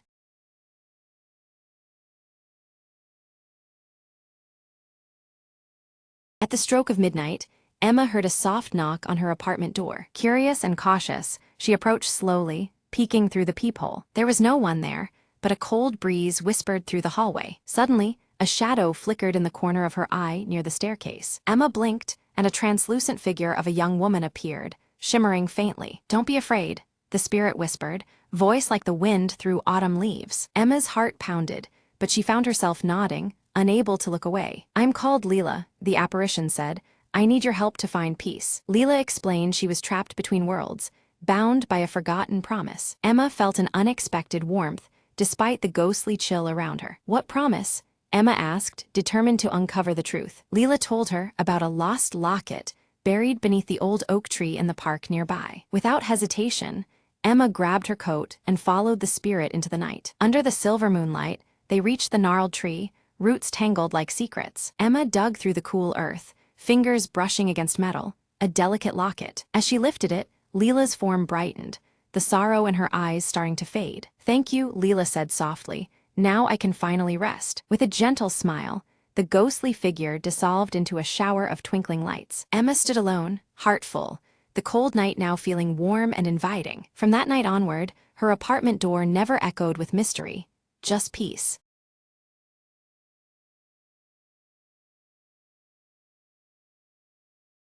The city never sleeps, especially under a curtain of rain that smears neon signs into ghostly whispers. Detective Marlowe lit a cigarette, the flame flickering as he stared down the glistening pavement. "Another night, another case," he muttered, the smell of smoke and wet asphalt filling the air. A mysterious woman in a red coat appeared through the mist, her heels clicking a rhythm of urgency. "I need your help," she said, voice trembling just enough to catch his attention. Her brother was missing, vanished without a trace from the dimly lit jazz club downtown. Marlowe agreed, drawn to the case by more than just curiosity.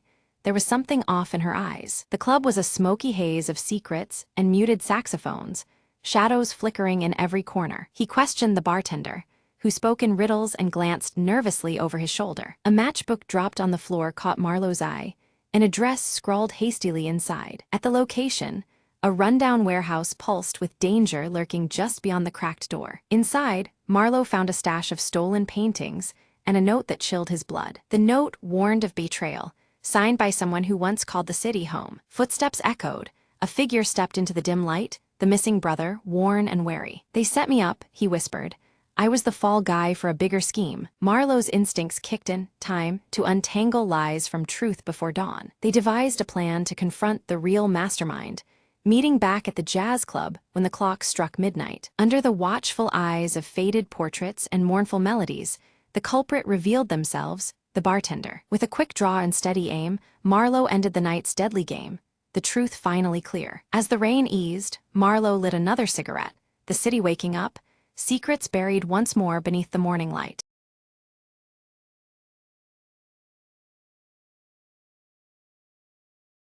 Under the cloak of midnight, Mira slipped effortlessly through the shadows of the abandoned clock tower, her eyes fixed on the glowing orb nestled within the highest chamber, a legendary gem rumored to manipulate time itself. Every step was calculated, every breath measured.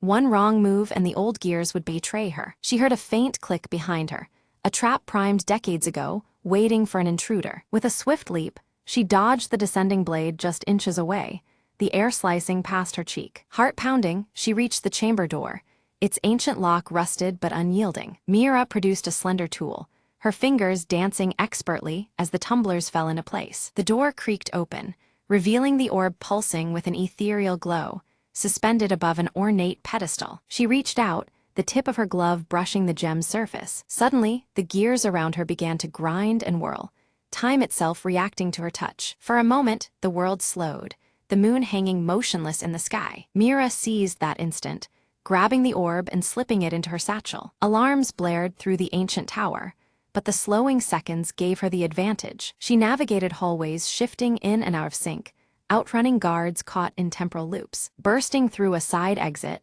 she disappeared into the city's veins before the clocks could catch up. Safe in her hideout, Mira examined the orb, its glow steady now, a whisper of untold power. A new clock has begun ticking, she murmured, eyes gleaming with possibilities. Plans formed quickly. This was no mere treasure. It was a key to rewriting fate itself. Her crew awaited beyond the door, ready to dive into the next chapter of their audacious journey. Together, they vanished into the shadows once more, the legacy of the last ember ignited anew.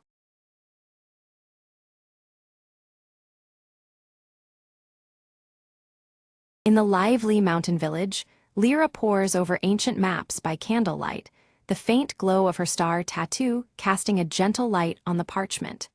Her emerald eyes trace symbols, searching for clues hidden in the worn pages. Brahm arrives quietly, placing a small glowing crystal shard into Lyra's hand, urging her with a grave tone to seek the lost celestial compass before it falls into the wrong hands.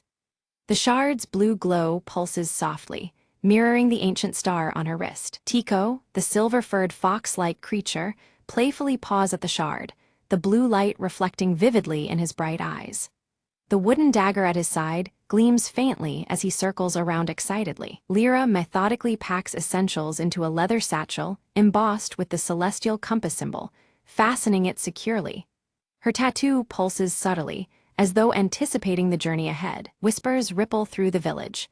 The Shadow Order, hidden behind their unyielding silver masks and dark cloaks, are rumored to be searching for the same artifact.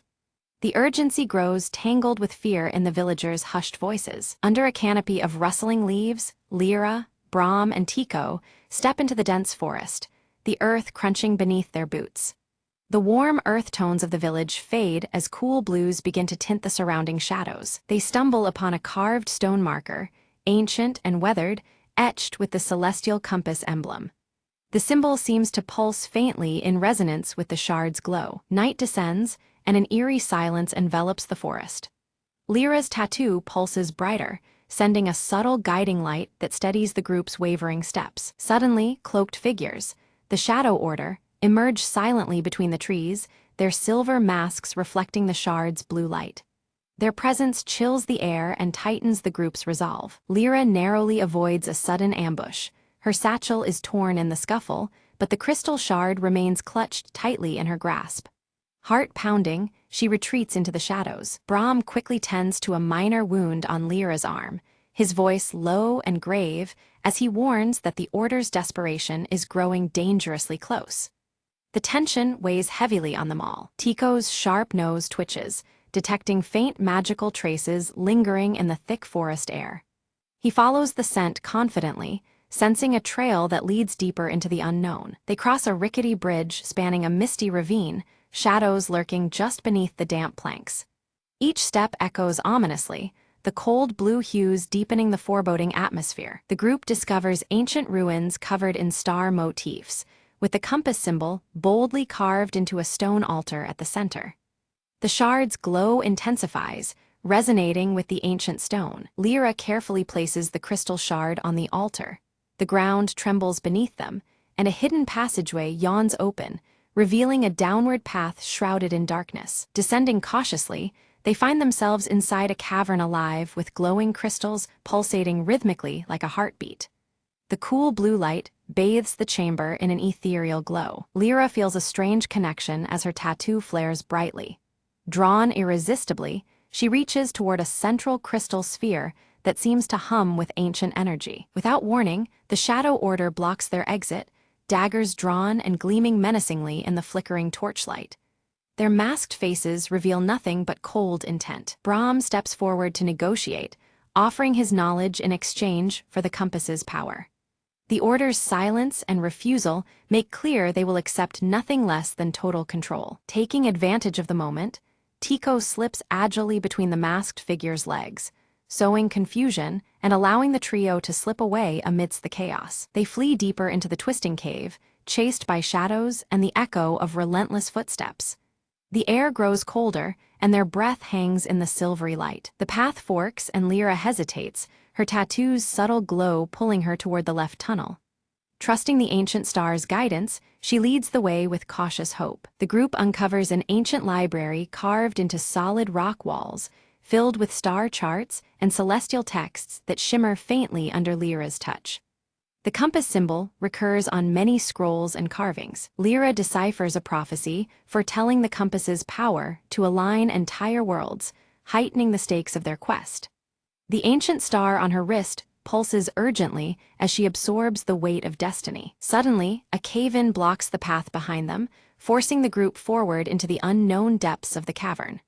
The cool blue shadows deepen, and the adventure grows more perilous with every step. Brahm traces his fingers over ancient inscriptions carved into the cavern walls, reading warnings about a guardian bound to protect the resting place of the celestial compass.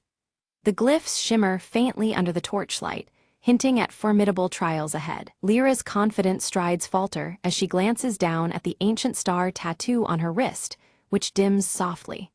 The fleeting uncertainty unsettles her, a rare crack in her otherwise fierce determination. Before them looms a massive stone door, its surface alive with moving celestial patterns that shift and reconfigure like constellations. The colors transition from warm earth tones to cool blues, reflecting the deepening mystery. Tico scampers around the door's base, sniffing and pawing at scattered gravel.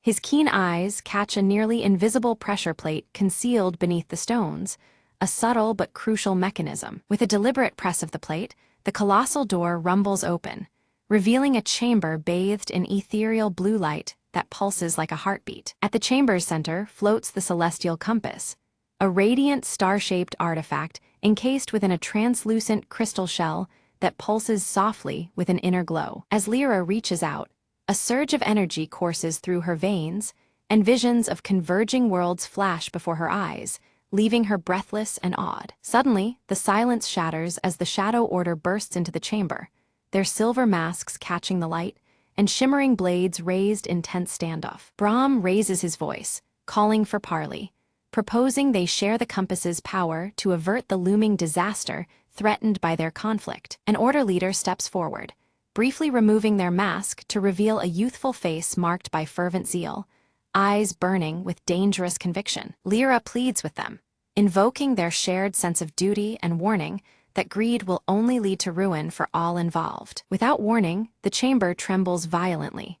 From the stardust above, a colossal celestial lion materializes, its body shimmering with cosmic energy as the Guardian awakens. The lion's mighty roar reverberates through the astrological ceiling, forcing the Shadow Order to scatter defensively amidst falling star fragments. Quickly, Lyra leads Brahm and Tico in dodging the Guardian's astral claws and swirling beams of starlight, their movements synchronized and desperate. Recognizing the compass's power harmonizes with the Guardian's essence, Lyra extends her hand, the ancient star on her wrist now glowing fiercely in response. The celestial lion pauses, then slowly lowers its majestic head, accepting Lyra's genuine intent and calming the chamber's chaos. The Shadow Order retreats, their respect for the Guardian's judgment clear though their vow to continue their pursuit remains unshaken. With reverence, Lyra claims the compass. Its crystal core pulses rhythmically, now perfectly in sync with the steady glow of her tattoo. Suddenly, the chamber groans and the walls begin to collapse, forcing the trio to make a swift escape through a corridor illuminated by cascading stars. Outside, dawn breaks over the forest canopy, the celestial compass's radiant light blending seamlessly with the soft glow of the rising sun. Back in the village, Lyra studies the compass carefully, Brahm by her side, guiding her through its enigmatic secrets and ancient inscriptions. Meanwhile, Tico scouts the surrounding woods, his sharp eyes spotting fresh tracks and signs of the Shadow Order's renewed pursuit. Lyra feels a powerful throb beneath her skin as the ancient star tattoo pulses with newfound strength, hinting at deeper, untapped abilities awaiting discovery. A mysterious scholar visits the village, sharing hushed tales of past wielders of the compass and the hidden dangers intertwined with its immense power. Resolved and determined, Lyra vows to protect the celestial compass, knowing full well that her journey and the challenges it holds have only just begun. Suddenly, the celestial compass pulses with radiant energy, casting a bright blue light that unveils a hidden map floating midair. The glowing symbols and lines shimmer as the map details points scattered across the heavens, previously invisible to Lyra's eyes. The mysterious map reveals locations of powerful celestial convergence points, each demanding urgent attention and intervention. Lyra senses that these sites are critical to balancing the cosmic forces and preventing looming chaos. Determined, Lyra seeks out allies who bear marks resembling her ancient star tattoo, discovering others chosen by fate.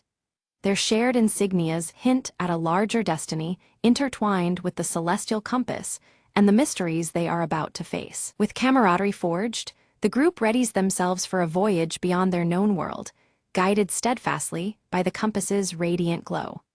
Their preparations balance anticipation and solemn resolve as they brace for the unknown. Brahm offers his final counsel, urging Lyra to place trust not only in the celestial compass, but also in her own instincts and heart.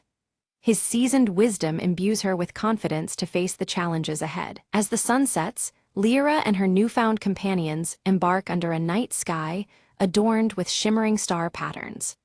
The cool blues of twilight mix with the compass's glow, marking the beginning of their epic journey. Navigating through surreal celestial storms and vast cosmic vistas, the compass guides their path unerringly. Each trial deepens their bond and understanding of the forces governing the stars. Lyra's ancient star tattoo pulses and blazes even brighter, a vivid sign of unity between her spirit and the celestial powers surrounding them. This luminous connection emboldens the group as they approach their quest's most critical juncture. Emerging on the horizon lies a new realm, its mysterious beauty promising adventure, revelations, and daunting challenges. The blue tones of the landscape echo the compass's light, inviting exploration and discovery. Resolute and unwavering, Lyra stands clutching the celestial compass, ready to shape a fate intricately woven among the stars. Her journey culminates here, poised to influence the cosmic balance forever.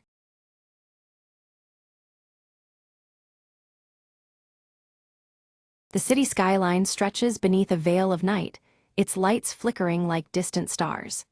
Maya stands by her apartment window, her sharp eyes fixed on a television screen broadcasting updates about a chilling missing person case. A sudden knock breaks the silence, and Maya cautiously opens the door to find a plain envelope waiting. Inside, a torn photograph shows her with someone unfamiliar, igniting a spark of unease deep within her. In her cluttered apartment, Maya studies the torn photograph intently, her fingers absent-mindedly brushing against Ava's silver bracelet clasped around her wrist. The image raises more questions than answers, twisting the knot of her thoughts tighter. Far away in a shadowed alley, Leo steps out, leather jacket pulled tight as he speaks quietly on a burner phone.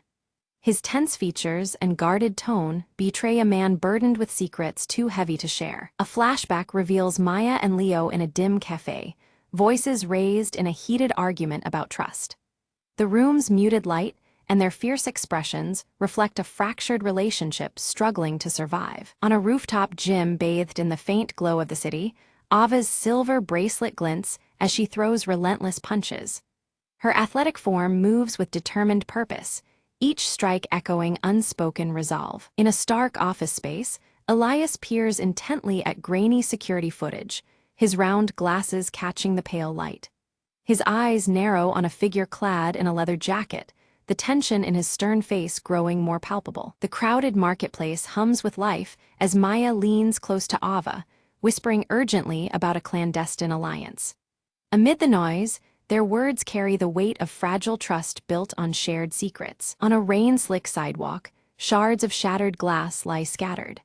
Maya steps carefully over the fragments, the broken pieces a silent reflection of the fractured loyalties entwining their fates. Hidden in the shadows, Leo watches Maya with narrowed, calculating eyes.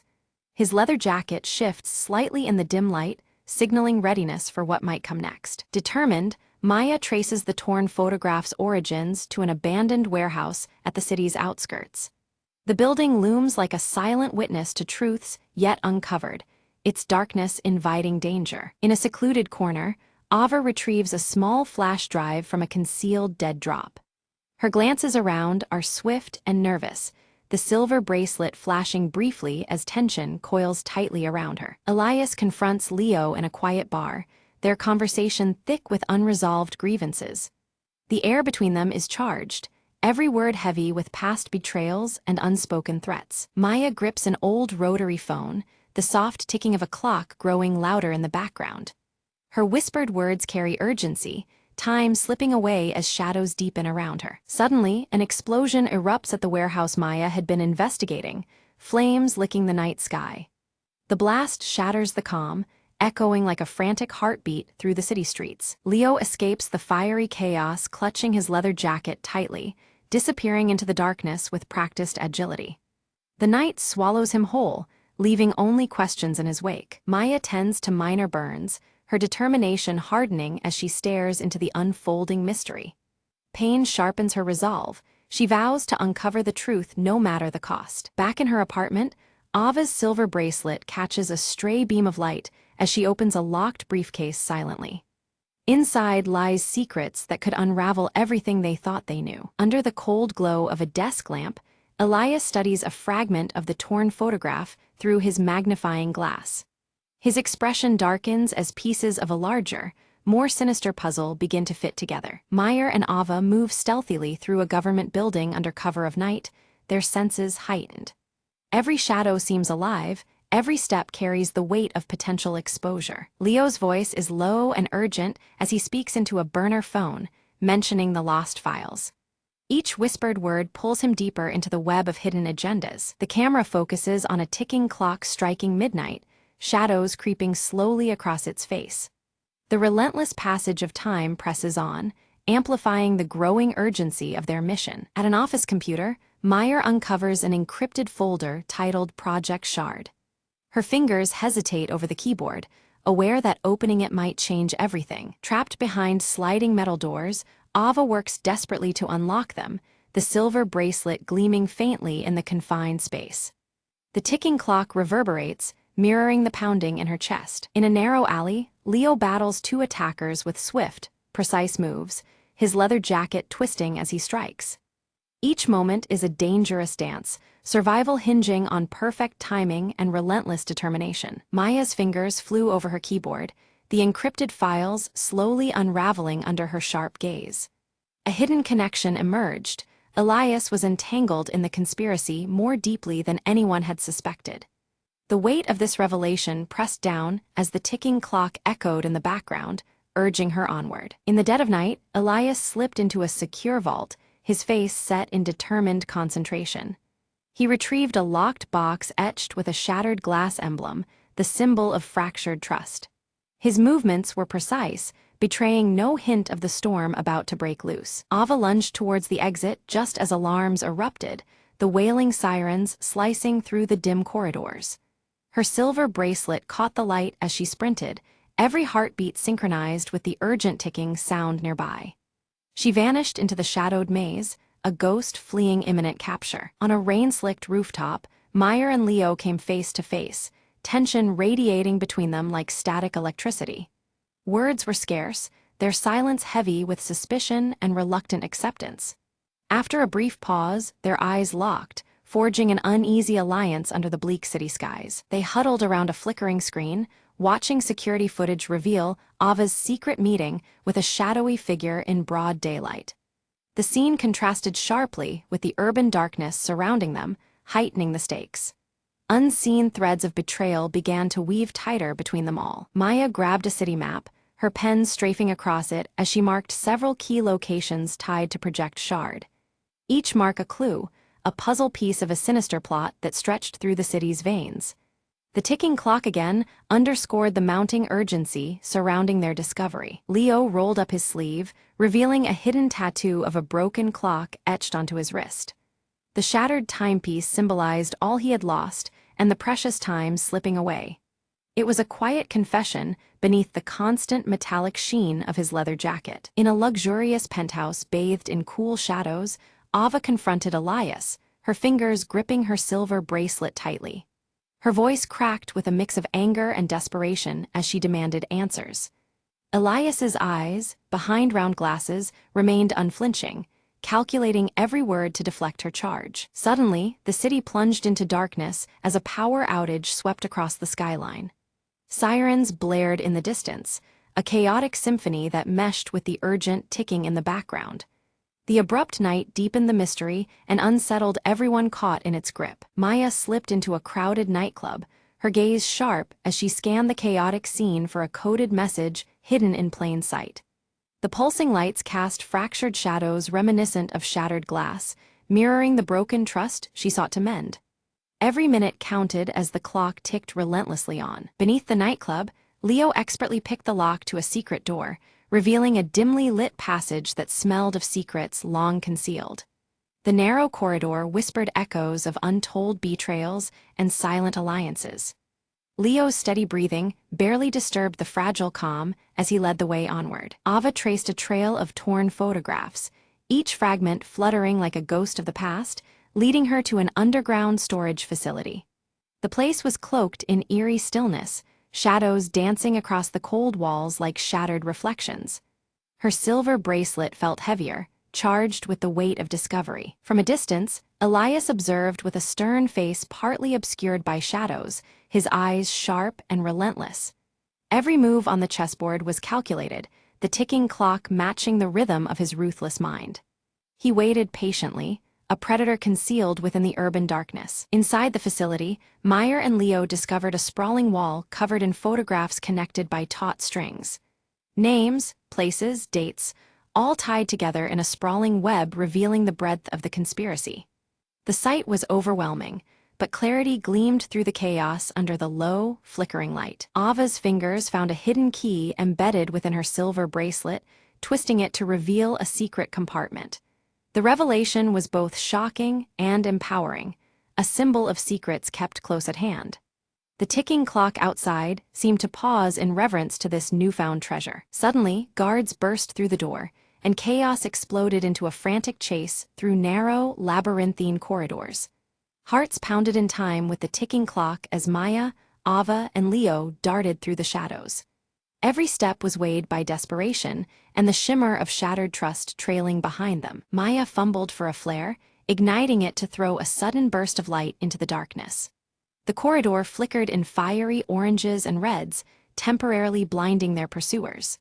The flare's glow reflected off broken glass shards scattered across the floor, illuminating their narrow escape route. At a crucial junction, Leo barred the doorway with his body, turning back the onrushing guards. His sacrifice bought precious seconds, the steady ticking in the background echoing his fading heartbeat. Meyer and Ava hesitated only briefly before racing toward their helicopter escape. Meyer and Ava reached a rooftop where a helicopter waited, its windows fractured like broken glass reflecting the city's neon veins. The hum of the rotors mixed with the relentless ticking, underscoring the urgency of their flight. Behind them, the city lay fractured, but not yet defeated. From their aerial vantage point, Maya spotted Elias below, furiously coordinating a final move on his digital tablet. His posture radiated cold intensity, timed perfectly with the accelerating tick of the clock. The last act of the conspiracy was about to unfold under the dim urban glow. Maya's hand trembled as she called Leo's phone, the faint ringing audible through twisted debris below. Hope flickered amid despair. He might still be trapped but alive. The ticking clock seemed to slow in that fragile moment of suspense. Using the bracelet's hidden key, Ava activated a secret safe embedded in the rooftop wall, revealing critical evidence buried within. Papers and small devices spilled out, each piece a testament to the dangerous truths they'd unearthed. The ticking clock tightened the noose around their pursuers. Elias sat before multiple screens, preparing to upload classified data to an unknown recipient. The intensity of the ticking clock grew deafening, each second dragging the city closer to disaster. His fingers danced across the keyboard with ruthless purpose. Maya's fingers flew across her laptop, hacking into Elias's system remotely, a desperate attempt to intercept the dangerous transmission. The digital battle unfolded against a backdrop of relentless ticking and fractured trust. Failure was not an option. Too much depended on her success. Ava's sharp eyes decoded a complex cipher, revealing the location of a hidden bunker beneath the city. This underground refuge held secrets vital to exposing the conspiracy's core. With the ticking clock echoing faintly, the trio prepared for their final descent into darkness. Meyer and Ava moved silently through the dim corridors of the bunker, the flickering screens casting erratic shadows on their faces. Ahead, Elias stood framed by the glow of a control panel, his stern gaze unflinching as they approached. The urgency of the ticking clock echoed softly, pressing upon their nerves as they prepared for confrontation. Elias's voice was calm, but edged with desperation, as he confessed the truth behind the conspiracy. Controlling information was never about power alone. It was a means to prevent chaos, born from fear of losing control over a world spiraling into uncertainty. His motives were complicated, rooted in a hope to preserve order amidst mounting threats. Suddenly, Leo appeared, his leather jacket torn and smeared with grime but unmistakably present. With practiced efficiency, he disabled the nearby security systems, the screens flickering into darkness and giving Maya and Ava the advantage they needed. His battered but alive presence reignited their resolve in the dim bunker's oppressive air. Maya held up the torn photograph, fragments of past ties aching between them. She confronted Elias with the painful revelation, a betrayal intertwined not just with their mission, but with their shared histories. The broken image mirrored the fractured trust that had driven them to this moment. Silence hung thick as the standoff stretched on, tension crackling like static around them. Then, without warning, the bunker's ceiling groaned and collapsed, debris and dust engulfing the space in a sudden chaos. The ticking clock's rhythm intensified, marking the terrifying urgency of their escape. Shards of glass shattered around them, glinting ominously as they navigated the crumbling bunker. The relentless ticking grew louder, a visceral reminder of the fleeting time to flee the collapsing stronghold. Every step was a struggle against falling debris and the threat of entrapment. Outside, the first light of dawn painted the city skyline with hues of orange and pink. Their silhouettes stood together, framed against the awakening world, breathing deeply as the night's trials receded. The urban backdrop glimmered in the new day, offering a fragile promise of renewal. Meyer and Leo exchanged a glance, the weight of their fractured loyalties dissolving in the shared trials they had endured. Words were unnecessary as understanding passed silently between them, mending old wounds with tentative hope. Their alliance was reforged, stronger and more genuine than before. Ava's hand tightened around her silver bracelet, the cool metal grounding her amid uncertain futures. Her eyes scanned the horizon, reflective and cautious, but carrying a spark of hope. The bracelet, once just an accessory, now symbolized resilience and the unbroken spirit of their group. In the final moment, shards of broken glass caught the rising sun's light, scattering reflections across the bustling streets. The protagonists melted into the city's flow, their past struggles etched in fractures but overshadowed by newly forged alliances. The dawn marked not just an end, but a beginning carved from shattered trust and reclaimed loyalties.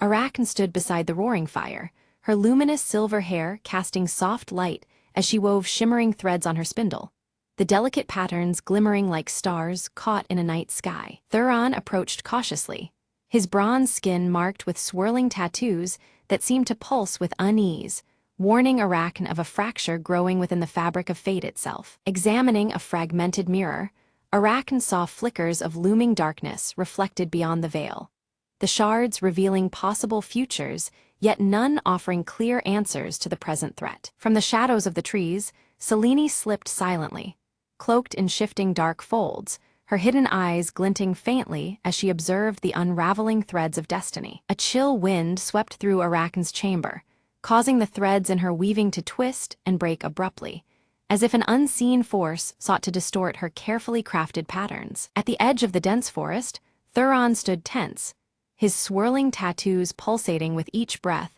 as he sensed the growing distortion in the natural order around him. With trembling fingers, Arachne traced the silver thread that linked her spindle to the shattered mirror, feeling the fragile connection flicker under the strain of unseen forces. From a distance, Selene watched coldly as shadowy tendrils crept from the heart of the forest, creeping relentlessly toward the vulnerable village. A spectral spider, ethereal and shimmering, visited Arachne, weaving a cryptic warning in its intricate web that shimmered with threads of light and shadow alike. Thuron rallied the villagers with urgency, urging them to arm themselves against threats unseen yet palpable, preparing for a battle fought on the edges of light and darkness. Arachne wove a protective talisman from the finest thread, her emerald eyes shimmering with fierce resolve as the talisman glowed softly in her hands. The mirror's fractured pieces pulsed rhythmically, momentarily revealing glimpses of Selene as she maneuvered behind the shifting shadows, plotting her next move. Thuron clashed fiercely with shadowy figures emerging from the forest,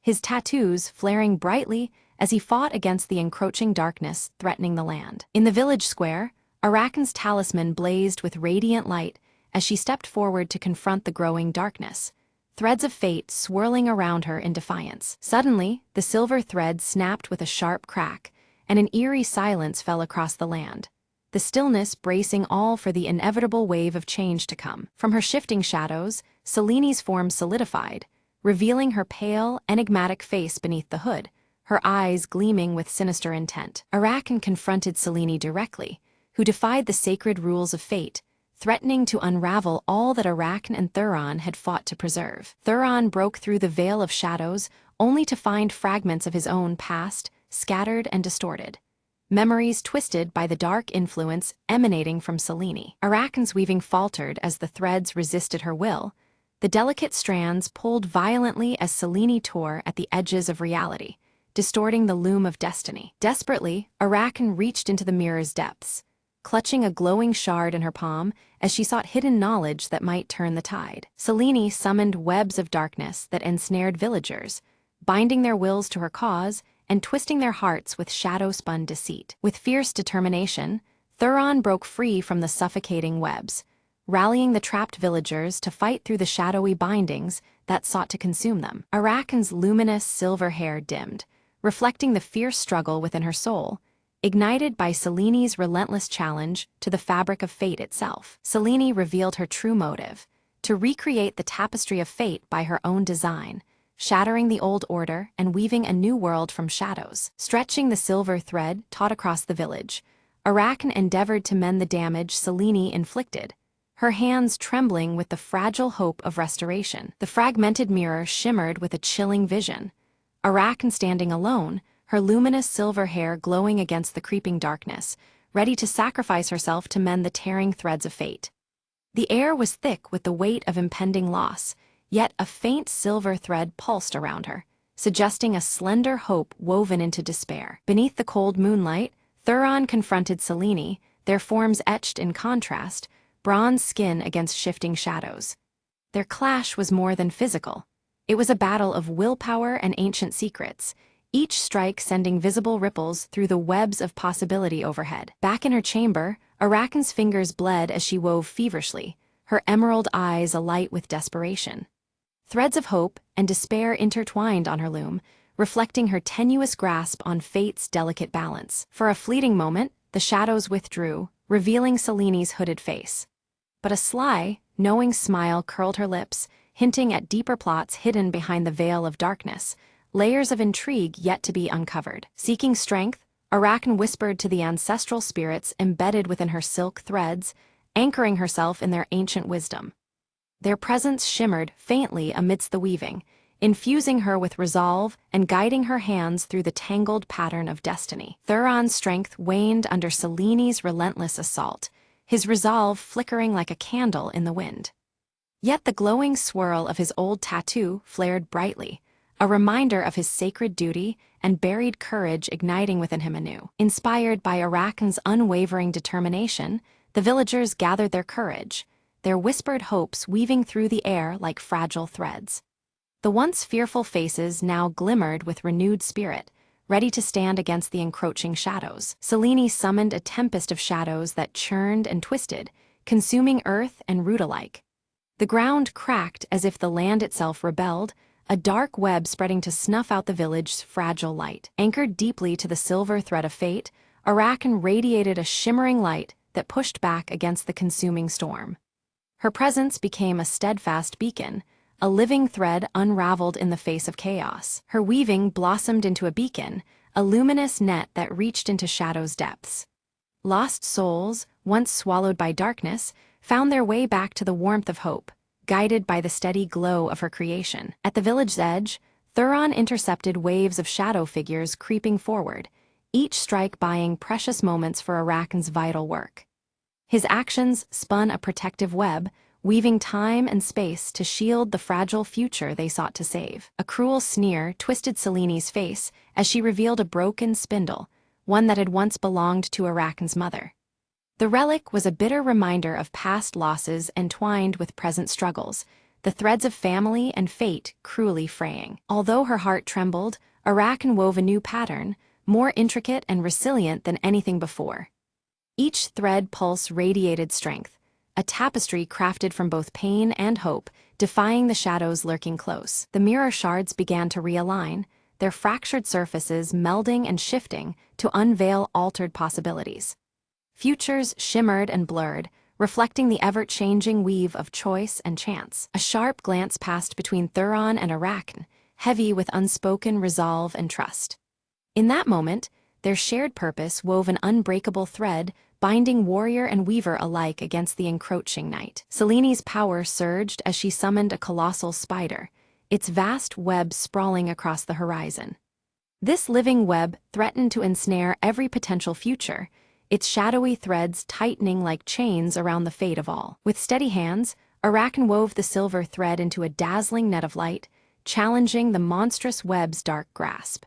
Their struggle was a dance of shadow and radiance, each thread a lifeline in the looming chaos. The giant spider lashed out violently, shards of darkness splintering in every direction. The very air crackled as light and shadow collided, each fragment a volatile echo of the battle's fierce intensity. Seizing a crucial moment, Thuron leapt onto the spider, shattering one of its legs and fracturing the web's hold. The creature's snarls echoed as the integrity of the shadowy snare weakened, opening a fragile path forward. With a decisive cry, Arakan pulled the silver thread taut, preparing to draw the final knot that would bind fate anew. Every muscle strained, every thread humming with the power of culmination as the moment of reckoning neared. Above the village, shadows and light swirled in a maelstrom, fiercely contending for dominance over the land. The fabric of reality itself trembled as threads of dark and luminescence intertwined in a chaotic storm. Selene's voice rang with desperation and temptation, offering Arakan immense power in exchange for surrendering the spindle and control over fate. Her plea was a woven trap of promises, dark silk laced with irredeemable consequences. Arakan's refusal was unwavering. She wove a pattern of unity rather than dominion, honoring the sacred laws that governed their realm. Her tapestry radiated harmony, rejecting control and embracing the bound threads that connected all lives. The spindle pulsed with radiant energy, binding Seleni's shadow once more to the mirror fragments scattered throughout their world. The dark force was sealed within reflections, a captive strand in the grand weave once again. As the great web unraveled, a surge of brilliant light flooded the land, washing away despair and fear.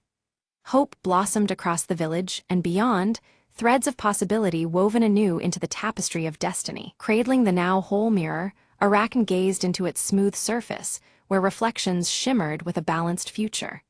The fragmented edges had been mended, and with them, the threads of destiny aligned once more.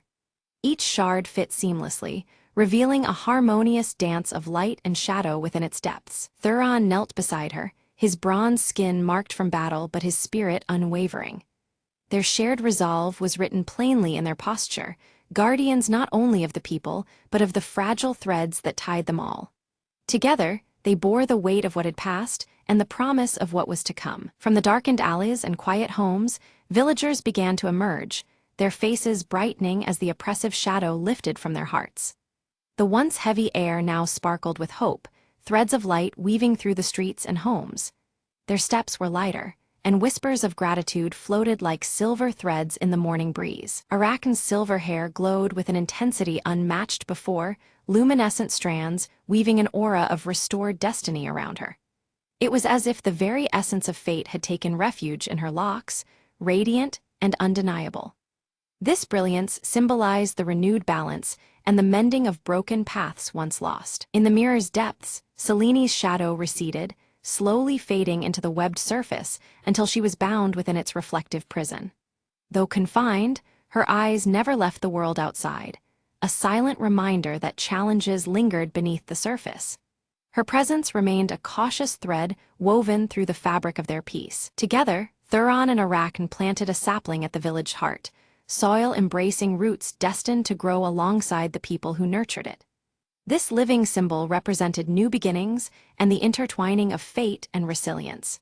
As their hands covered the earth, the silver thread shimmered faintly around the sprout, promising endurance and growth. Gathering once more around the village fire, the community shared stories woven with laughter and hope.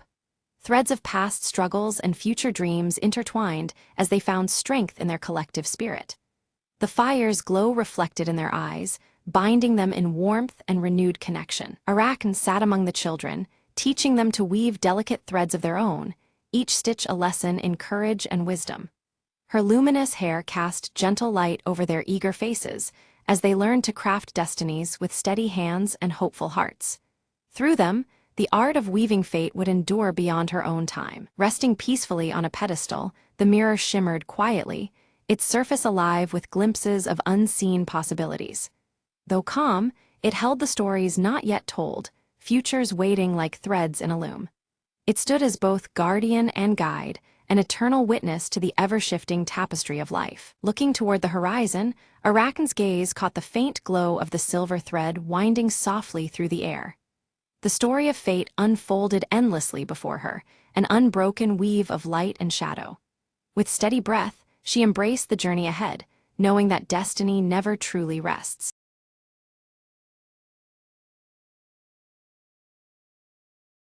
Evelyn steps cautiously into the abandoned village, the evening mist swirling around her feet. Her sharp eyes fixate on the cracked mirror hanging outside the ruined chapel, its fractured surface catching what little light remains. Pulling her faded blue coat tighter against the chill, Evelyn listens as distant church bells toll the hour, their eerie chimes echoing through the silent streets. The sound sends a shiver down her spine, breaking the unsettling calm. From the shadowed street, Marcus emerges, his tall frame casting a long silhouette.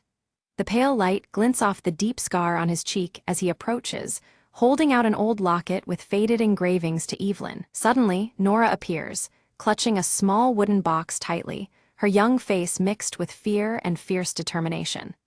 Her presence adds a new energy to the uneasy reunion beneath the flickering candlelight within the chapel. The trio huddles close, exchanging hurried whispers about the hollow entity, the shadowy figure blamed for the village's recent disappearances. Each word weighs heavy as they share their knowledge of the relentless force haunting them. Inside the chapel, the cracked mirror's surface begins to flicker unnaturally, revealing fleeting shapes that do not belong. The candlelight dances wildly, casting trembling shadows that bring the room alive with menace. Evelyn strikes a match, lighting a single candle whose flame immediately starts to flicker and sway as if fighting to remain lit.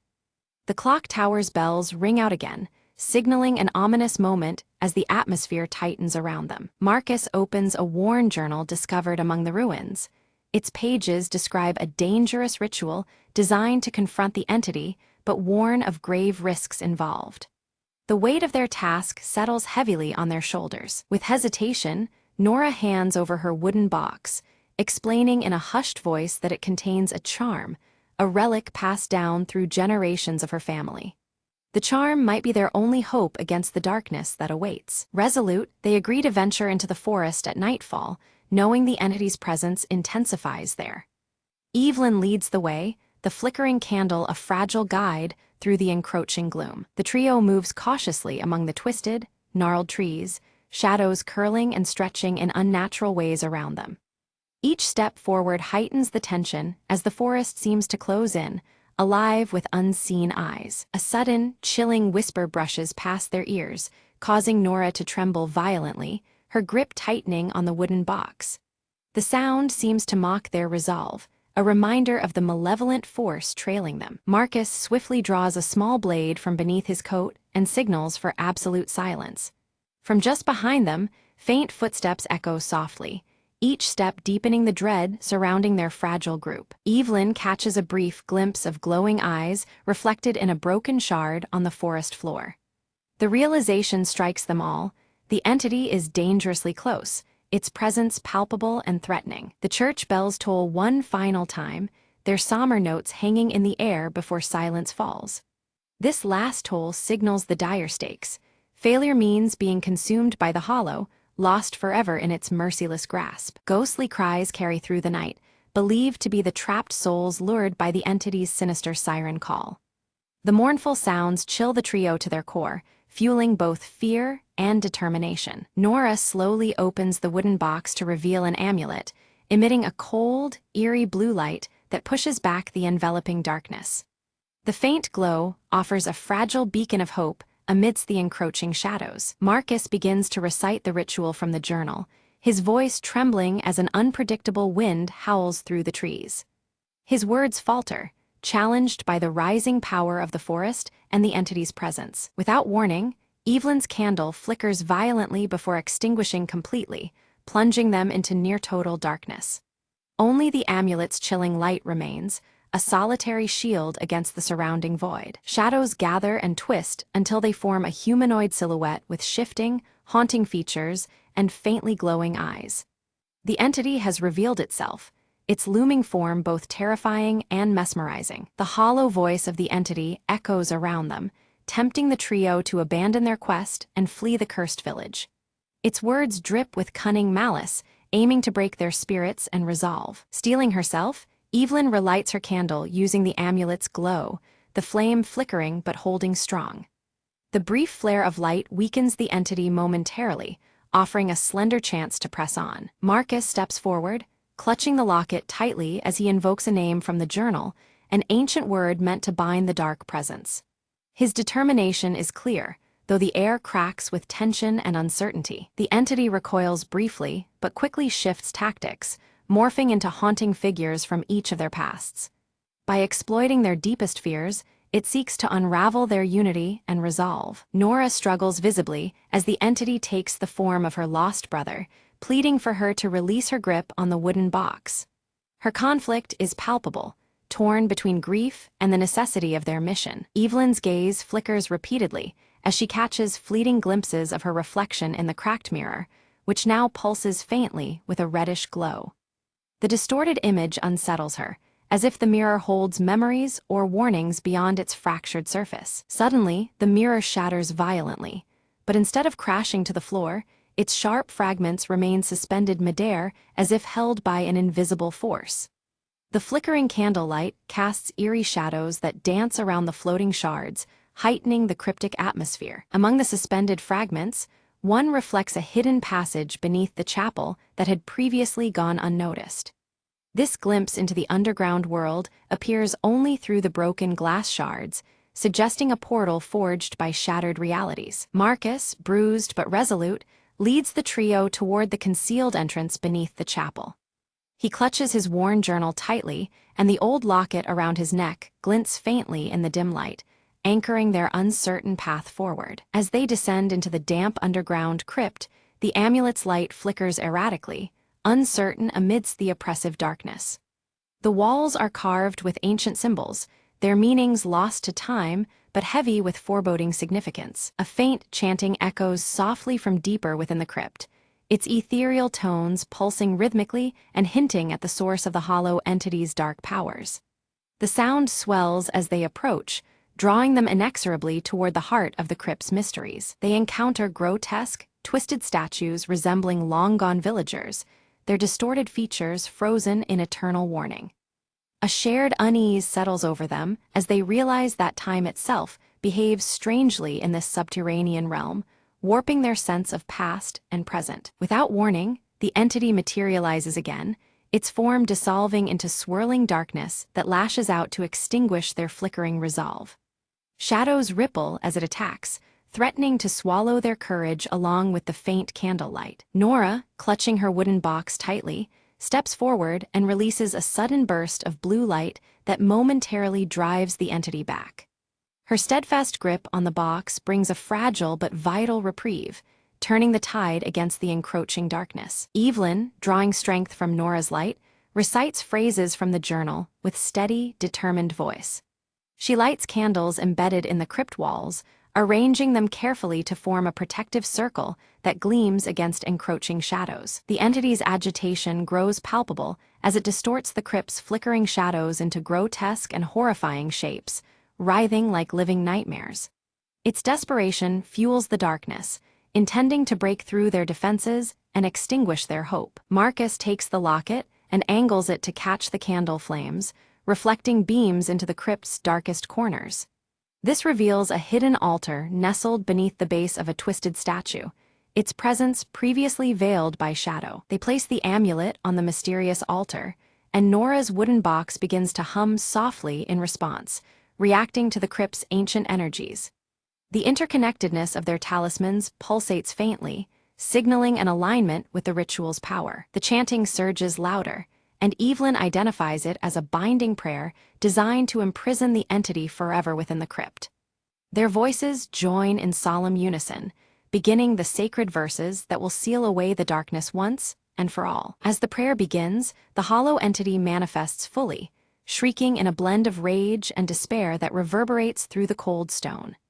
Its glowing eyes burn fiercely, threatening to unravel their combined efforts. Shards of the cracked mirror begin to reassemble midair around the altar, swirling together in a mesmerizing vortex of shifting light and shadow. The chaotic dance of fragments seems to bind the crypt's energy into a swirling prison for the entity. Marcus steps forward to complete the ritual, but an unseen force violently pushes him back, interrupting his advance. He stumbles but holds firm, clutching the locket tightly as if it might protect him from the unseen menace. Nora sacrifices the remaining power of the amulet, unleashing a shimmering shield that envelops Marcus and halts the unseen force's attack.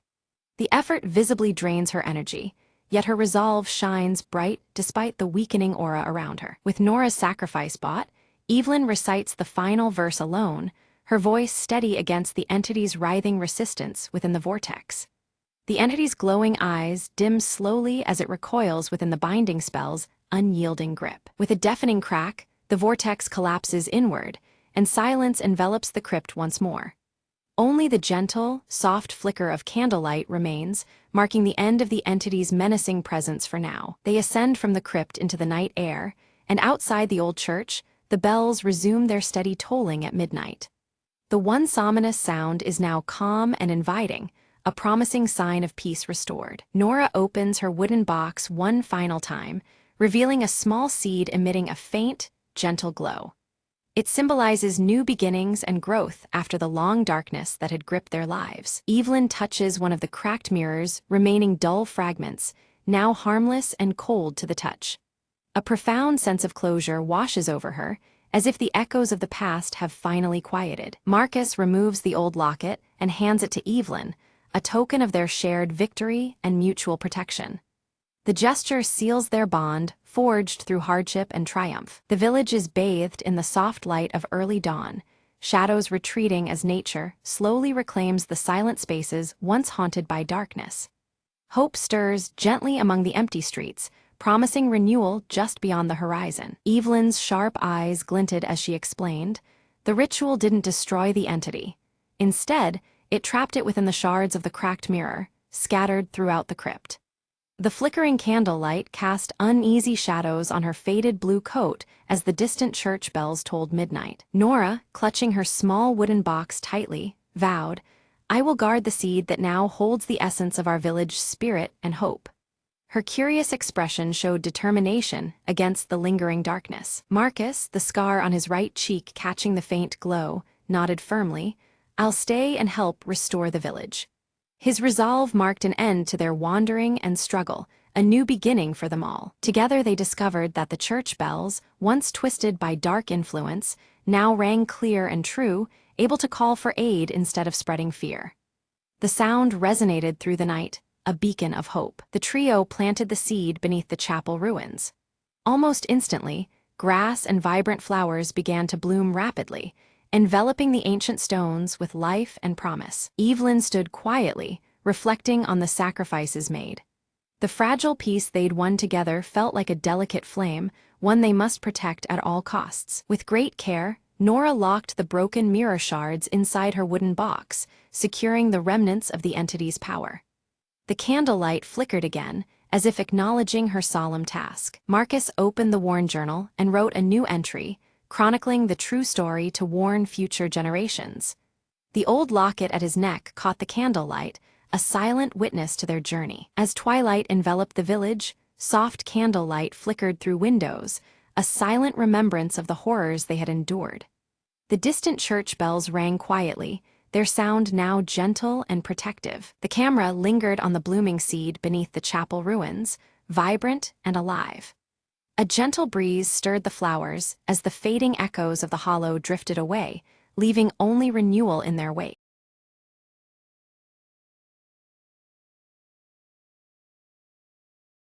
Mara stands at the edge of the dense forest, clutching her silver locket as the dusky sky deepens over Glenmore.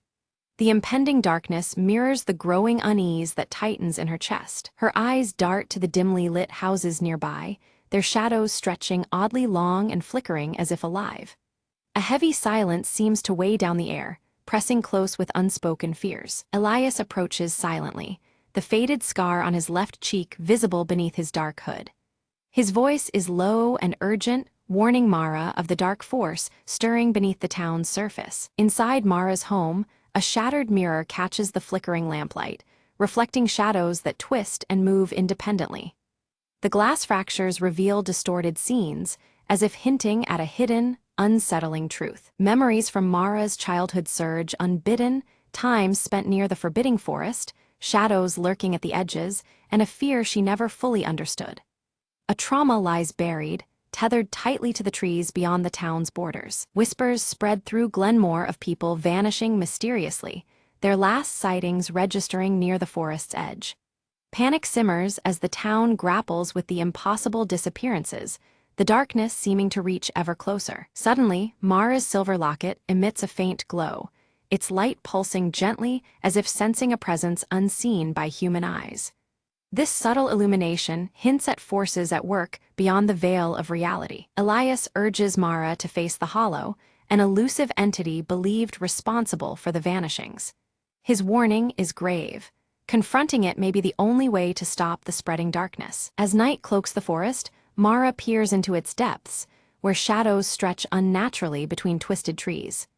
The atmosphere tightens, each breath heavier as the boundary between worlds begins to blur. She steps carefully onto a broken path littered with shattered glass and dead leaves, the crunch underfoot echoing in the stillness. Every movement feels measured, as if the forest itself watches her approach. Without warning, the ground trembles beneath her feet and distant whispers weave through the air, their words scrambled and impossible to decipher. The eerie sounds unsettle Mara, deepening the sense of unseen presence. A flicker of movement catches her eye, a writhing shadow just beyond the tree line, glowing ember eyes piercing through darkness. The entity recoils like a predator aware of her gaze, disappearing into the night. Gripping her silver locket tightly, Mara feels the shadow's teasing retreat, a silent challenge wrapped in malevolence. The elusive glimpse fuels both her fear and determination. Elias recounts old legends of the Hollow, describing it as a fractured spirit feeding on fear and forgotten memories. His words paint a chilling portrait of a menace that thrives in the cracks of reality. Resolved and steeled, Mara vows to find and end the Hollow before its darkness consumes her and Glenmore. The stakes become painfully clear. Failure could mean losing everything she holds dear. Each night, the shadowy figure prowls closer to Mara's home, warping reality in subtle, terrifying ways. The boundaries between the familiar and the nightmare twist beneath its malevolent influence. Mirrors shatter spontaneously around town, splintering into shards that reveal fleeting, distorted glimpses of a dark world lurking beneath normal life. These fractured reflections unsettle the townsfolk, marking each moment with growing dread. Mara is haunted by dreams of drowned faces trapped beneath a black veil. Awakening, she finds water pooling inexplicably on her floor, as if the barrier between dream and reality is eroding. Elias discovers a hidden journal detailing a ritual meant to seal the Hollow's power, yet it demands a great and personal sacrifice. This revelation deepens the peril, casting shadows over their hope. Brief, ghostly appearances of the missing townspeople flicker in reflective surfaces, caught in liminal spaces between worlds. Their silent pleas echo faintly, heightening Mara's resolve to save them. Attempting the ritual, Mara is abruptly attacked by the Hollow's tendrils, thrusting her into a nightmarish vision of despair. She confronts a harrowing inner darkness, testing her courage and will. In the vision, Mara's own face fractures in a broken glass mirror, each shard revealing fragments of her painful past. The reflections offer painful clues that might lead to understanding the Hollow's true nature. Her silver locket pulses with increasing strength, guiding her through the labyrinth of memories and encroaching shadows. This beacon of light becomes her anchor against the overwhelming darkness. Elias faces the townsfolk, whose unnerving calmness and tight-lipped silence hint at secrets too fearful to speak. Their reluctance deepens the mystery and raises the tension between them all. Quietly, Mara slips into the town library, unearthing faded photographs that link previous victims to the Hollow. Each image layers new dread onto the growing pattern of disappearance and despair. A sudden, chilling apparition of the Hollow emerges from the deepening shadows, its ember eyes gleaming as it mocks Mara with a sinister grin. The cracked mirror before her distorts her reflection, breaking it into jagged fragments that twist her image into something unrecognizable and ominous. Mara barely escapes the apparition's grasp, her breath quick and heart racing as she stumbles into the dim clearing where Elias waits silently. He reveals the secret of the silver locket, a key more powerful than she imagined, silently tethered to the shadow's very existence. Elias explains that the locket was once fused to the Hollow's heart, a fragment torn away long ago to diminish its power and bind its darkness.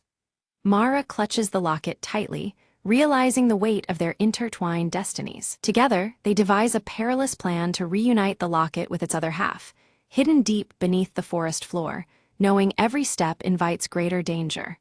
The risk is palpable, the forest itself seeming to pulse with unseen menace as they prepare to move forward. The Hollow's influence coils through the forest, twisting roots into writhing veins that claw at the earth, corrupting the land itself. The very air thickens with creeping darkness, as if nature rebels against their quest. Shadows deepen around Mara, her clothing darkening subtly as if absorbing the creeping gloom, blurring the edges between waking and nightmare. Each breath feels heavier, the line between reality and dream whispering its fragility. At last, Mara approaches the hollowed tree, faintly glowing with an ethereal light that marks the rumored resting place of the locket's counterpart. The fractured mirrors embedded in the bark reflect the dim light, casting eerie patterns upon her face. Her path is twisted with traps and illusions, each forcing her to confront fears and puzzles designed to break her will. Mara pushes forward, her mind and body tested by challenges both physical and psychological. Elias offers steadfast support, but when an unseen force lashes out, he is wounded, blood darkening his clothing and heightening the urgency of their mission. His injury snaps the fragile calm, the stakes growing ever more dire. Determined, Mara presses on alone, the silver locket's soft glow entwining with the ember hue of the encroaching darkness, illuminating her path as she ventures deeper into the unknown. The weight of her resolve is palpable in the thickening air. Facing a fractured mirror, Mara confronts the hollow as it partially reveals a shifting, shadowy form, never fully seen yet filled with seething menace. The shattered reflections ripple with unease, echoing the entity's unpredictable nature. The hollow's voice slithers through the stillness, taunting Mara with a dire promise. Fail, and she will remain trapped within its eternal shadow forever. The cruel stakes hang heavy in the cold air, testing her resolve. With trembling hands, Mara reunites the locket's two halves. A burst of searing light ricochets through the darkness, fracturing the shadow's form and pushing back the lingering dread. The hollow tree's glow intensifies, fighting against the consuming gloom. For a fleeting moment, the hollow reveals itself as a humanoid silhouette, twisted in grimacing pain and loss. Its ember eyes flicker with a haunting sorrow, hinting at a tortured origin beneath the menace. The shadow lashes back violently, shattering the light into scattered shards and casting Mara into a surreal void where time and space bend unnaturally. Darkness curls around her like living smoke, swallowing the remnants of illumination. Within this void, Mara is bombarded by ghostly reflections of her childhood. Fragmented memories shimmer in the broken mirrors around her. Past moments long buried surface with unsettling clarity, revealing hidden wounds. A shattering truth dawns on her. Her own suppressed memories feed the hollow's power, giving life to the darkness she fights. Gathering courage, Mara steels herself to confront the fears she once fled from. In a moment of piercing clarity, Mara begins to reshape the shattered mirrors within the void, mending the fractured reflections and weaving her broken soul back into wholeness. Light pulses softly, resonating with newfound strength. As Mara's confidence grows, the hollow's influence wanes. Shadows recede slightly, the oppressive weight loosening its grip. The once suffocating darkness feels fragile now, trembling beneath her rising resolve. Elias awakens, wounds tending to heal as dawn's pale light breaks through the trees. The forest's menace appears diminished for the first time. Together, they stand united, ready to face what lies beneath the earth. They cautiously descend into a cavern hidden beneath the forest, where the hollow's core is said to pulse with dark energy. The air turns colder, the walls slick and cold, as shadows writhe in patterns against the stone surfaces. The cavern throbs with a malevolent energy. Walls seem alive as tendrils of shadow twist and writhe, pushing back against the intruders. Every echo carries whispers of lost souls, heightening the tension with spectral unease. Before them rise spectral forms, distorted visages of past victims, their expressions twisted in desperation, yet pleading silently for release. Each one reflects in cracked mirrors that seem to float in the stale cavern air. Mara offers words of forgiveness and remembrance, her voice steady as the spirit's anguish begins to soften. Their fading presence weakens the hollow's hold, the cavern's darkness flickering uncertainly. At the cavern's center, a cracked crystalline heart pulses faintly, the source of the hollow's power and pain entwined. Light flickers across its fractured surface, promising answers yet guarded by shadows still thick and deep. Mara took a deep breath, her fingers trembling as she placed the silver locket into the crystal's jagged fracture. The moment the locket touched the surface, a blinding light burst forth, bathing the cavern in an intense, pure glow. Shadows recoiled as the fractured crystal responded to the locket's truth, illuminating the darkness. A chilling scream echoed through the cavern as the hollow writhed in agony. Its shadowy form began to shrink, losing shape and coherence, like smoke caught in a sudden gust. The glowing ember eyes flickered weakly, draining away into the light that now claimed its space. Then, a final, brilliant burst of light erupted, flooding the entire cavern with a warm, natural glow. The sinister shadows that had lengthened unnaturally moments before dissolved completely. The fractured surfaces around them reflected true light for the first time in so long. Mara's strength gave out, and she collapsed against the cavern floor, utterly exhausted but alive.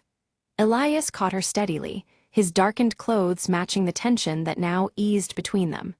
A calm settled, broken only by their quiet breaths amid the returning silence. When they returned to Glenmore, the oppressive darkness that had lingered was gone, replaced by gentle sunlight filtering softly through the streets. The town looked reborn, as if the shadows had never claimed it. Layers of dread lifted, making way for the warmth of a new day. The residents emerged slowly from their homes, blinking against the light as if waking from a nightmare. Memories of the Hollow's chilling influence faded quickly, slipping into the recesses of forgotten dreams. Life began to reclaim its rightful place, serene and unshadowed. Mara's silver locket no longer radiated light, but rested quietly against her chest, a silent testament to what had passed. It symbolized closure, a resilience forged in darkness now at peace. The connection it represented was no longer a burden, but a shield of strength. Elias stood beside Mara, his presence steady and resolute. He vowed to remain in Glenmore, dedicating himself to rebuilding what was broken and guarding against the return of lurking shadows.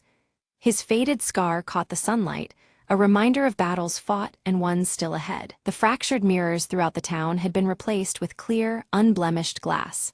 Their reflections no longer distorted reality, but offered pure, truthful images to those who looked into them.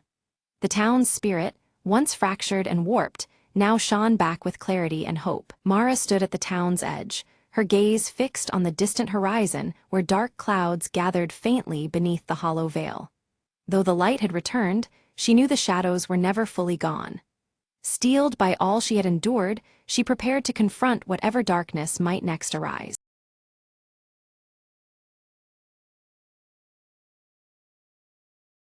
The raft cracked beneath Mia's hands, as waves threatened to swallow the last of her hope. Struggling against the storm, she spotted a flicker of light, faint but real, an island's glow in the distance. As dawn broke, jagged cliffs emerged, wrapped in thick vines and ancient shadows. Mia's boots hit soil rich, with mystery and forgotten stories hidden beneath moss and time. Ahead, a path carved from stone led deep into the jungle's heart, calling her forward with silent promise. Branches parted to reveal ruins entwined with nature, whispering secrets only the brave could hear. Suddenly, a shriek pierced the air. A wild creature bounded from the underbrush, eyes glinting like embers. Heart pounding, Mia remembered her grandfather's words. Courage isn't the absence of fear, but moving through it. Breathing steady, she stepped forward slowly, speaking calmly to the creature, earning a cautious truce. Deeper into the temple, carvings told of a guardian and a crystal with the power to heal or destroy. Mia's fingers traced the symbols, and the ground shuddered beneath her. The temple was waking. With quick reflexes, she dodged collapsing pillars and rushing water that threatened to trap her forever. In the temple's core, a chamber glowed with ethereal light, the crystal pulsing like a heartbeat. "This is it," Mia whispered, eyes fixed on the glowing prize that could save her village. As she reached out, the guardian emerged, not a creature of flesh, but light and shadow intertwined. It spoke without words, a voice felt in the soul. "Balance must be kept. What you take, you must give." Mia nodded, understanding that power came with responsibility beyond her own desire. She placed the crystal on the ancient altar, offering her own courage and hope in exchange. A wave of warmth spread through her, mingling with the island's song, sealing their pact forever. Stepping back onto her raft, Mia looked toward home, the horizon bright with promise and new beginnings.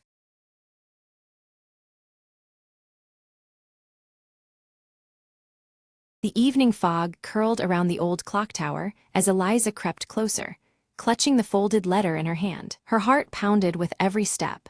The letter promised a secret buried for decades, hidden right beneath the ticking face above. Old Man Grayson's cryptic warning echoed in her mind. Not all timekeepers guard moments.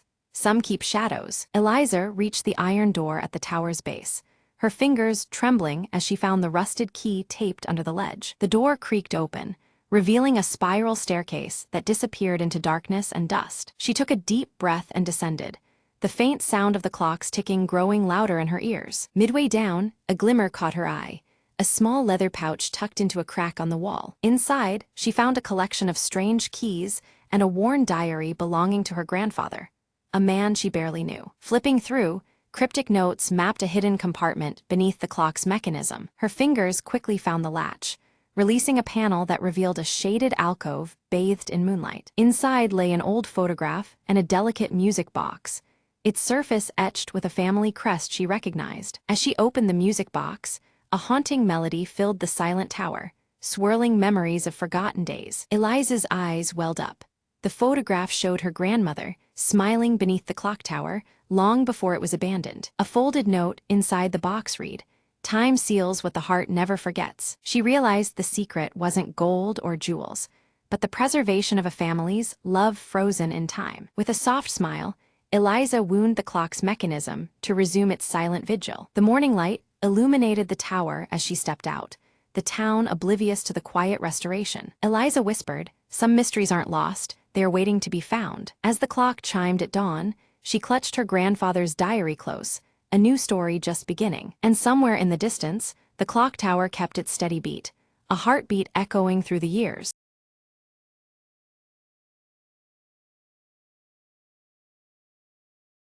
The map was ancient, edges frayed and ink faded, yet it promised a secret buried deep in the hollow wood forest. Lena adjusted her worn leather backpack, the morning mist curling around her as she stepped beneath the daunting canopy of towering oaks. "No turning back now," she whispered, tracing the cryptic symbols carved onto the map's surface. Each step was a soft crunch against the moss-covered ground, the air thick with silence save for a distant, haunting call. The compass in her hand spun wildly, as if caught in a playful magic, refusing to settle on a true north. She followed the compass's restless dance, deeper into the woods where sunlight barely touched the earth. Suddenly, a rustle, a flash of vibrant feathers, then a small, clever fox peered from behind a bush, eyes gleaming with curiosity. "Seems you're not the only one seeking something," Lena murmured, as the fox darted ahead, beckoning her to follow. Through tangles of brambles and over root-strewn paths, the fox led her to a hidden glade shimmering with golden light. At the heart of the clearing stood the Whispering Stone,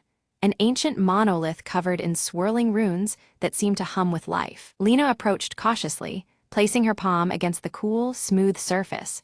The runes pulsed beneath her fingers. A voice echoed softly in her mind, "Only those who listen with their hearts may unlock the forest's secret." Closing her eyes, Lena breathed deeply, attuning herself to the subtle whispers of the wind brushing through the leaves. Images bloomed in her mind.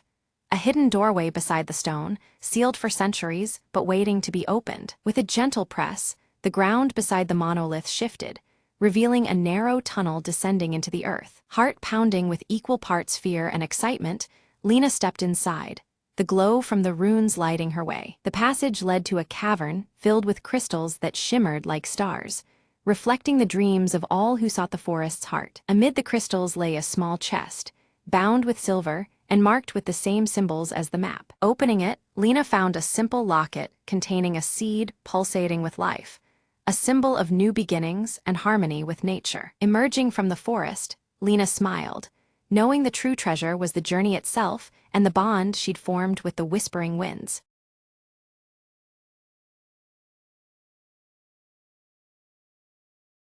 The world had turned silent, cities buried under ash and memories, and I was one of the few who still wandered. I stumbled through the ruins, scavenging what little life remained beneath the gray skies. Amid the debris, a soft hum caught my ear, a sound I hadn't heard since before the fall. Following the melody, I entered what was left of an old library, the last sanctuary of human knowledge. There, a small device flickered faintly, projecting a hologram of a woman speaking words I barely understood. "To those who find this," she said, "hope is not lost, even in the darkest times." Her message was a whisper from the past, a spark through the gloom that clung like a second skin. Determined, I set out to find others who might still listen, carrying the hologram and its promise of hope. Days passed, and the ash continued to fall, but so did the weight from my chest. At a dilapidated radio tower, I managed to revive an ancient transmitter, sending her message into the void. Static answers crackled back at first, then words,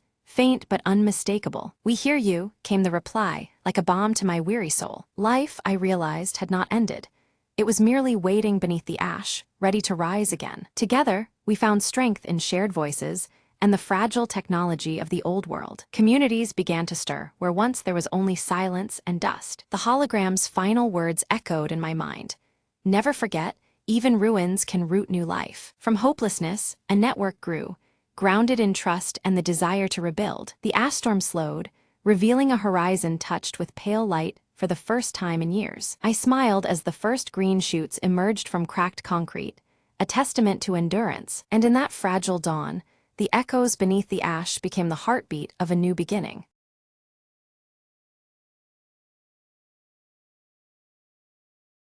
The village stirred beneath a sky where faint circular star patterns traced ancient constellations. Orin moved quietly through the morning mist, his footsteps soft as he approached the weathered stone circle at the village edge. From the shadows, Wren observed Orin with keen eyes, gripping the glowing pendant passed down from their grandmother. The orb's gentle light pulsed in rhythm with the restless beat of Wren's heart. Suddenly, the ground trembled beneath the stone circle, causing startled gasps to ripple through the nearby villagers. Dust and debris stirred, as the earth seemed to shudder with an unspoken warning. Orin gathered the elders, his voice low and grave as he spoke of a breach in the veil, the fragile boundary between their world and the unknown. Concern knitted their faces as each contemplated the consequences. Wren felt a strange pulse emanate from the pendant, the orb flickering with eerie light that seemed to echo the unsettled air.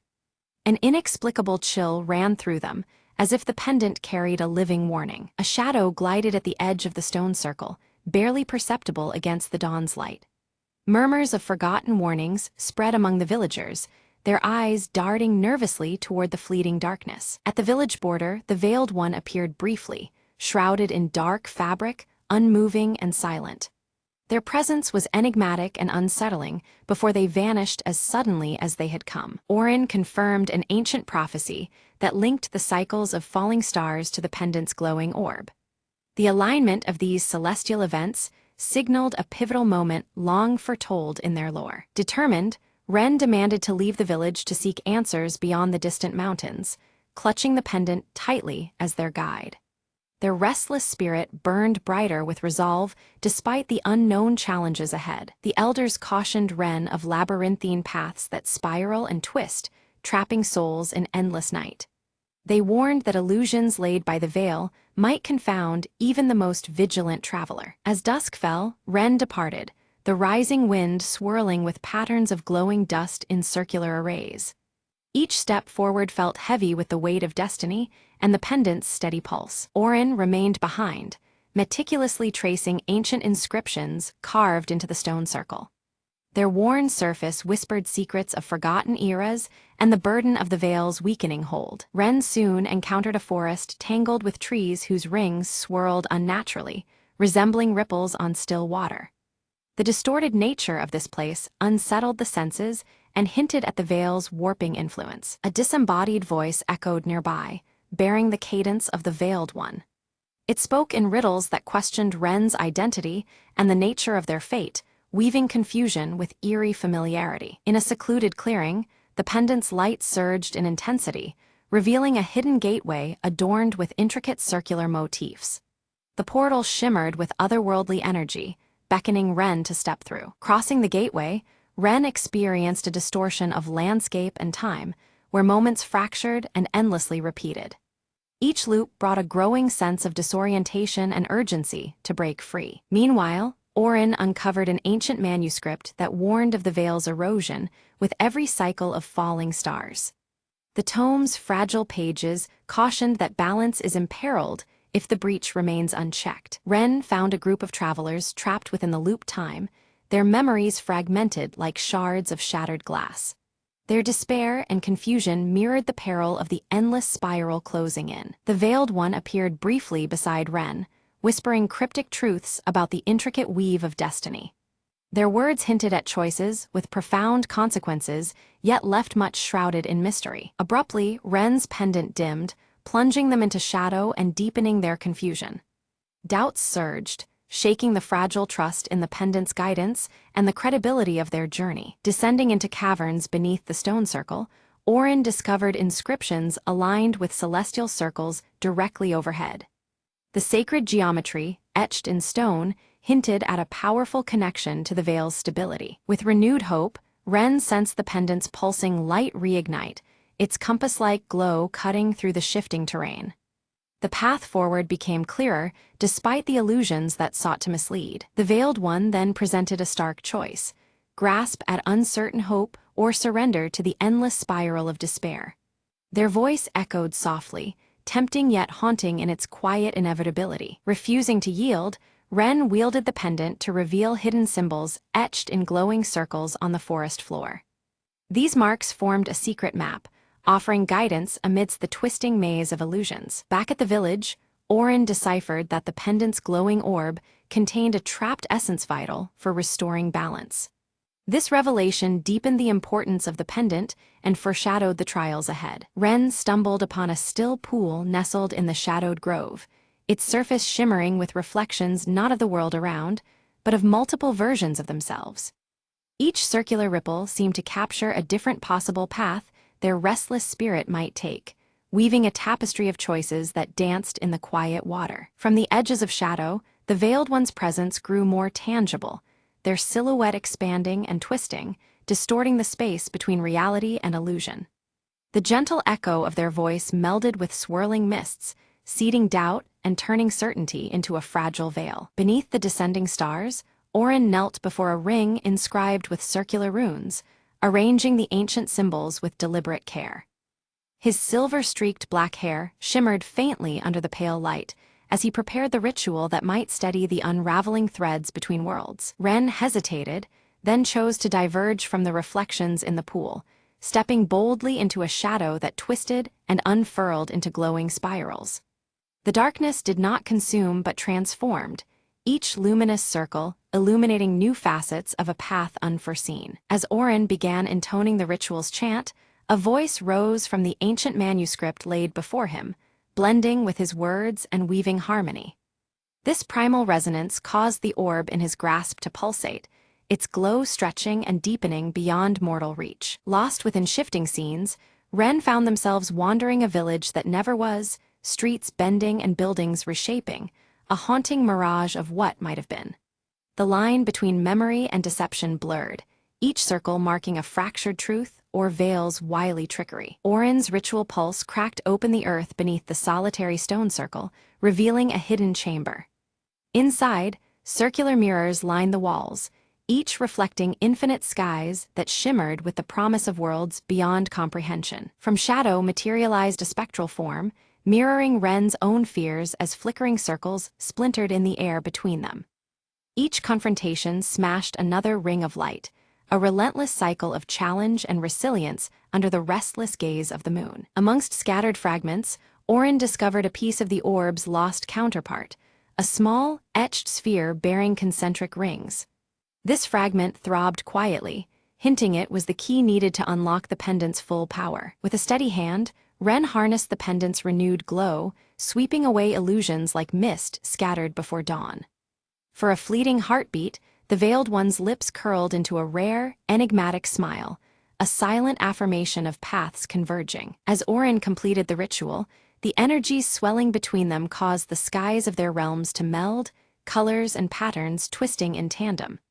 Though apart in body, their journey now intertwined metaphorically, bound by the glowing orb's inexorable pulse. The ancient stone circle erupted with luminous energy, its concentric rings ascending like tethered stars against the night's velvet canvas. Circles of light spiraled higher, a heartbeat in the darkness signaling awakening. Within the wavering form of the Veiled One, glimpses of a face emerged, marked by intricate circular tattoos identical to those etched on village stones. The fleeting reveal carried a weight of forgotten histories and silent vows. Ren's restless heart paused with understanding. The Veiled One was no adversary, but a guardian bound by eternal cycles. This keeper upheld balance, weaving the fragile threads between veils seen and unseen. Through the burgeoning brilliance of the glowing orb, Orin and Ren shared visions, fragments of insight and understanding flowing freely between them. Words became unnecessary as a deeper bond formed, tethered by circles of light and shadow alike. A fierce storm roared into being, winds swirling in violent circular torrents aimed at unraveling the stone circle's power. Their faith and resolve trembled under the tempest's assault, the cycle's stability put to its fiercest test yet. Amidst the chaos, Ren raised the pendant's light, turning it into a beacon that cut through the wrathful night. Guided by this luminous pulse, villagers found sanctuary within the protective embrace of the stone circle. Orin's hands moved with finality, placing both orb fragments into the circle's heart, where light met shadow. The fusion sparked a surge, melding power with grace, and the ancient magic whispered of renewal and unity. Stepping fully into the luminous embrace, the Veiled One unveiled a serene face, timeless and calm. Their presence declared a balance restored, a cycle completed without fracture or loss. As the sky cleared, the patterns of circular stars pulsed rhythmically once more, their glow weaving the fabric of the mended veil. This celestial dance marked the completion of a sacred cycle, echoing through both night and dawn. Bathed in dawn's golden, circular glow, Orin and Ren stood before the village, embodiments of hope and renewal. Their journey reflected in their eyes was one of unity between realms and the promise of what lay ahead. The pendant, now whole and radiant, was shared equally between them, a symbol of unity bridging earthly and mystical realms. Its glow a testament to their intertwined fates and shared guardianship. Villagers gathered, hands crafting new tokens, adorned with circular motifs that shimmered with inherited power. These creations commemorated the cycle's renewal, binding community with ancient legacy. Orin imparted to Ren the songs and stories woven into the circular patterns, melodies and tales that held the wisdom of many generations. In this transfer, legacy was ensured, and their bond deepened through shared purpose. Without a word, the Veiled One departed quietly into the mists, leaving behind a single circular feather resting upon the village stones. This token stood as a silent promise of guarded peace and the eternal watch kept over the circle's ward. As the pendant pulsates softly in Orin's hand, a concealed vision unfolds before them, revealing the eternal nature of the cycles. Shadows and light dance together, showing the pendant's glow fading and rekindling with each passing night in an endless loop. Ren's restless gaze steadies, a quiet understanding dawning as they accept the perpetual journey ahead. Alongside Orin, they embrace their role as keepers who guard the fragile balance through countless circles yet to come. The villagers gather at dawn, crafting a new stone circle in the heart of their home. At its center, they embed the pendant's twin glowing orbs, a powerful talisman fashioned to protect and honor what has been passed down. The final scene shifts beyond the village, where circles emerge in natural wonders worldwide. Ripples in water, rings of trees, and wind-carved patterns in stone, connecting this small place's fate to the vast world beyond. Orin stands quietly beneath a spreading oak, their eyes tracing the delicate circles traced in earth and bark. In these patterns, they see the balance between the visible world and the mysteries lurking just out of sight, always entwined. Ren turns their gaze upward to the stars, the pendant warm against their chest. The glow feels like a silent vow, a steady promise to remain vigilant against any unraveling of the delicate weave they protect. Night deepens, but this time the stars above swirl gracefully in perfect circles. Their light remains steady and reassuring, a celestial echo of the cycles held sacred below. Under the silver glow of dawn, villagers dance in flowing, circular patterns, their steps weaving ancient rhythms anew. Each movement honors the legacy, breathing life into the cycle once more with joyous celebration. The story gently closes on a child, eyes wide with wonder, discovering a small glowing circle etched faintly into their palm. This mark, subtle yet profound, signifies the enduring legacy of the cycle continuing through generations. As the camera pans upward, the swirling stars gather to form one great luminous circle, vast and radiant. This celestial symbol unites completion with endless beginnings, a timeless testament to the circle's eternal dance.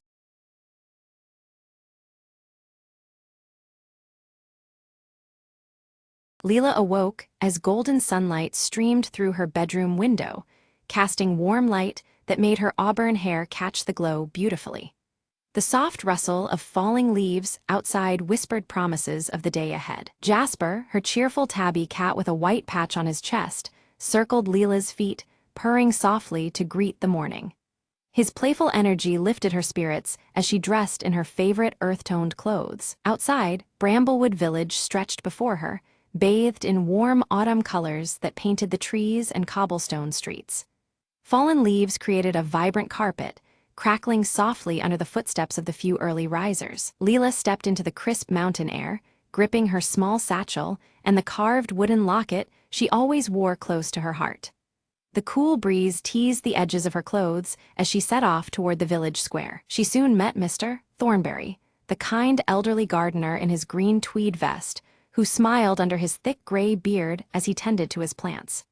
He offered her a basket filled with freshly picked apples, their red skins shining like jewels among the leaves. Jasper, unable to resist the lively garden, darted between plants chasing a fluttering leaf, his white chest patch flashing like a beacon. Mr. Thornberry chuckled warmly, watching the cat's antics with gentle eyes. Leela's sharp gaze caught a faint glimmer beneath a pile of colorful leaves near the old stone well in the village square. Her curiosity piqued. She knelt down to investigate, brushing the leaves aside carefully. Beneath the rust-colored leaves lay a small, ornately carved box, sealed tight with a rusty clasp that hinted at long-forgotten secrets. Her fingers trembled slightly as she lifted it into the light, the woodwork intricate and inviting. Opening the box, she found an aged map of the surrounding forest, its edges yellowed with time and marked by strange symbols she didn't recognize. The map seemed to pulse with quiet mystery, promising an adventure beyond the known paths. Mr. Thornberry appeared beside her, his eyes reflecting concern and wisdom beneath his gray brows. He warned gently that the forest held old secrets and forgotten paths that could both enchant and deceive. With determination bright in her eyes, Leela decided to follow the map, Jasper trotting faithfully beside her, his tail flicking in eagerness. She tightened her grip on the wooden locket as a talisman for courage. From a nearby oak tree, Willow the wise old owl with striking amber eyes watched the pair silently, her gaze steady and glowing faintly in the evening light. The glowing lantern in Leela's satchel cast a soft shimmer beneath the ancient branches. As dusk settled over Bramblewood, Leela prepared her lantern, its warm glow contrasting with the growing shadows of the forest edge. She took a deep breath and stepped into the woodland, the crunch of leaves accompanying her every move. The forest shadows deepened thickly, and soft whispers of rustling leaves seemed to follow Leela's footsteps, wrapping the path in eerie sound.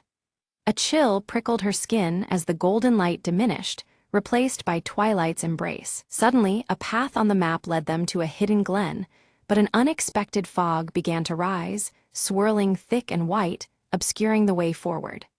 The familiar path vanished, replaced with uncertainty and mystery that chilled Leela's heart. Determined, Leela pushed through the mist, relying on Jasper's keen instincts and the steady glow of her lantern to light a narrow way. Her breath came steady as she advanced into the unknown, every sense alert to the forest's shifting moods. Deep within the fog, Leela discovered an ancient stone archway, its surface thick with ivy, matching one of the symbols mapped earlier. The weathered carvings whispered of stories and secrets long buried beneath time and nature's embrace. A sudden chill swept through the clearing as Willow hooted softly from above, her call a solemn signal of caution. The flicker of the lantern cast shadows that danced like ghosts, urging Leela to be vigilant. Crossing beneath the archway, Leela found herself in a clearing where a shimmering pond lay still, its surface reflecting the dimming sky with quiet majesty. The air was thick with the scent of moss and the deep, ancient pulse of the forest. The wooden locket she carried against her chest began to warm gently, radiating a comforting heat like a silent guide. Leela felt a connection deep within, as if the forest itself acknowledged her presence. Jasper pawed excitedly at a rippling spot in the pond's glassy surface, revealing a submerged wooden box that stirred beneath the water.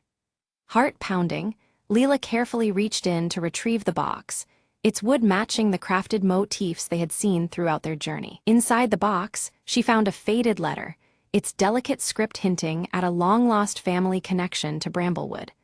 The words spoke of love, loss, and secrets entwined with the very roots of the village's history. As she read, shadows flickered at the edge of the clearing, and a gentle voice seemed to echo softly through the trees, carrying whispers of the past. Leela's senses sharpened, caught between the natural and the spectral. The fog thickened once more, wrapping the clearing in a dense, otherworldly veil. Leela's heart fluttered with a mixture of fear and excitement, tethered to the mystery that pulled her deeper into the forest's secret heart. Following the letter's cryptic clues, Leela navigated carefully through twisted roots and fallen branches, her path illuminated by the steady glow of her lantern and Jasper's nimble steps. Together, they moved forward into what felt like another time, where every shadow promised a new discovery. As Leela wandered deeper into the twilight woods, she stumbled upon a carved wooden statue standing solemnly among the fallen leaves. Its intricate features resembled a guardian of the forest, both majestic and mysterious. In the soft glow of her lantern, the statue's eyes seemed to glint with an otherworldly shimmer, hinting at a hidden magic woven into the grain of the wood. The air around it grew still, as if the forest itself held its breath. Her heart raced suddenly when she heard footsteps crunching softly through the fog, breaking the silence of the evening. Leela turned swiftly, alert for whatever or whoever was approaching. Emerging from the mist was Mr. Thornberry, dressed in his familiar green tweed vest, his kind eyes twinkling beneath his thick gray beard. He confessed that he had quietly watched over the forest's secrets for decades, waiting for the right moment. With a warm smile, Mr. Thornberry began sharing tales of Bramblewood's forgotten past, emphasizing the delicate balance of protecting the village's heritage. Together, their voices mingled with the rustling autumn leaves, weaving a tapestry of history and hope. Side by side, they studied the map anew, their fingers tracing the faded lines until a path emerged, leading to an ancient tree marked by a symbol matching Leela's wooden locket. A newfound purpose sparked within her, fueling their onward journey. As they walked beneath the canopy, Jasper's keen eyes caught a subtle trail of glowing leaves scattered gently along the forest floor. The luminous path lit their way, casting dancing shadows among the towering trunks. They soon arrived at the ancient tree, its bark deeply engraved with runes identical to those etched onto both the box and Leela's cherished locket. The tree seemed alive, its presence commanding and timeless. Carefully, Leela placed the wooden box into a hollow in the tree's trunk. Immediately, a soft golden light pulsed from within, illuminating the runes and sending a warm glow into the surrounding woods. In response to the light, the dense fog that had lingered throughout the forest began to lift, unveiling a breathtaking vista beyond the trees. The landscape stretched out like a hidden treasure waiting to be rediscovered. Without warning, Willow swooped down silently from above, her striking amber eyes meeting Leela's before she gently dropped a small key into her open hand. Then, with a flutter, the wise owl vanished back into the twilight. Leela's fingers trembled slightly as she found the key perfectly fit a hidden compartment in the wooden box. Opening, it revealed an old photograph, yellowed with time yet filled with smiling faces, beneath the very same ancient tree. The photograph showed ancestors of Leela gathered together during an autumn festival, their joy captured in the golden light of the past. It was a poignant glimpse into a lineage deeply rooted in Bramblewood's traditions. A gentle warmth spread through Leela's chest, a quiet acknowledgement of her connection to this history and the forest's enduring spirit. She felt the weight and wonder of legacy settle within her heart. Suddenly, distant sounds, soft music and laughter, echoed through the forest, as if carried on the breeze from another time. The melody stirred memories of celebrations long past, filling the night with a renewed sense of magic. Mr. Thornberry explained that once a year, the village held a festival celebrating the forest's magic every autumn, a cherished tradition now forgotten by many. The stories he shared painted vivid pictures of joy, community, and reverence for nature's gifts. Inspired by these revelations, Leela felt a newfound sense of purpose burgeoning within her, to revive the festival and ensure the spirit of Bramblewood lived on. Her resolve was as steady as the glowing lanterns surrounding them. Together, they began gathering offerings from the forest floor, fallen leaves, pine cones, and bright berries, each piece a token of nature's bounty and part of the celebration to come. Their hands moved with joyful intent, crafting the foundation of a new tradition. Returning to the village, Leela and Mr. Thornberry excitedly shared their discoveries with the townsfolk. Sparked by their enthusiasm, a wave of curiosity and anticipation blossomed among the community. Villagers eagerly began crafting decorations and lanterns inspired by the forest's beauty and the ancient symbols rediscovered. The air buzzed with creative energy, and the soft glow of lantern light promised a festival unlike any other. Leela took charge of organizing the festival's layout, using the glowing leaves found by Jasper to guide visitors along winding village paths. The illuminated trail promised to lead everyone safely through the magical evening. Meanwhile, Jasper darted playfully between the lantern-lit trees, chasing children's laughter and weaving joy through the gathering crowds. His cheerful antics brought smiles and warmth to the crisp autumn night. From her high perch, Willow watched quietly over the village, her striking amber eyes reflecting every glowing lantern below. Her presence was a comforting emblem of wisdom and protection throughout the festivities. The festival officially began with music and laughter echoing through the crisp air, mingling with the warm aromas of spiced apple cider. The village came alive, wrapped in the enchantment of the moment and the promise of a cherished tradition renewed. Leela donned her earth-toned dress, the carved wooden locket resting close to her heart and shining softly under the lantern light. Surrounded by the vibrant celebration, she felt more connected than ever to her heritage and the magic of Bramblewood. As the festival reached its peak, the ancient tree suddenly glowed with a warm, magical light that bathed the entire village in a soft amber hue.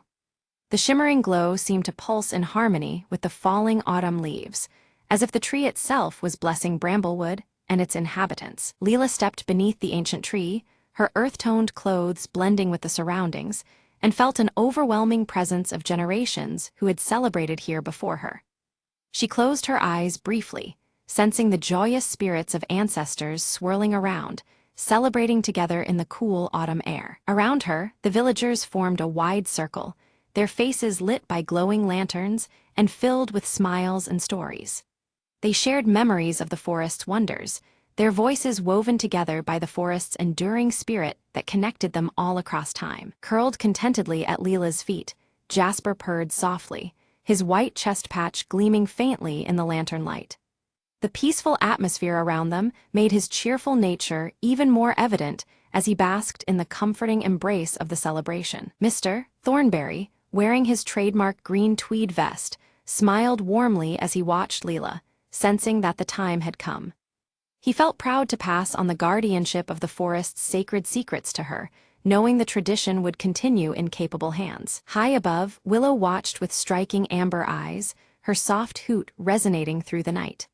The gentle call symbolized the deepening bond between the natural world and the village community, a quiet assurance that harmony would endure. As night deepened, rows of lanterns illuminated the villagers' faces, casting a glow that reflected hope, warmth, and unity. Each handcrafted wooden lantern seemed to hold a small piece of the forest's magic, brightening the darkening sky. Silent amidst the soft murmurs of the crowd, Leela whispered a heartfelt promise to protect Bramblewood's magic and keep its traditions alive forever. Her voice carried a quiet determination as the carved wooden locket hung close to her heart, a symbol of her new role. The festival slowly waned with a final heartfelt song, its notes echoing beneath the stars and through the rustling autumn leaves. The melody wove past the glowing lanterns and into the night, a lasting tribute to the village's enduring spirit. With Jasper trotting happily beside her, Leela walked home beneath the gentle glow of the remaining lanterns. The peaceful future ahead felt illuminated not just by light, but by love, tradition, and the magic of Bramblewood's ever-watchful forest.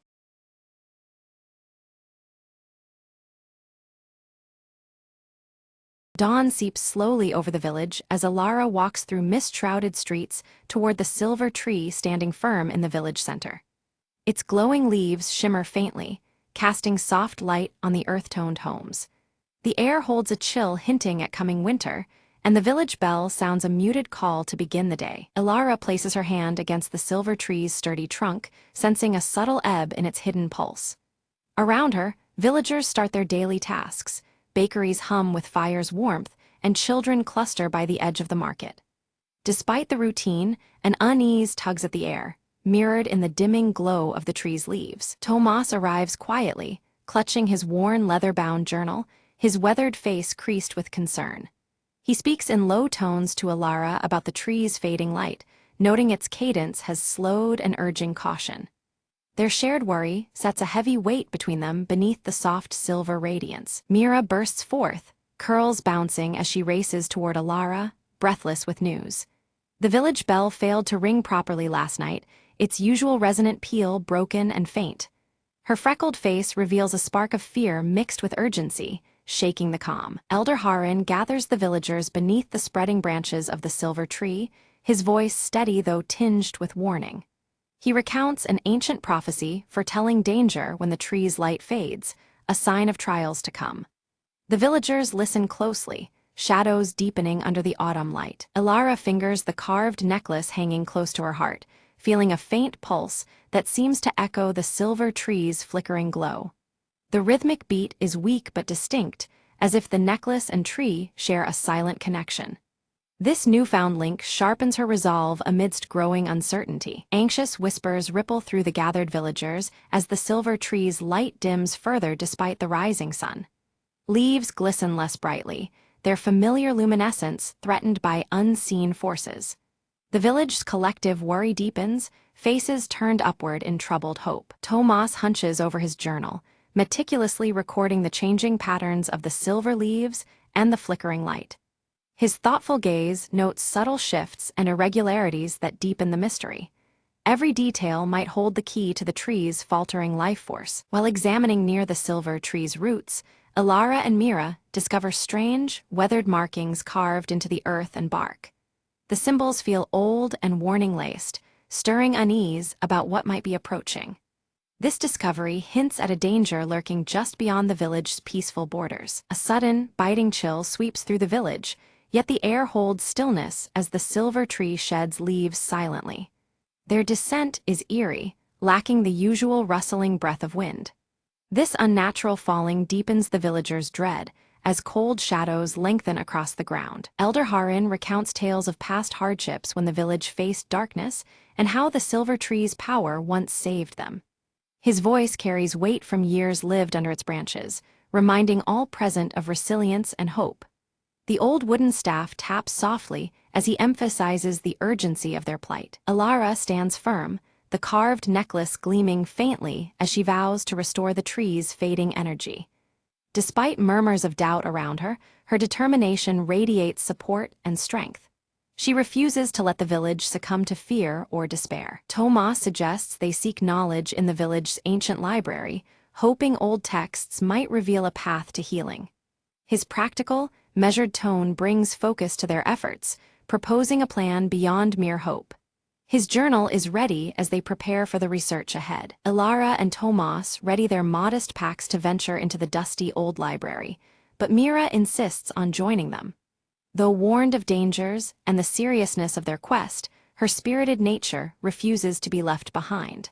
Her curly auburn hair bounces as she hopes to contribute despite her youth. A fractured, faint toll issues from the village bell, as if its voice struggles to sound true in tandem with the silver tree's weakening glow. The fractured chime hangs uneasy in the autumn air, signaling worsening balance in the villaged heart. Shadows flicker beneath the tree, mirroring the bell's irregular rhythm. In the dimly lit library, Ilara and Tomas discover an old, faded map suggesting the location of a hidden glade connected deeply to the tree's power. Dust motes drift in shafts of pale light as they pour over the fragile parchment. This secret place promises answers to the tree's mysterious decline. Drawn by whispered voices carried faintly on the breeze, Mira wanders outside alone toward the silver tree. The whispers seem both inviting and ominous, threading through the cold air beneath the glowing leaves. Her freckled face tightens in a mix of curiosity and apprehension. Ilara recalls a fragment of the ancient prophecy about the heart beneath the roots, said to be the source of the silver tree's life. The phrase lingers in her mind, holding intense significance as they search for a solution. Its meaning could hold the key to revival or doom. Studying the map closely, Tomas notes a pathway obscured by thick woods lying just beyond the village borders. The mapped route is barely visible, hinting at secrets hidden from casual eyes. This obscure path could lead them closer to the roots of their problem. Despite warnings from villagers about old forest dangers, Ilara, Tomas, and Mira resolve to enter the dense woods. Their footsteps crunch softly over fallen leaves, hearts pulsing with a mix of fear and determination. The journey marks a turning point from safety into uncertainty. As they proceed, tangled brambles block their way, only parting gently when Alara's carved necklace emits a soft, steady glow. This unexpected guidance reassures them, illuminating the dark path with a pale light. The necklace's connection to their quest grows clearer with every step. Strange shadows flicker unpredictably among twisted branches, unsettling Mira enough that she clings to Alara's side. Their forms shift in the half-light, cold and distant, breeding silent tension. The forest itself seems alive with watchful eyes. Tomas carefully records curious symbols etched into tree bark, matching the markings near the silver tree's base. Each carving deepens the mystery, binding past and present with uneasy links. His journal fills with sketches and notes, a record of ominous signs. A sudden gust of wind scatters Alara's necklace from her neck, sending it tumbling into the underbrush. Yet it glows with irresistible light, guiding Mira through the tangled grove to retrieve it safely. This beacon amid danger renews their hope and unity. The group reaches a small clearing bathed in pale moonlight, revealing an ancient stone pedestal standing solitary. Its surface is worn, yet it radiates a faint power that resonates with the silver tree above. This hidden site seems a pivotal piece in their unfolding quest. Alara's eyes trace the symbols engraved on the pedestal, their shapes mirroring those etched on the silver tree's bark and her own carved necklace. The patterns pulsed faintly with a familiarity that sent a chill down her spine, confirming a connection older than the village itself. With steady hands, Alara placed her necklace upon the cold stone of the pedestal. Beneath their feet, the earth gave a soft tremble, as if responding to a call long awaited, stirring the air with anticipation. From the depths beneath the pedestal, a faint silver light began to emerge, hauntingly beautiful as it slowly brightened. Like liquid moonlight, it crept upward, casting ethereal shadows on the surrounding trees. Suddenly, the glow waned, retreating as a shadowy figure materialized before them, blocking the path forward. Its form was indistinct, shifting like smoke, eyes glinting with ancient sorrow and authority. The figure spoke in riddles, its voice echoing like the wind through hollow branches. It spoke of balance lost and warned that to restore the silver tree's full glow, a sacrifice must be made, words heavy with unseen consequences. Tomas stepped forward, clutching his leather-bound journal filled with knowledge collected over years.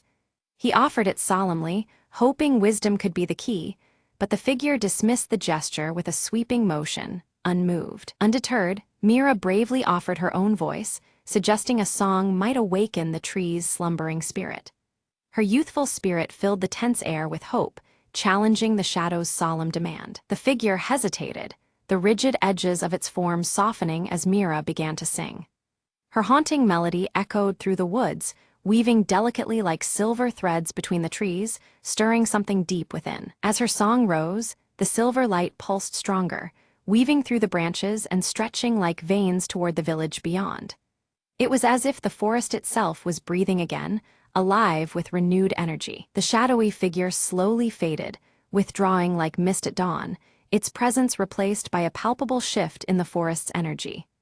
Around them, the air seemed lighter, charged with the promise of healing and change. Alara felt a strange warmth beneath her feet, an awakening deep under the roots of the silver tree. The forest around them brightened subtly, leaves shimmering against the dimming sky, alive with magic and renewal. Guided by the now glowing silver light threading through the trees, the group hurried back toward the village. Each step carried a mix of urgency and awe as the forest's pulse grew stronger with every breath. Returning home, they found the villagers gathered anxiously beneath the silver tree, whose glow now shone faintly, a fragile beacon of hope.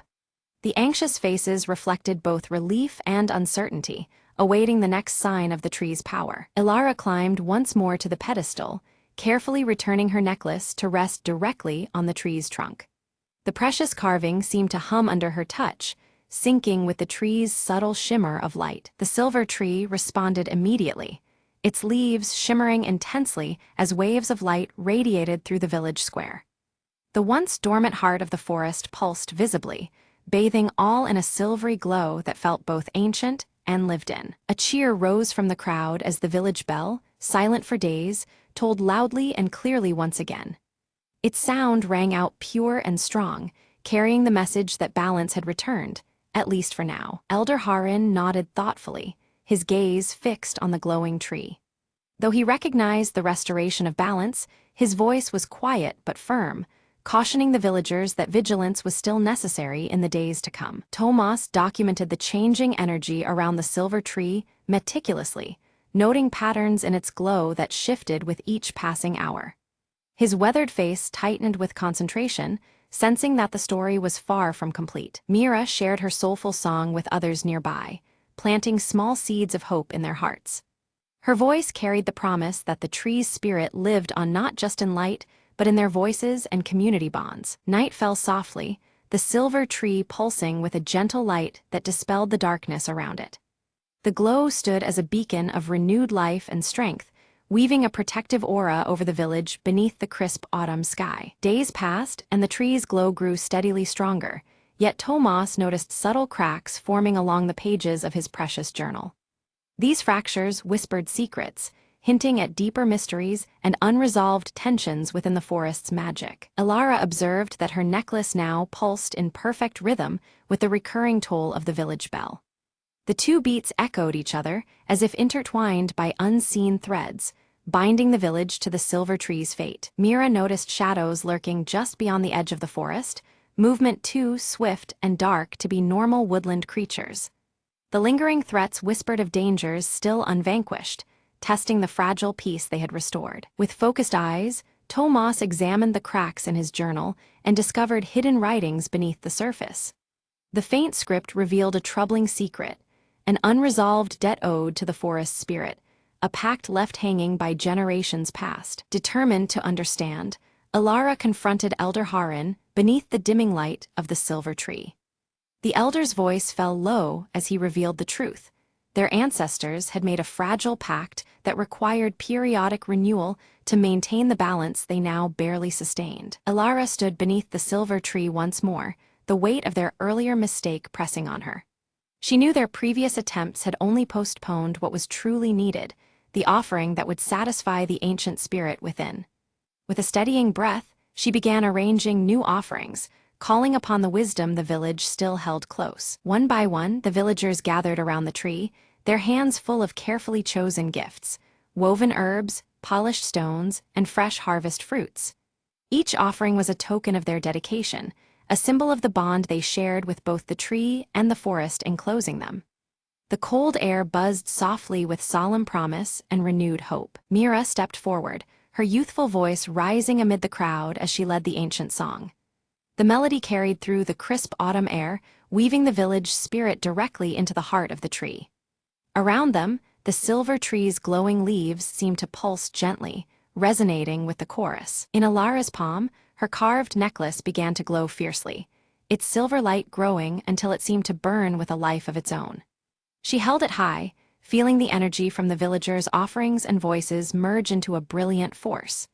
Slowly, the silver tree absorbed this collective light, its luminous leaves shimmering more intensely against the dusk. A radiant shimmer cascaded through the village, wrapping every home and face in a vibrant embrace. The silver tree burst forth with renewed energy, its branches alive and dancing with luminous vitality. Its presence now felt undeniable, a living beacon of strength and renewal shining bright against the encroaching twilight. The forest beyond shifted subtly, as though breathing in deep relief alongside the village. Shadows once lingering at the edges withdrew completely, replaced by a serene quiet that spoke of balance restored. Under the silver tree's steadfast glow, the land itself seemed to pulse in harmonious unison. Elder Harin raised his staff, his voice clear despite his stooped frame. He praised their unity and collective respect, reminding all that stewardship was not a burden but a sacred trust. His words carried the timeless weight of tradition, anchoring the moment to the village's enduring legacy. Meanwhile, Tomas carefully penned the night's events and newfound knowledge into a fresh, leather-bound journal. Each lesson was recorded with care, ensuring that the coming generations would remember and uphold the responsibilities that the silver tree demanded. His scars seemed less prominent in the steady candlelight, replaced by quiet determination. Ilara returned to the tree, placing her now glowing necklace gently among the highest branches where it caught the light. It was no longer just a keepsake, but a living symbol, a promise of hope, vigilance, and continual care for the land that sustained them all. The necklace's silver radiance blended seamlessly with the tree's ethereal glow. As dawn painted the sky in soft amber hues, the village awoke beneath the ever-strong silver tree. Its glow no longer a flicker but a permanent guardian, illuminating their homes and hearts alike. Life thrived here, bound by the strength of ancient roots and the steadfast bond of its people.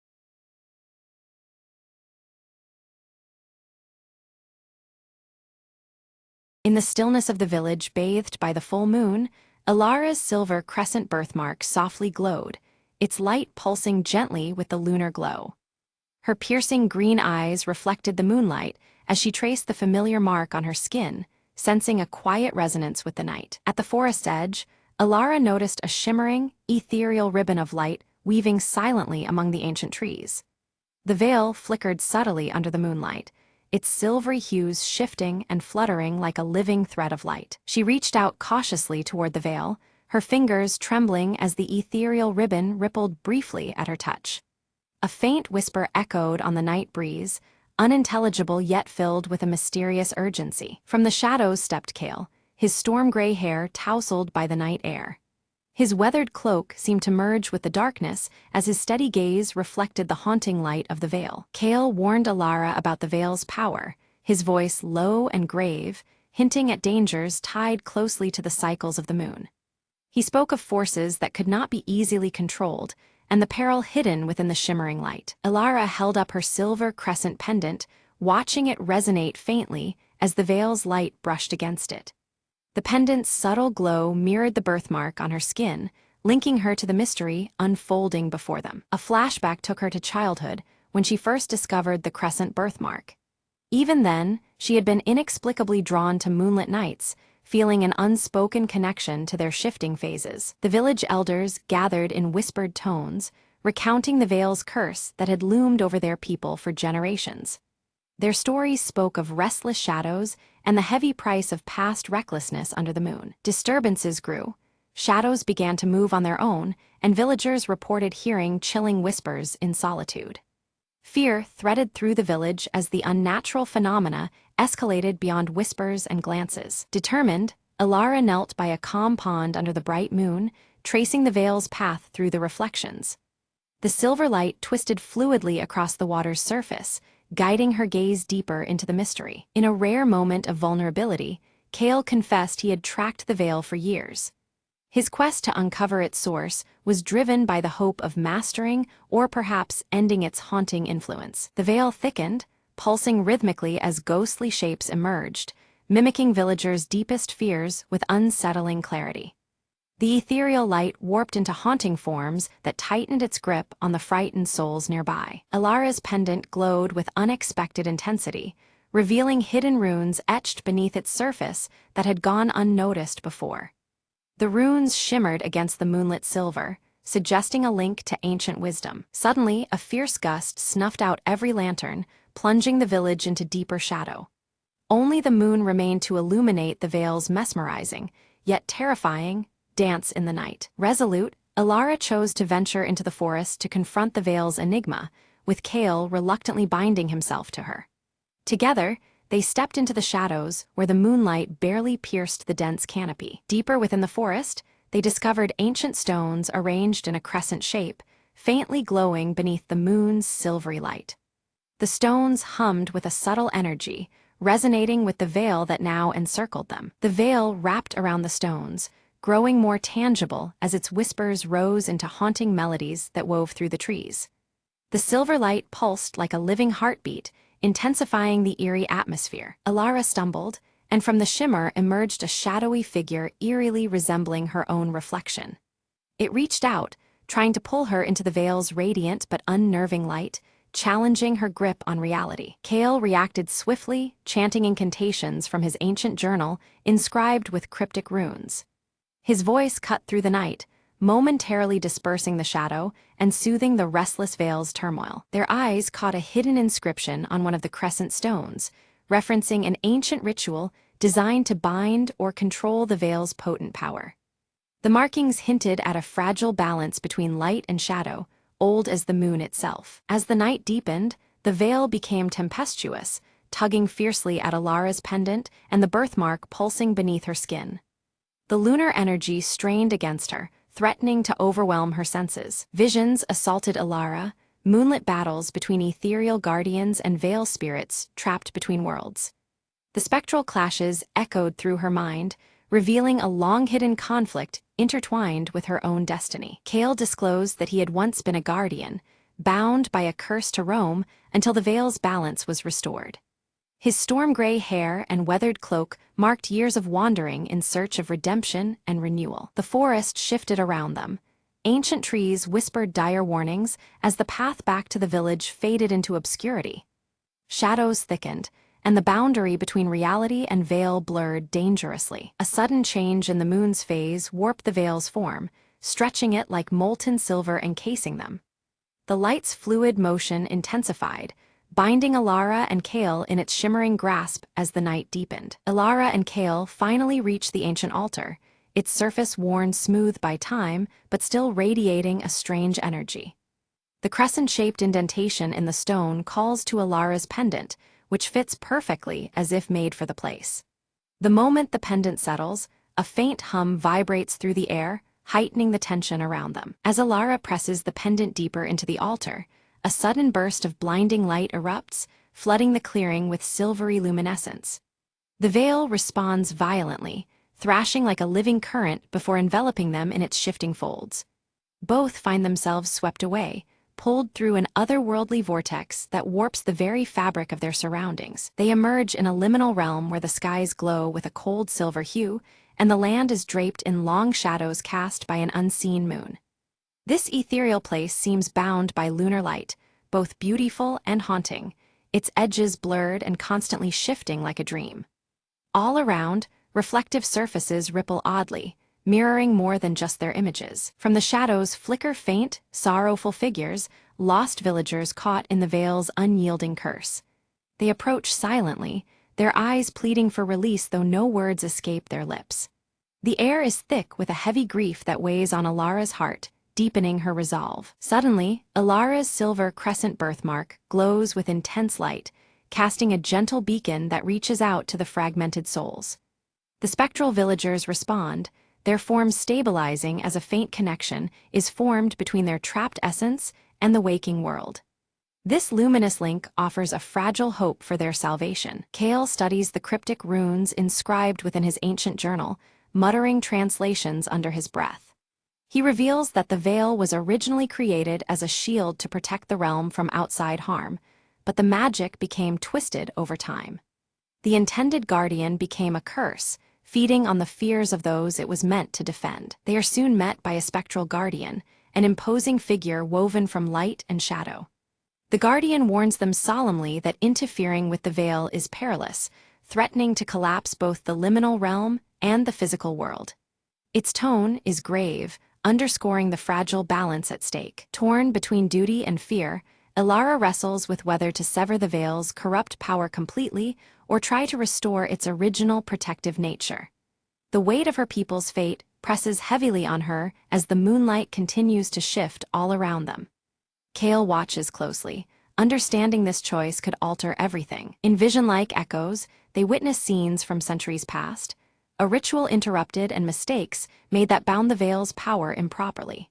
Shadows flicker with ancient sorrow, revealing how the once sacred ceremony turned source of torment. This glimpse into history deepens their understanding of the veil's dark transformation. The veil's once gentle shimmer now feeds on fear and despair, distorting the village's destiny under each changing moon phase. The shadows writhe unnaturally, as if alive with malice, and the villagers' suffering becomes a continuous cycle of anguish. This sinister evolution curses the land with dread and hopelessness. Kale confesses that he fled the village long ago, overwhelmed by guilt after failing to stop the curse from spreading. His weathered face reflects years of regret, and his voice carries a somber tone as he admits his past mistakes. Alara's resolve only hardens upon hearing his confession. Determined, Alara pledges to confront the root of the corruption, vowing to free both her people and the trapped souls from the veil's grasp. Her birthmark pulses softly, as if lending its strength to her conviction.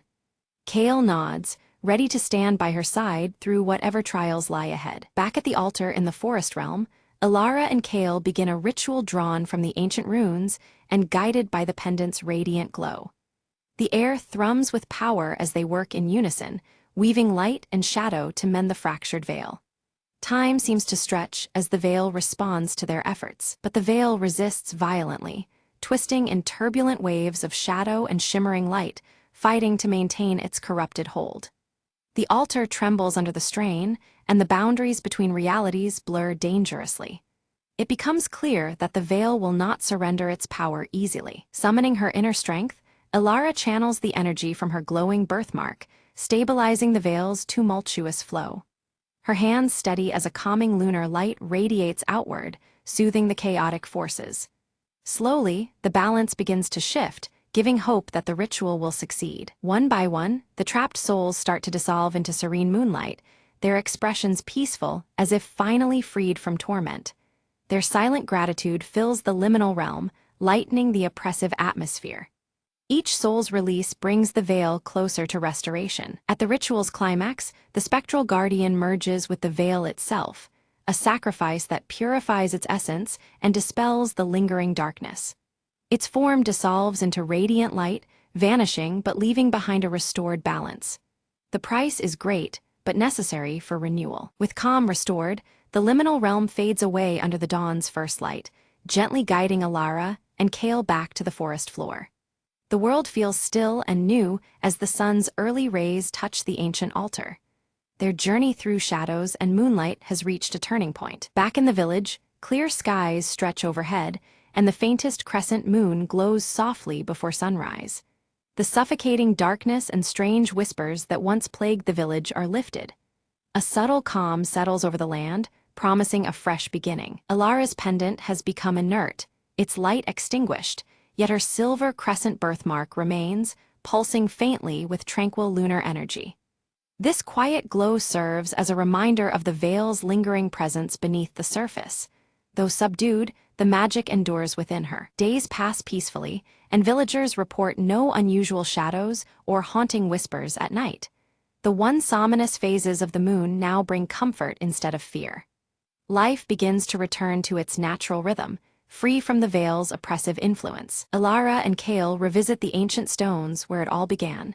The crescent pattern now appears as mere faint reflections of moonlight on the worn rock. The altar's power seems dormant, transformed from feared relic into quiet monument. This subtle change hints at the delicate balance retained beneath the surface. The village elders gather to honor Alara's bravery, sharing stories that reaffirm respect for the moon and its enduring cycles. Their words weave tradition with newfound hope, reminding all of the lessons learned from the veil. Ceremony and reverence bind the community in healing. Prepared to leave the village behind, Alara and Kale share a quiet moment, their bond strengthened by the trials endured together. Mutual respect and understanding pass between them as they ready themselves for the journey ahead. Though the path forward is uncertain, it is faced united. Before departing, Alara conceals the pendant within a secret hollow beneath the oldest tree, guarding the veil's lingering secret with quiet solemnity. The pendant rests there, hidden from prying eyes yet still connected to the moonlit power they confronted. Its silence speaks of mysteries yet to unfold. Suddenly, a soft shimmer returns to the air, subtle and benign, weaving gently through the silvered shadows. It hints that the veil's protective spirit still endures, faint but unwavering beneath the moonlight. Alara smiles, her piercing green eyes reflecting the quiet radiance. She understands now that the veil was never truly lost but transformed, an unseen guardian watching silently over them all. Kale nods solemnly, the storm-gray strands of his hair catching the moonlight as he acknowledges the restored balance between the human realm and the veil's ethereal light. The ancient connection hums quietly between them. As they walk away, the village is bathed in a peaceful silver glow, the moonlight soft and steady. Shadows settle into calm, and the familiar motifs of reflective surfaces seem to hold their secrets gently, undisturbed. Alara glances down and notices her silver crescent birthmark glowing faintly once more, pulsing with a quiet promise. It is a sign of an enduring bond, linking her to the veil and the cycles of the moon. A final flashback reveals the ritual's original guardian, a figure cloaked in moonlit grace, passing the sacred charge to Alara's ancestors. The lineage of protectors is made clear, bridging past and present beneath the shifting phases above. Kale carefully folds his ancient journal, its pages now filled with new runes recounting their journey and the hope born from this night's revelations. Each word is a testament to the legacy they carry forward as guardians. Meanwhile, village children laugh and play beneath the soft moonlight, unaware of the unseen forces that shield them. The veil's silent protection wraps around them, gentle and unseen like a whispered lullaby. Together, Alara and Kale disappear into the horizon, their figures blending with the shadows and moonlight. They are ready to face whatever the next chapter of their intertwined fate will write beneath the celestial veil. Above, the silver moon arcs steadily across the sky, a timeless sentinel watching over all beneath its eternal veil. It remains the silent witness to stories of light, shadow,